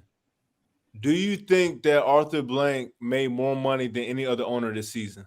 No. Well, no. No, none of them do. Jared Jones made the most money every year. Well, No, see, none of them do. but what I'm saying is, The owners, y'all the think Denver Arthur Blank owners was are the the richest bottom? owners. Who? Yeah, see, none of them do.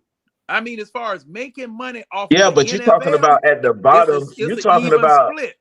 you talking Well, no, about at the bottom of billionaires, and he's not. First of all, he has different avenues. If you're talking about just the Falcons, but even the Falcons worth $4.7 billion. But yeah, but that's still 4 something to sneeze at. But once again,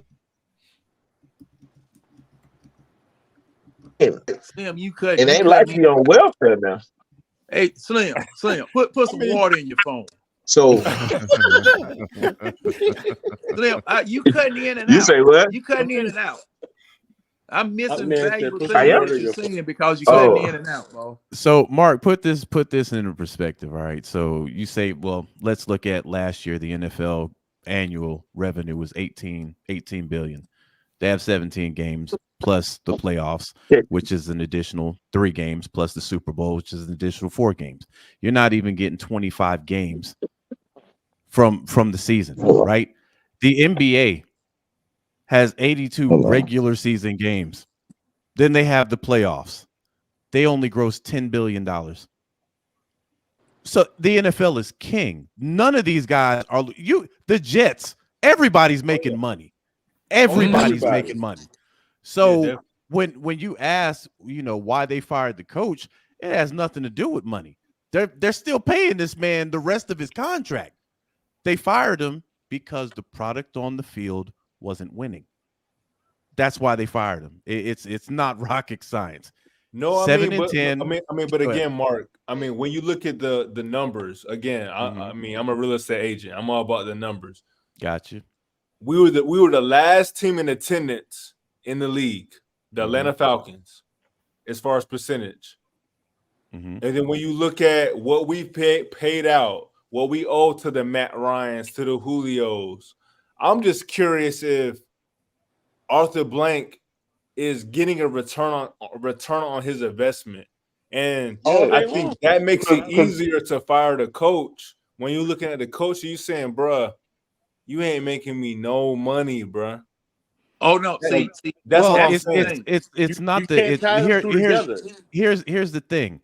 The coach isn't making you the money. The league is.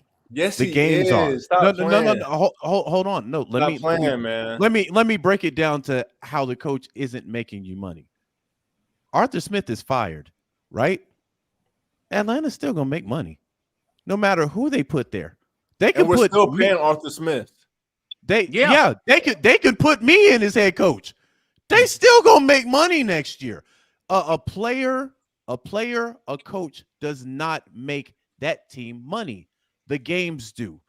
The revenue share, the TV money that keeps going up. You got Amazon in the mix. YouTube's trying to get in the mix. We had no primetime games this season. Some of these streaming does matter. All this matters. All this matters. Let me tell you not how deep to the money. Not hold on. Hold on, John. No, sir. Let me tell you how deep this money goes. You remember a couple years ago when you would watch a game, you'd be able to watch it on cable. Right? Now they got these games split up. So if you want to watch one game, you got to have Peacock. You want to watch another game, it's on Amazon. You want to watch another one, it's on Paramount Plus. We had none of them. Okay, we had none of them. I get you, but these entities are paying the NFL money to stream these games.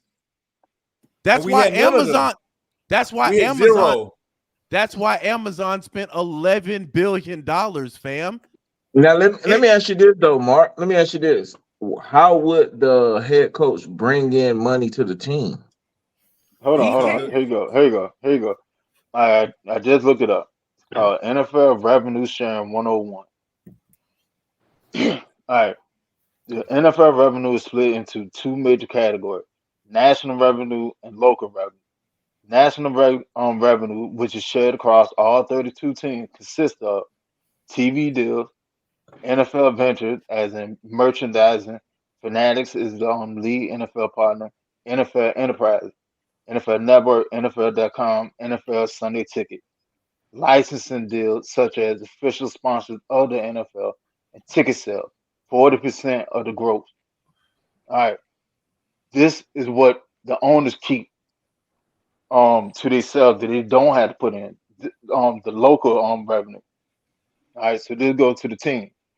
60% of the ticket sale, the concession and parking, which is split up between the team and stadium ownership and corporate sponsorship with the local team.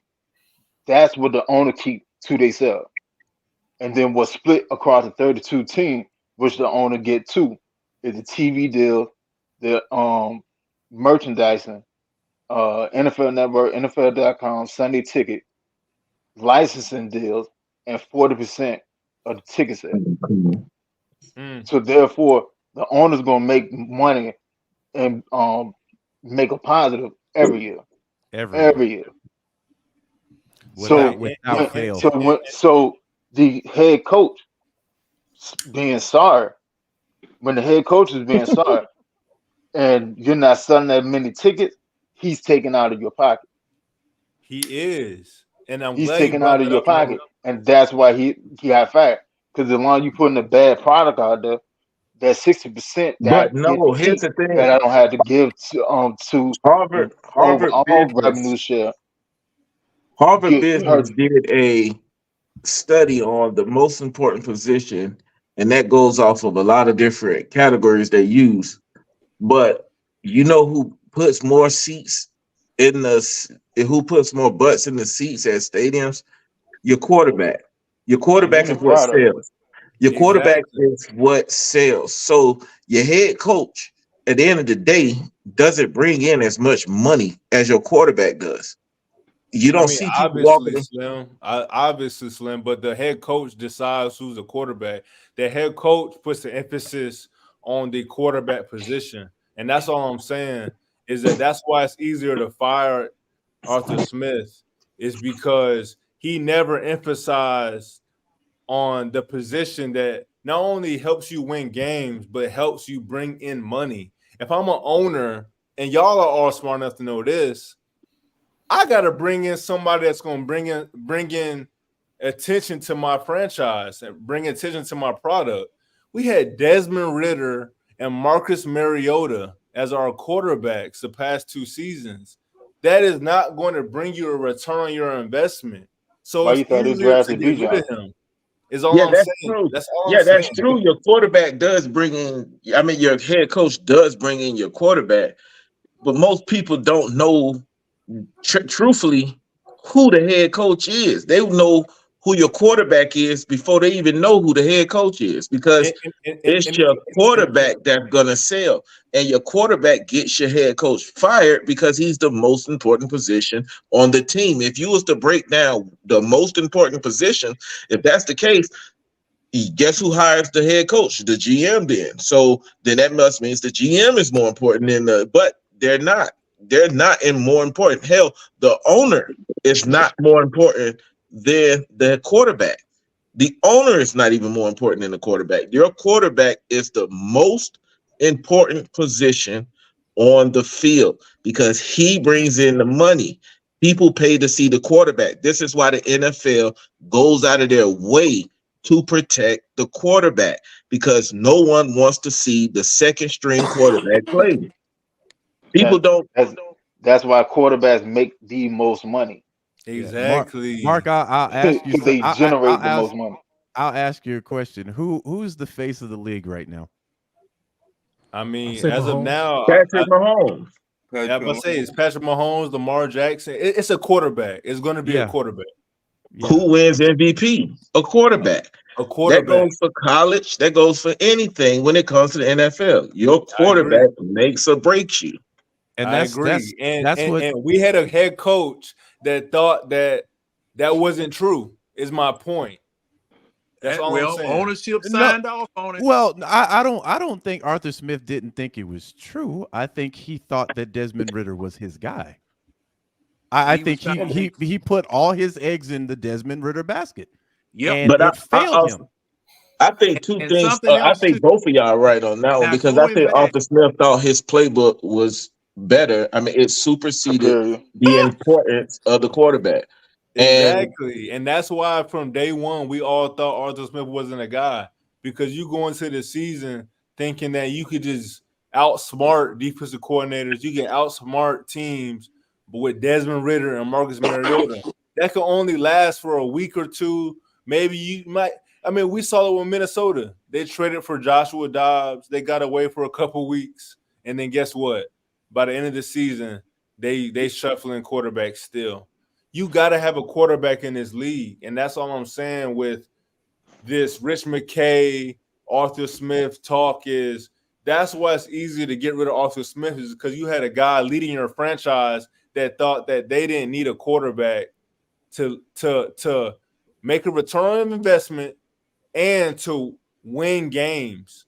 I don't think it had nothing to do with money because during the interview, these are billionaires. You think it had nothing to do with money? Hold no, I'm talking about when I say it don't have nothing to do with money, I'm talking about they still sold because even in the Falcons, listen, the Falcons had 6 losing seasons back to back, but their revenue stayed increasing because at the end of the day, so. Go ahead, John. Oh, but now, Slim, let me say this. Slim, Let me say this. We're having two different conversations. You're talking about revenue. We live in America. We all know inflation. Everything's going up. We're talking about profit. That's the word of the their day. profit. Their profit was increasing. That's where I got to get in. That's where I got to get in here. Now, yes. Do you think now, gentlemen, the NFL business model is such that we all 32 of us are going to make money every year. That's the business model. Yeah. There is cushion. There is room for expansion. Everything is in that business model. Now, whether you went, now you talking about us. What you think going on up there in Cleveland? What do you think is going on up there in Cleveland? Cleveland ain't sniffed a playoff game since, until this year. Okay, they've been ring around the rosy coaches, ring around the rosy players. No, Cleveland went to the playoff. Wasn't like 2020, Yeah, 2019. it was a few years. They're in the playoffs now with Baker. Yeah, they're in the playoffs now. Yeah, but before that, but the thing is, they were the struggling. business model. Yeah, now, they and was see, in the this drought. is something else, Mark. We don't know, but just a smidgen of what the business model is. That's why these owners have meetings every year. It's all about money, John. Yeah, I and understand that's the importance of what's the NFL commissioner. That's his job to make sure those owners don't lose out on no money. Because the reality is, his job is to make them money. Who puts the commissioner in place? The owners of the he team. Controls them. He oversees everything. And the business model, like I said, the business model for the NFL, we don't know the ins and outs and the intricate workings of it, but you better bet your bottom dollar that the way that they running it, this is the most profitable sports league in the world. And not to mention they open the doors to the gambling system too, so they making money. Like here's the thing: just because you have a sorry team, you're not gonna tell Arthur Smith you ain't bringing me no money because reality is Arthur Smith can't bring you any money. He can't. He can't bring you. He can't increase your revenue. All he can do is get you a quarterback. Now, if you say that increases the revenue, yes. But what happens is when you start winning on the field, people start showing up. That's why you get what's called a home field advantage.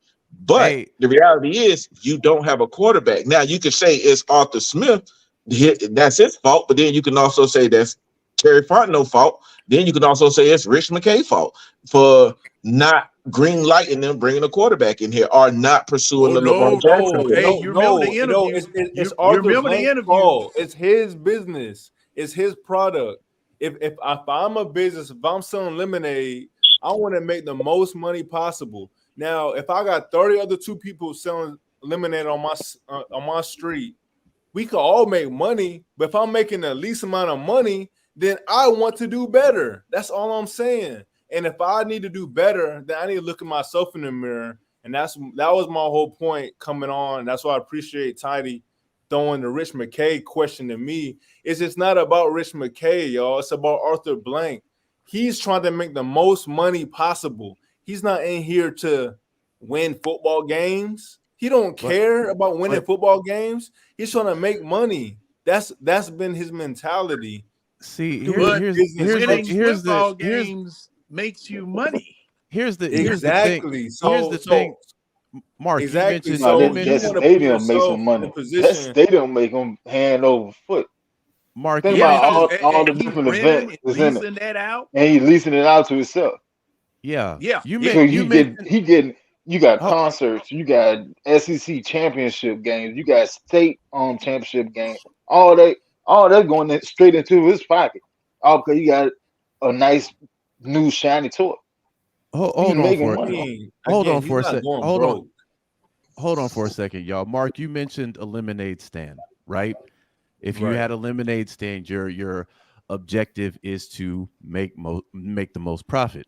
And I want to bring Tidy in on something about 2016.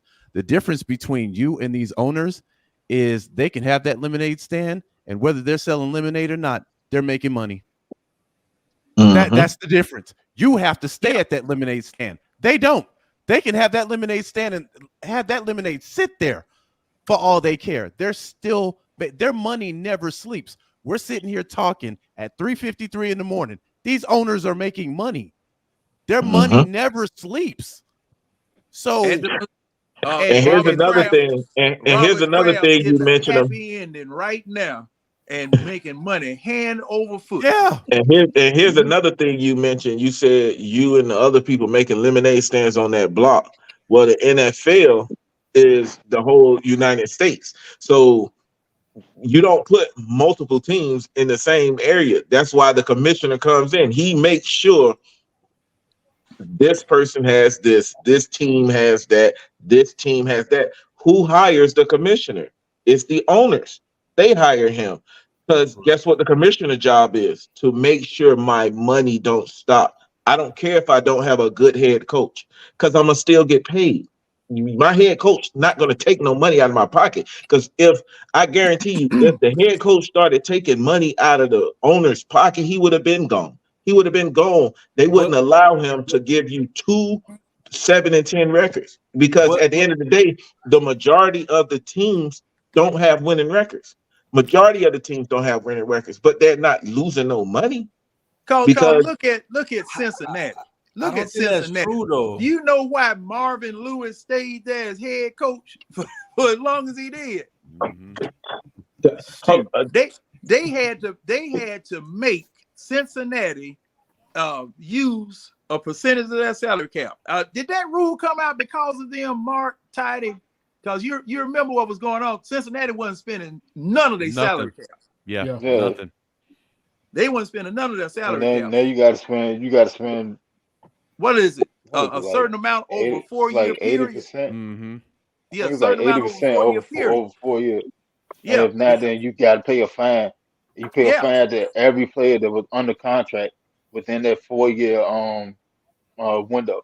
Every player that was under contract that you didn't spend as much money, you got to pay them X amount of dollars so you equal up what you were supposed to spend. And you can do this. Show me one article that says a head coach made a team lose out on a lot of money, besides something like they jumped out Slim, crazy, it's running like, naked.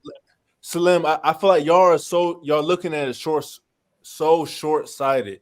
You got to think we haven't made the playoffs in 6-7 years. You know, we got a new stadium. You know, we're paying Matt Ryan money still, Julio Jones money still.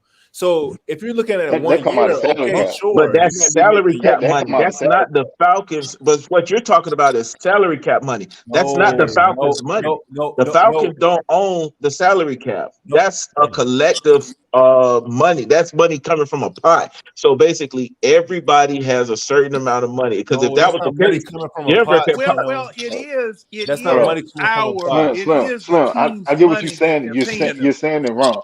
All right. There's a whole pie. It's broken down. It's broken down to 50%. All right. Now that 50% become 100%. All right. Now each team get exact percentage of that. That make that whole 100%. All right. From that team's salary cap. From that salary cap, you play your players on the roster, your upcoming contract, and your dead cap hit. All that come out of that salary cap. See what I'm saying? Right. So that's not costing off the blank in it. That's towards the detriment of the team because you can't go get other players because you No, don't of have the that money. roster, not Exactly, the that's what I'm saying. team, the roster. That's your team. Your roster is your team. Right, You but saying no, the the same thing. team. There's so much All tennis right, now switches. let me read it out for you. Let me read it out for talking you. about like This is the employees. I'm definition talking about like of the the salary 53. cap. Hold on, I'm gonna read you the definition of the salary cap. Historically, ownership have received slightly larger share of the pie. Players currently earn 48% of the profit. NFL revenues come from three sources: media revenue, NFL ventures, playoff ventures, and local revenue.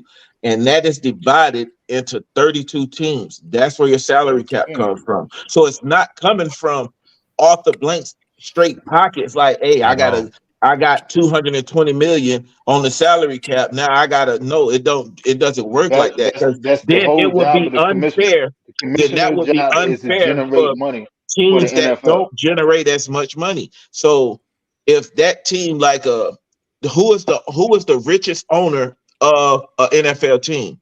Denver Broncos. Their owner is the richest owner out of all of them. Pat He Bowlen? can, yes. Well, I The think Walmart family. yeah, I Yeah. think they just became it because the Colts owner at one time Ursay? was the If was the it was money Ursay. coming out of It their was Ursay, pocket, what then I'm trying to Tucker, get at then is, but if it the was Watt money family. coming out of their pockets, they could literally they can hire an all Madden team because they got the money to do it. No, It'll the be money is coming unfair. out of their pockets. Like It's just baseball. capped. Like It's just No, baseball. it's not coming out. It's the It's not coming NFL out of their pocket. collective. Look, And something Everything else the everybody NFL coming out makes. of the pie. They're something else Split it in half. everybody billionaires. Nothing needs You ain't to got coming out of pie. their pocket. Split it in half. Mark. Split it in I half. think you're I This think goes you're to I the think you're owner. missing. Hold on, I think you're missing the point because all these guys are billionaires. So if they wanted to, they could build an all Madden team because they're billionaires. The fact Exactly, is, but it's the capped. the NFL has a hard cap. You look at what they did in the That's NBA their a money. year. Hold on, look at what they did in the NBA a year ago when they started putting the aprons on because owners were going over the luxury tax. They were like, "Hell, we'll pay it." That's how Golden State. I think Golden State That's their still. money. But you're missing It's what we're different in the saying. NBA than it is in the No, NFL. you're missing what we're saying. The NFL has a hard cap. Nobody can go over it, fam. No matter how much money you have. On the You can be roster. On the roster. True. On the Yes. roster. On the now, team. now Yes. okay. Let me ask you this, Tidy, and you can chime in on this. In 2016, when we went on the Super Bowl run, right? Last year we were in the Dome, sold out all the playoff games, right? Right. Do you think that did anything to increase or decrease what we made that year? The profit? Yeah. For Arthur Blank. I'm talking about just for the league, period. Oh, yeah.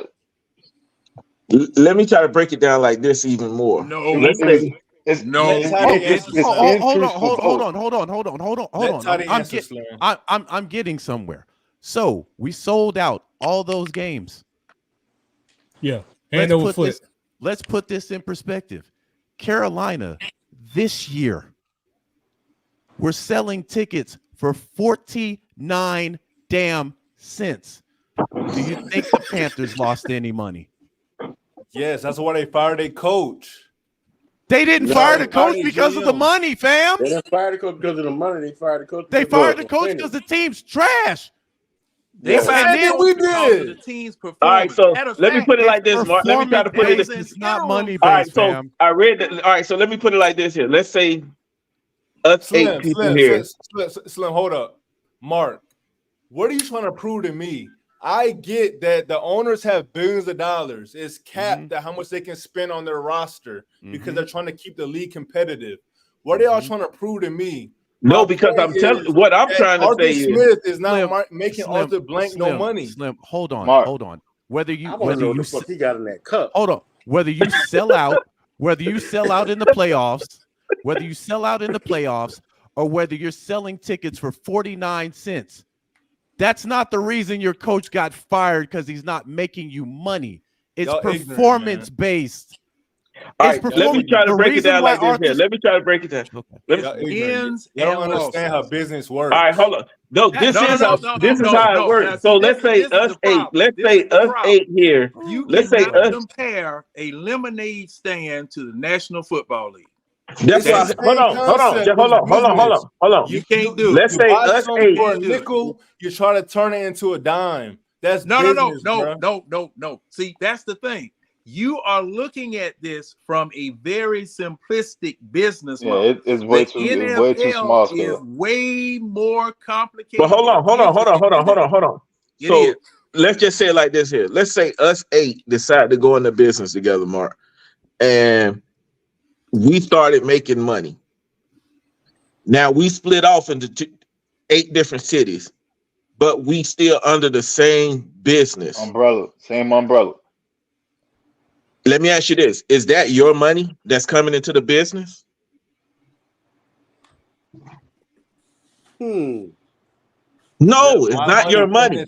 That's our money. That's our money. That's not your money. So you can't say, even though you got to hire your own staff after we split the profit of how we making this money in the 8, and you got to hire your own staff, that's on you. But once again, that's not your money. That's coming under the business. With the owners, the NFL, way the NFL is make their money is by 3 different avenues.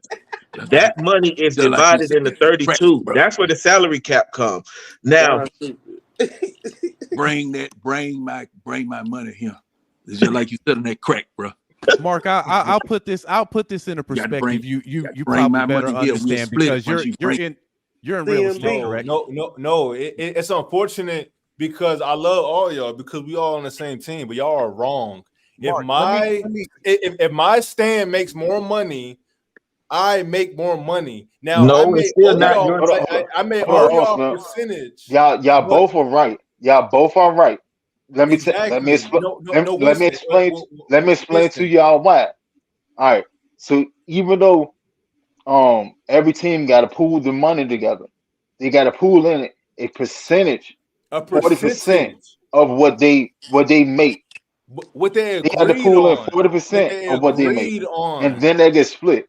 The other 60% that they make from their stadium ticket sales concession goes directly into their pocket. Exactly. The rest of the league does not touch that. Exactly. They get their 40%, and then they get, and that 40% along with the TV deals and merchandise and all that get broke down 32 different ways and goes to the owners too.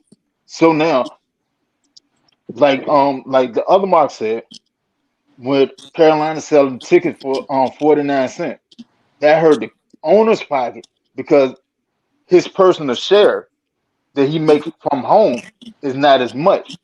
So you want a better product. When you have a better product, you can sell tickets higher.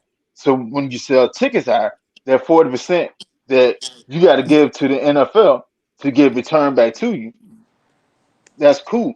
That'd be higher. But that 60% that you get to keep yourself, that's higher too.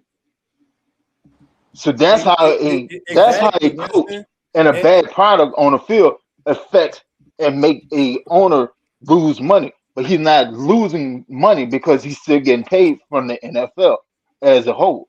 Yes. Exactly. You know what I'm saying? And That's that's what I'm all saying. I was saying. Y'all all right. Y'all just Wait. saying two different things. Y'all saying But two sides Mark, of a coin. Mark, what you're But it's the same saying, coin. what you're saying is the coach got fired because the coach wasn't making him money. It's not why he got. Yes, that That's is not. true. That's not why he got No, fired. We were last in attendance, Mark. That But is not that's why not he solely got why he got fired. fired. He got fired because our team sucked.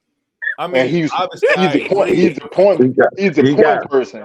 And the when you're the reality point person, is he you're the got first one to fired get shot. because basically Arthur Blank and them had to give somebody up for the fall. You know, somebody had to get sent down the pipeline for the fall, because you can't say we're gonna go into next season with the same squad. Somebody got to take that hit, and it's going to be Arthur Smith, because he's what the fans are looking at him.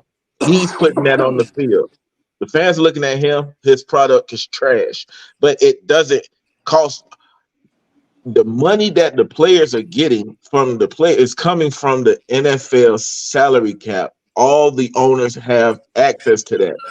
Now, the owners are hiring Arthur Smith. That money is coming from Arthur Blank, because that's part of his management team. That's part of his team. So Arthur Blank is paying Arthur Smith his contract money because he can afford that. So because hiring coaches doesn't fall under salary. Does fall in the salary cap. Yes. But Slim, I guess again, my only point, and again, I apologize for yelling or whatever I may have been doing. No, man, you ain't did Man, that. you good. Well, I only say that because my girl just texted me and she said I was yelling. But I say that because Oh, she don't know what we do. Right. No, she knows, but she like, damn, that nigga on that shit again. But Yeah, that's what mine was. But again, all I'm saying is, y'all, That's why I is fired that Arthur Smith has cost us more money than Rich McKay. And if we're gonna point the finger at anybody, it should not be at Rich McKay. It should be at Arthur Blank, because Arthur Blank is appointing these people. Like that's all I was saying. Let me ask you this. All right.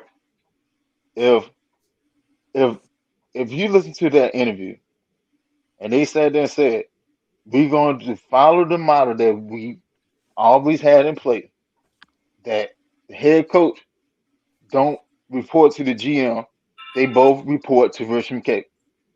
All right. So Rich McKay is the overseer of the product that's on the field. Right. And our team been trash. As of lately, our team been trash. All right. Now we just broke down how the owner make money. He make money two different ways. All right.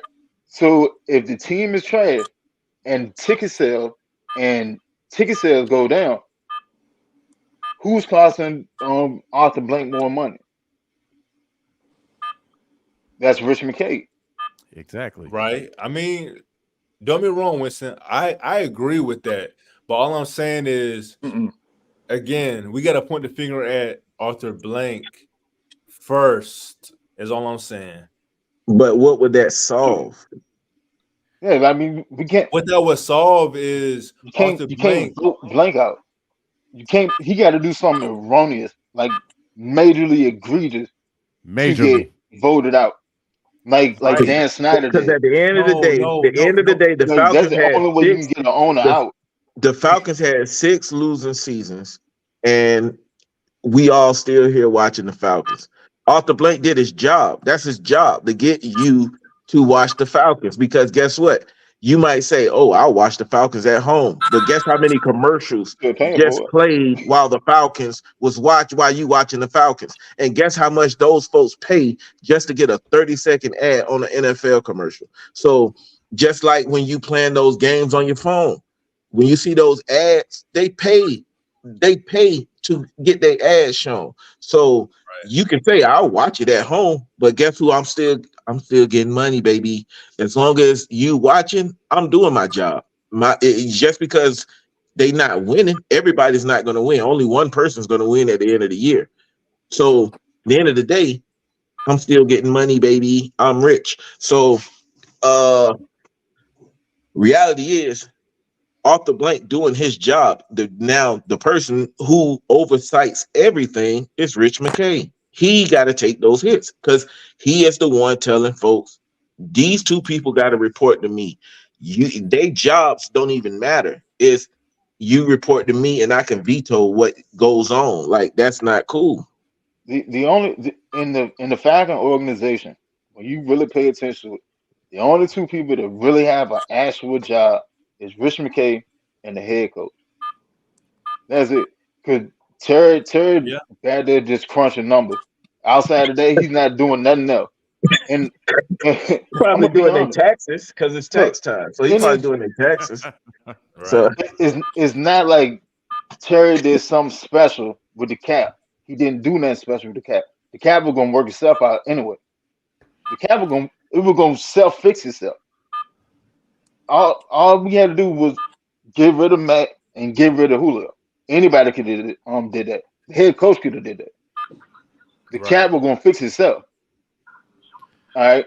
So outside of that, when you sit there and tell me, and they sat there and said it in the interview, they said one of them controlled the draft, the other one controlled free agents.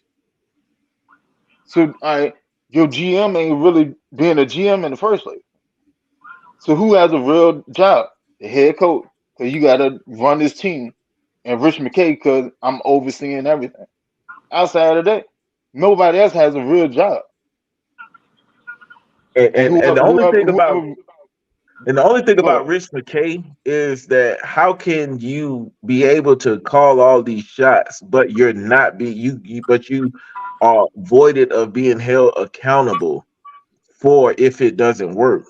How is that even possible? Because I'm pretty sure at your job, if you do something foolish, you're going to be held accountable for it. How is Rich McKay can do all of this stuff? He can veto a lot of these things. He can bring in folks. He can do all this stuff he said he can do. But yet, at the end of the day, he's not being held accountable for it. That's a good job, if you ask me. You know why though? It's a great Rich job. Rich McKay make Arthur Blank money in other ways. Exactly. He find endorsement deal for the band. He find shows and concert stuff for the band. He's making him money other ways. That's what it is, and like that, he's lacking on the football side, but as an overall business part, he's doing his job. He's making money. And not just that, you got to look at it. Rich McKay is his head lawyer too.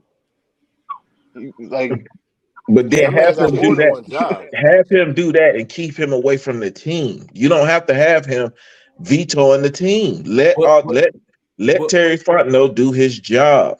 But Slim, I feel like that's almost what he has been doing the past 2 seasons, and I feel like that's why he got promoted into this new role. Well, got back into this position is because it's like, okay, we try to let Terry do it.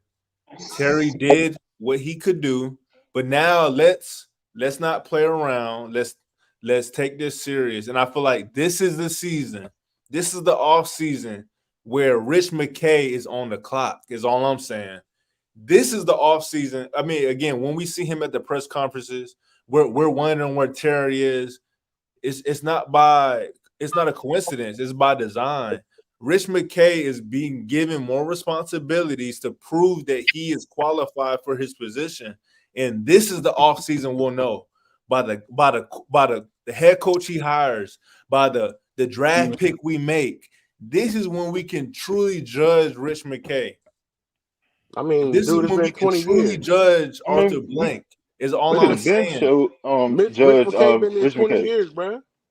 Huh? Arthur Blank even said that out of everybody that works for him, that McKay is like one of his junior executives. Mm-hmm. That man been He's the dude that run the golf side. Been there for like 37 years. Yeah, so let me ask you this. If you was a manager at a job and another manager end up the HR hired someone that's not even in your department and they get in trouble and the HR comes to you and say, hey, you about to lose your job because this person did something that ended up costing the company some money, as we say, and now you in trouble for it. you're going to be like, I didn't hire that guy.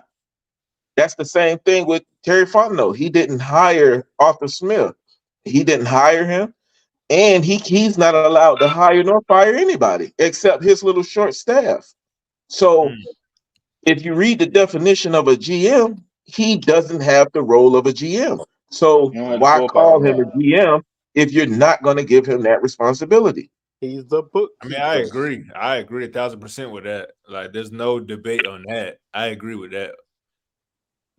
Like Terry do what? Terry do the numbers and run the scouting department. I'll ask y'all then. Who do you think was more who hired Ryan Nielsen? Was it Rich McKay or was it Terry Fontenot? We don't know. I actually think that was Terry Fontenot. I think it was Terry. I think Terry Fontenot asked for permission. I think he asked Rich McKay, and Rich McKay made it happen. Because, like he said, he have to check in with Rich. I think Terry had input. Like this was input on Terry. So they're like, okay, you hire Ryan, like you slick hire Ryan. So we're not gonna trust you fully, but we gonna listen to you again one more time. And that's but I'm not a trick on the street. If that's my job, let me do my job. It's not, you can't tell me that's not his job, Slim. That's to hire the staff. That is supposed to be his job. To hire Ryan Nielsen, that's supposed to be his job. It's supposed the head coach is supposed to come to the GM and say, I want this person on my staff. And then the GM interviews him. Now, if the head coach already gave the okay on him, then he hires said person. But we did it in reverse. Terry probably went to Smith. Hey, look. No, he probably went to Smith. Say, hey, look, Ryan Nielsen up and coming. You need a defensive coordinator. Check him out. He probably took a holler. Smith probably talked to Nielsen. Then after that, he talked to McKay. McKay gave him the go ahead to hire Nielsen. Now Jerry Gray, I think Jerry Gray was a complete facts Rich McKay move. I think Jerry Gray was a Rich McKay move. What Rich Blackman just said right there says a lot as a GM. Nielsen's shoulder. Huh? Didn't they hire Jerry Gray to look over Nielsen's shoulder? Yeah, definitely. Yeah. No, they did not. Yes, what Rich Blackman just said, I'm a whole GM, and all I got is having input. That ain't no GM. You might as well tell me to go clean the bathrooms. That's what you tell a person who cleans the bathrooms. Well, hey, Dimitrov, look, when Dimitrov was depowered, okay, when we had 7 GMs, Dimitrov lost all of the power that he had when Mike Smith was hired. Okay, they had 7 GMs around here. Scott Pioli, Dimitrov, oh man, I know it's in the internet, but we had 7 GMs around here one time. So see, the thing is, it's up to you. Okay, if you are GM, all right, and you were promised that you were going to have this type of power, that type of power, that type, whatever, all right, and then you get there and a press conference like this takes place. Bebopper, you got a decision that you want to make, that you need to make. Am I going to stay around here and tolerate this, or am I going to walk off and go someplace else? That's where you are right now. And just like Tail Sports and Gaming said, Jerry Gray is assistant head coach. Yeah. Okay. So see, thing is, like I said, he's looking over what's his name shoulder. Yeah, he looking over that man's shoulder. I think that's the problem with the entire Falcons organization. Everybody doing more side work than the job that they were hired for. And let me ask you this: if you got an employee under you, would you want your employee talking to your manager without adding you into the mix? No, I don't. I don't. But some places, just like I was saying about the Hawks, that's what happened. It happens last year. It definitely happens. I'm about to say that. That's what happened with the Hawks last year. People were going up the back steps, undermining Travis Schlink undermining the ownership. And they say it was John Collins. Some people say, or some people know it was Trey Young because he didn't like Nate McMillan. Okay. So, and the thing is that you, just like you guys said about an hour or something ago, you got to have a ladder. And you got to hit each rung. And what my boss used to do, if they come to him, he said, did you talk to your supervisor? No. Go down there and talk to him first. Then talk to his manager, and then if you don't get satisfaction there, then come see me. Don't do an end run. Order escalation. Yeah, don't do no end run because just like in the military, you do an end run like that, man. Shoot. They call that jumping chain of command. You can get written up for that. You can get Article 50. I mean, not Article 50, 4856 written up for that. You jump the chain of command, and what usually happens is you go talk to your first sergeant. That's the crazy part. That's the crazy part. Where, because now if you say, "Oh, I'm what's his name, McKay," but yet you not only do your general manager report to me, but the head coach report to me as well, and you outrank the head coach. Y'all are equal. That ain't no. Now y'all are equal. Then you should just have two head coaches. Exactly. Then it'll make more sense.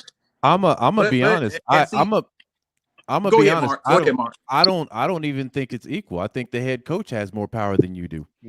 Because if the head coach can walk past you to talk to the CEO, he has more power than you do. Y'all aren't even. That goes back to why I said that. That Arthur Smith and Terry, I guarantee they bumped heads a lot. Yeah, that's what I'm thinking too. I think there were a lot of things that went into play because remember when they first got here, they got Dean Pease as the defensive coordinator up off the couch. That was an Arthur Smith move all day long, and he even said it. He even said he called him and said, "I need you in Atlanta." So that was his. And then you saw what happened to our defense. Fell off a cliff. Then they allowed Dean Pease to retire again. The next move was Ryan Nielsen. Comes from New Orleans. That's where Terry Fontenot came from.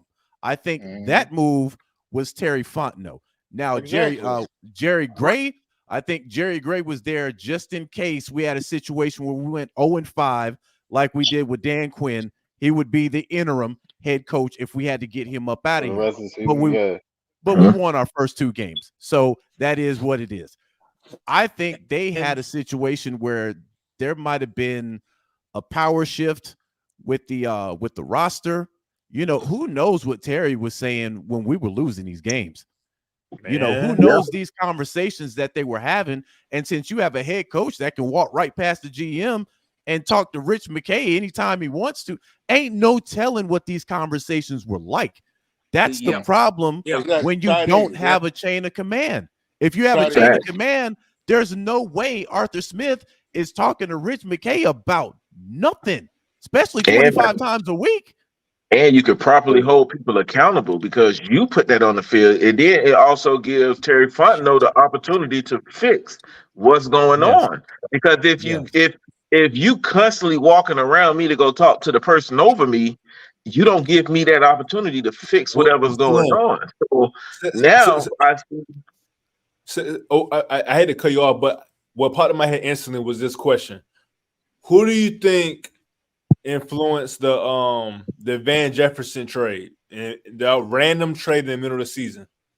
That didn't cost us. I think that was more Terry Fontenot. I think that was more Terry Fontenot because but do you think that was do you think that was Arthur Smith going to, following chain of command and going to Terry Fontenot and saying, "Yo, I need a guy that can take it over the top"? No.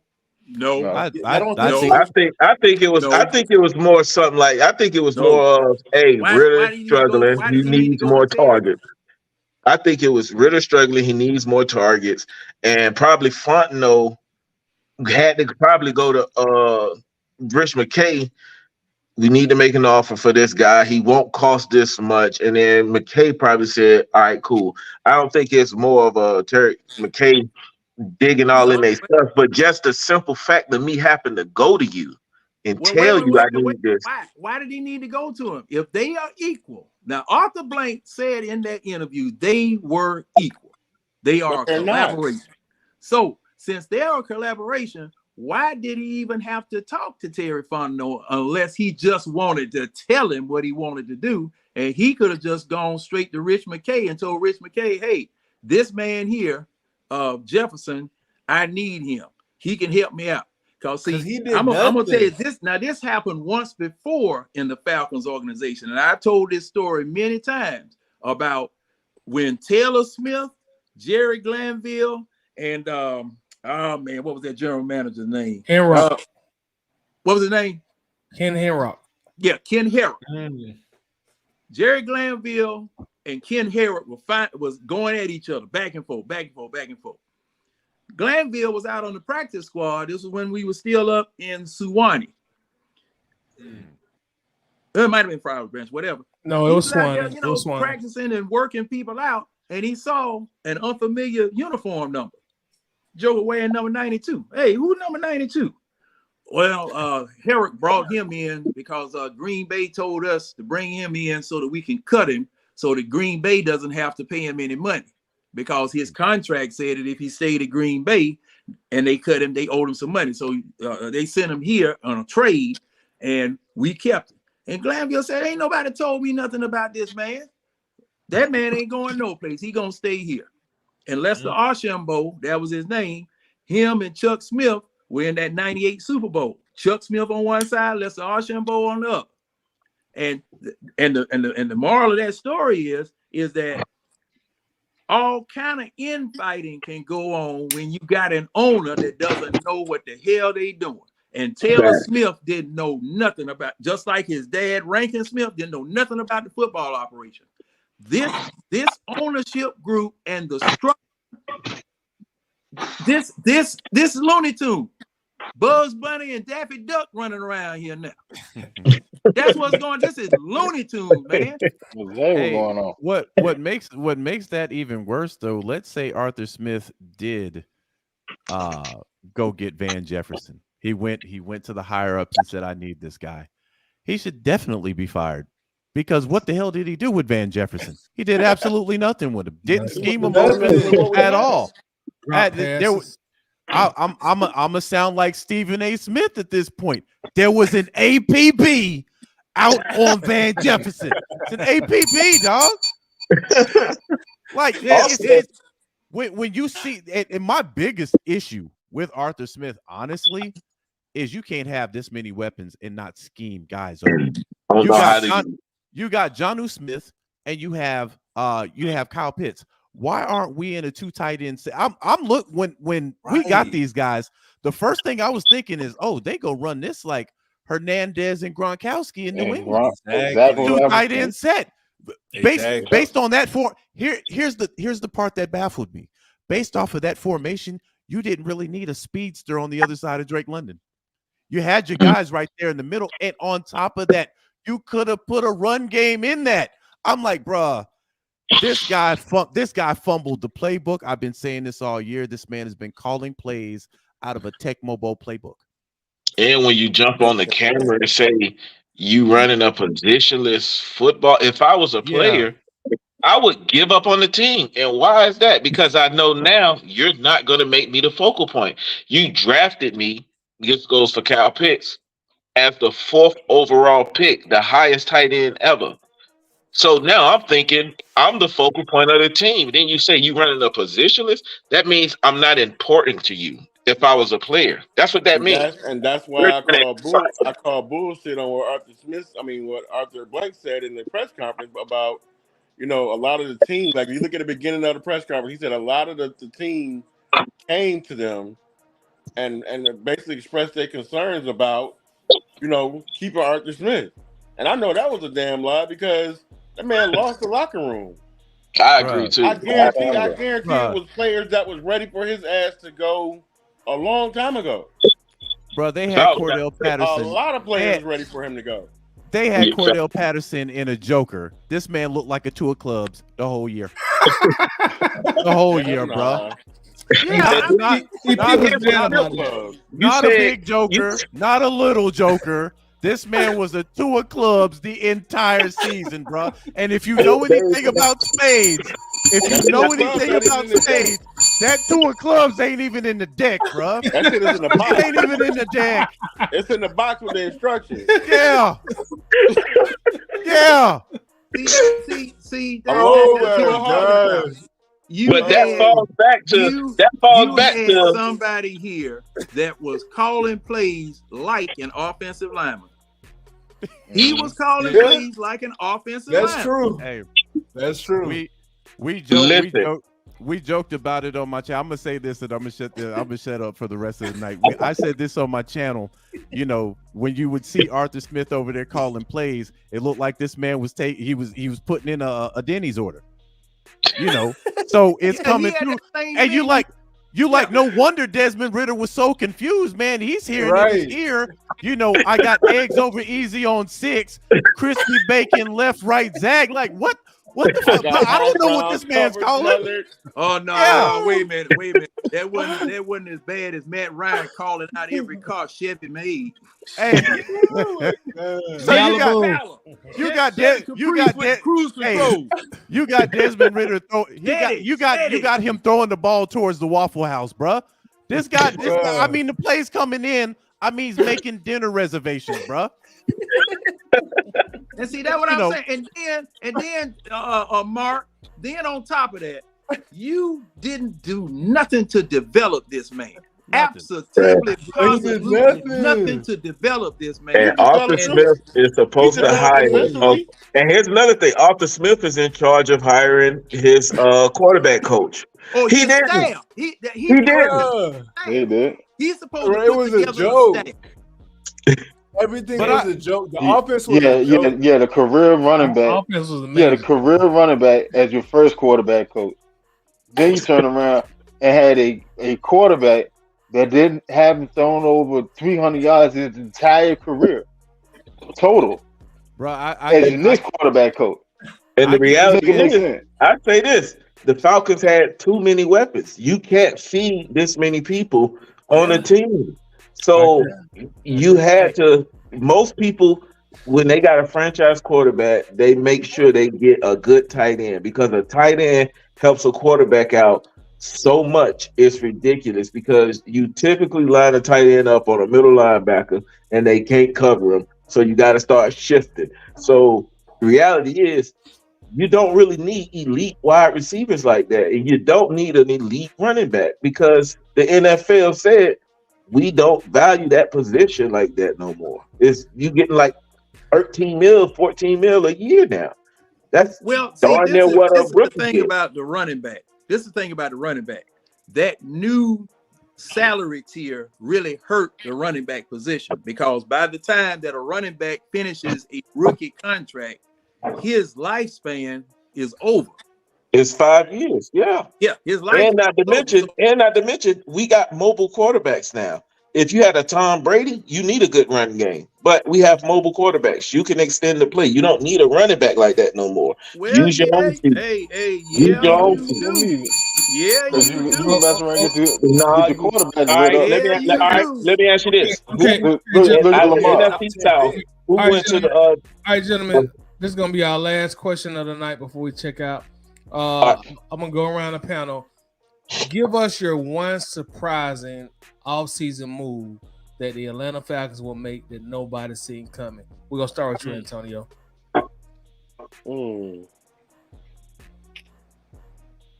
That's a good question. I don't think that we're gonna get a vet. I don't think we're gonna get a vet head coach in here. I think it's gonna be somebody none of us are even talking about. And it's gonna be a surprise to every damn body, and we all still gonna be mad. Surprise! Surprise at the head coach. All right, on the mark, you on the clock, bro. Yo, one surprising off-season move that nobody gonna see coming. Don't steal my thunder. I'm gonna do something I ain't done in a while. I'm gonna be petty. Ain't a mustache safe in Flowery Branch. Ain't a mustache safe.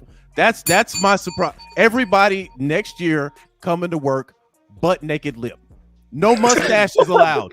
None allowed, fam. The one thing I will give Arthur Smith credit for, I have never seen somebody shave their mustache on a Monday and have a full mustache that Sunday. I ain't never seen that in my I've life. never seen that. That man part wolf.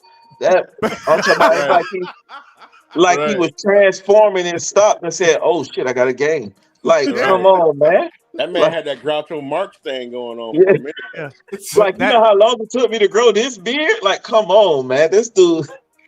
Hey, but that's my surprise of the new season. Everybody coming to work butt naked lip. That's all I got. Butt naked lip. All right, Winston, what is your surprise move of the offseason for the Atlanta Falcons that nobody will see coming? Rich McKay get demoted again. Damn. Woo! You just got promoted, Winston. Man, Winston, man, I'll buy you a drink. If that happens, I'll buy you a drink. Winston, if that happens, I'll buy you a drink, Winston, man. I'll buy you a drink too, goddamn. I'll buy you. I got two hands. I'll buy you one. Hey, I'll buy Winston one of them house coats he had on the other day. He said he got two hands. Falcon Road. Right. I was thinking about the word this. I never put the hoodie on. All right, Mark Cheney, your one surprising move in the offseason for the Falcons that nobody see coming. No one sees us coming, man. I think we're gonna fuck around and get Deion Sanders, man. As a coach? That would be him as a head coach. I think we're gonna give him an offer that he can't turn down. And he's gonna take it. Hey man, this Deion. I'm not coming to no darn Atlanta. I'm not coming. I'm staying in Colorado. So that means we get Shador in 2025. Right. Good shit in that cup all night, bro. Wait, but quick side question. Is it too late for them boys to declare? Go to the draft? No, not yet. No, they can just declare like for the 3 draft. more weeks. They can declare. I think they got until like March, I think. Because the draft is April 25th, I think. Yeah, so they got some time. Okay. All right, John, your one surprising offseason move for the Falcons that nobody sees coming. Oh shit. Hey, Winston, you saw what the front end of my car looked like, right? Yeah, man. Yeah. Okay. Seen that. My truck gonna look the same way after I make this prediction and it comes through.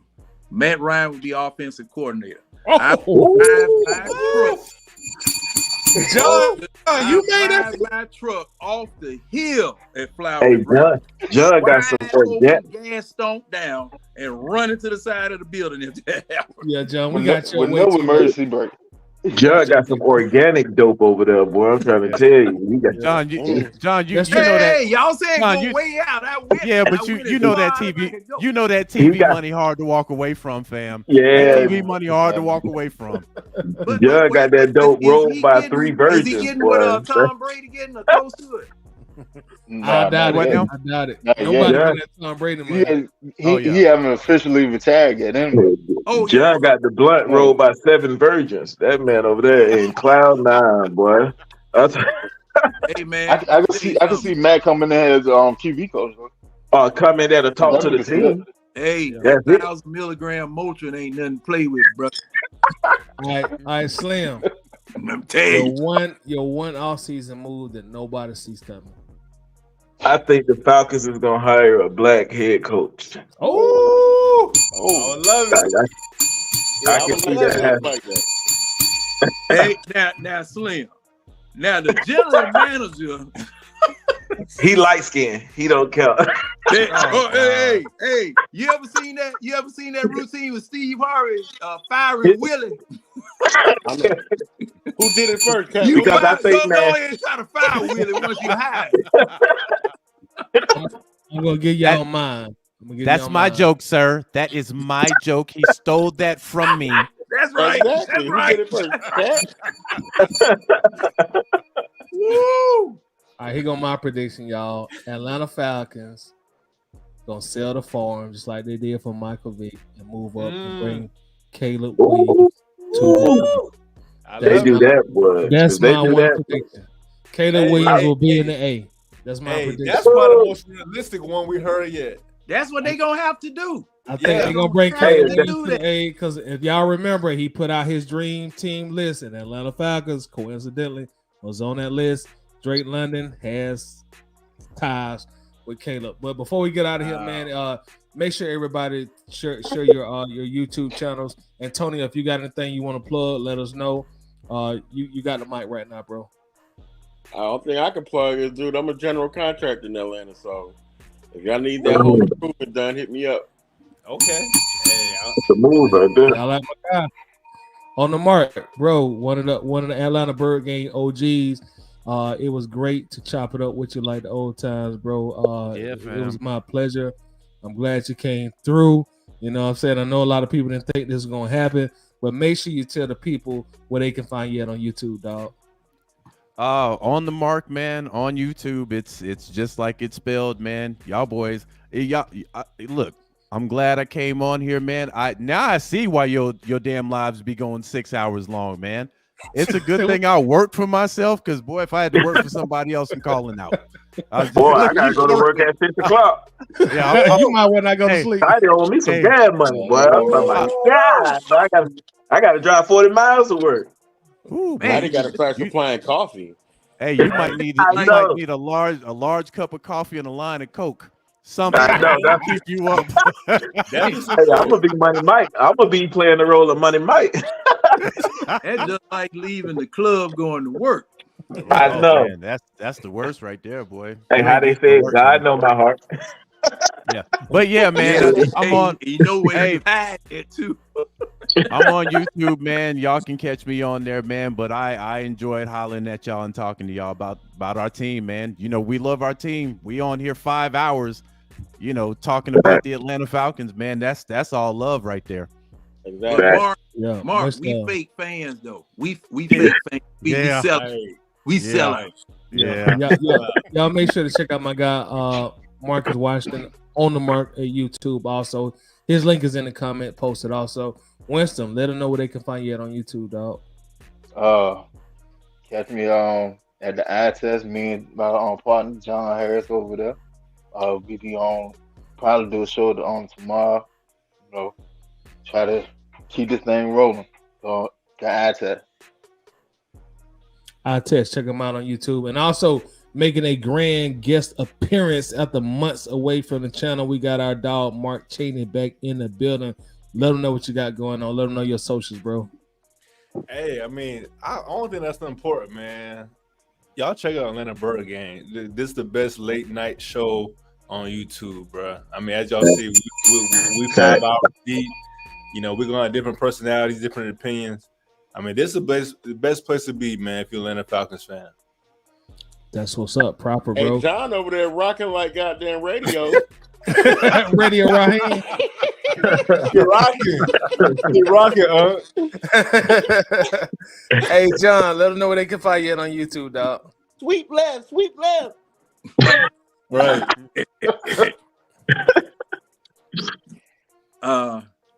Y'all can find me. Yo. Anyway, y'all can find me on the eye test with my illustrious partner, Mr. Winston Thornton. You know, we as well as the Bird Gang, you know, we are the brother station site for everybody. And you know, hey man, you know, like I said at the very, very beginning, man, it is humbling that I'm able to be with you today, because you know I did get to see my mortality yesterday. Yeah, and glad how you're quickly, okay, bro. and how quickly, how very, very quickly things can change for you. Yes, and you know, I really appreciate all of the well wishes and the concern that you guys showed. And you know, hey, that's gonna just inspire me with my partner to put out the very, very best Falcons content that we can, because hey, we love this team.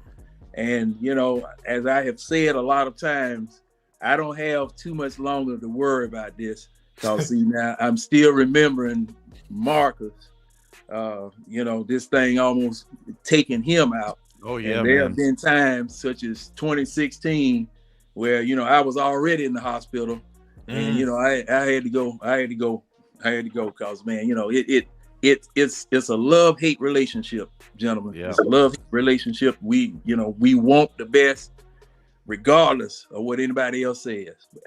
If you're gonna call me a sellout, that's exactly right. I am a sellout to this team. Because once my team finishes this year, I don't root for nobody else. I don't pull for nobody else. I'm just watching football. Right. So, hey, man, like I said, thank you guys once again. No problem. Yeah, what John is not saying is he was in a car accident. Thank God that he's still with us. The Lord made sure that he gonna keep him here until his Falcons win the Super Bowl before he send him home. So it was written. It was written that he's gonna stay here. Right, until his Birds win that Super Bowl. All right, $6. These 80 years of life, then, right? Hey, Slim, take us home, man. If you wanna, man, I just want to say, man, thank all y'all boys for, man. Thank you, Tidy, for even putting the space up, man. 5 hours. Shoot, man, I should have been looking at the back of my eyes, man. Now I'm about to go change and go to work, man. Y'all, boy, I need me some coffee, man. But thank y'all, boy, for running this show. It was a good show, man. Laughing all day, man. Hey, but appreciate y'all even putting me on, man. All right, that's what's up. That's what's up. And before we get out of here, I want to thank the entire panel, everybody who was on here. Ron was on here. James Holloway was on here. Shout out to Slim. Shout out to OG John. Shout out to Mark Cheney. Shout out to Winston Thornton. Shout out to my guy on the Marcus Washington. And shout out to Antonio Henderson, who always be checking me all the time. Fellas, I appreciate y'all. God bless, man. And we're going to do this again real soon. Y'all have a good night. A good morning. I'm your GM, bro. I'm your GM. Yeah. Well, you unseen like Terry Fontenot, so we don't never see you.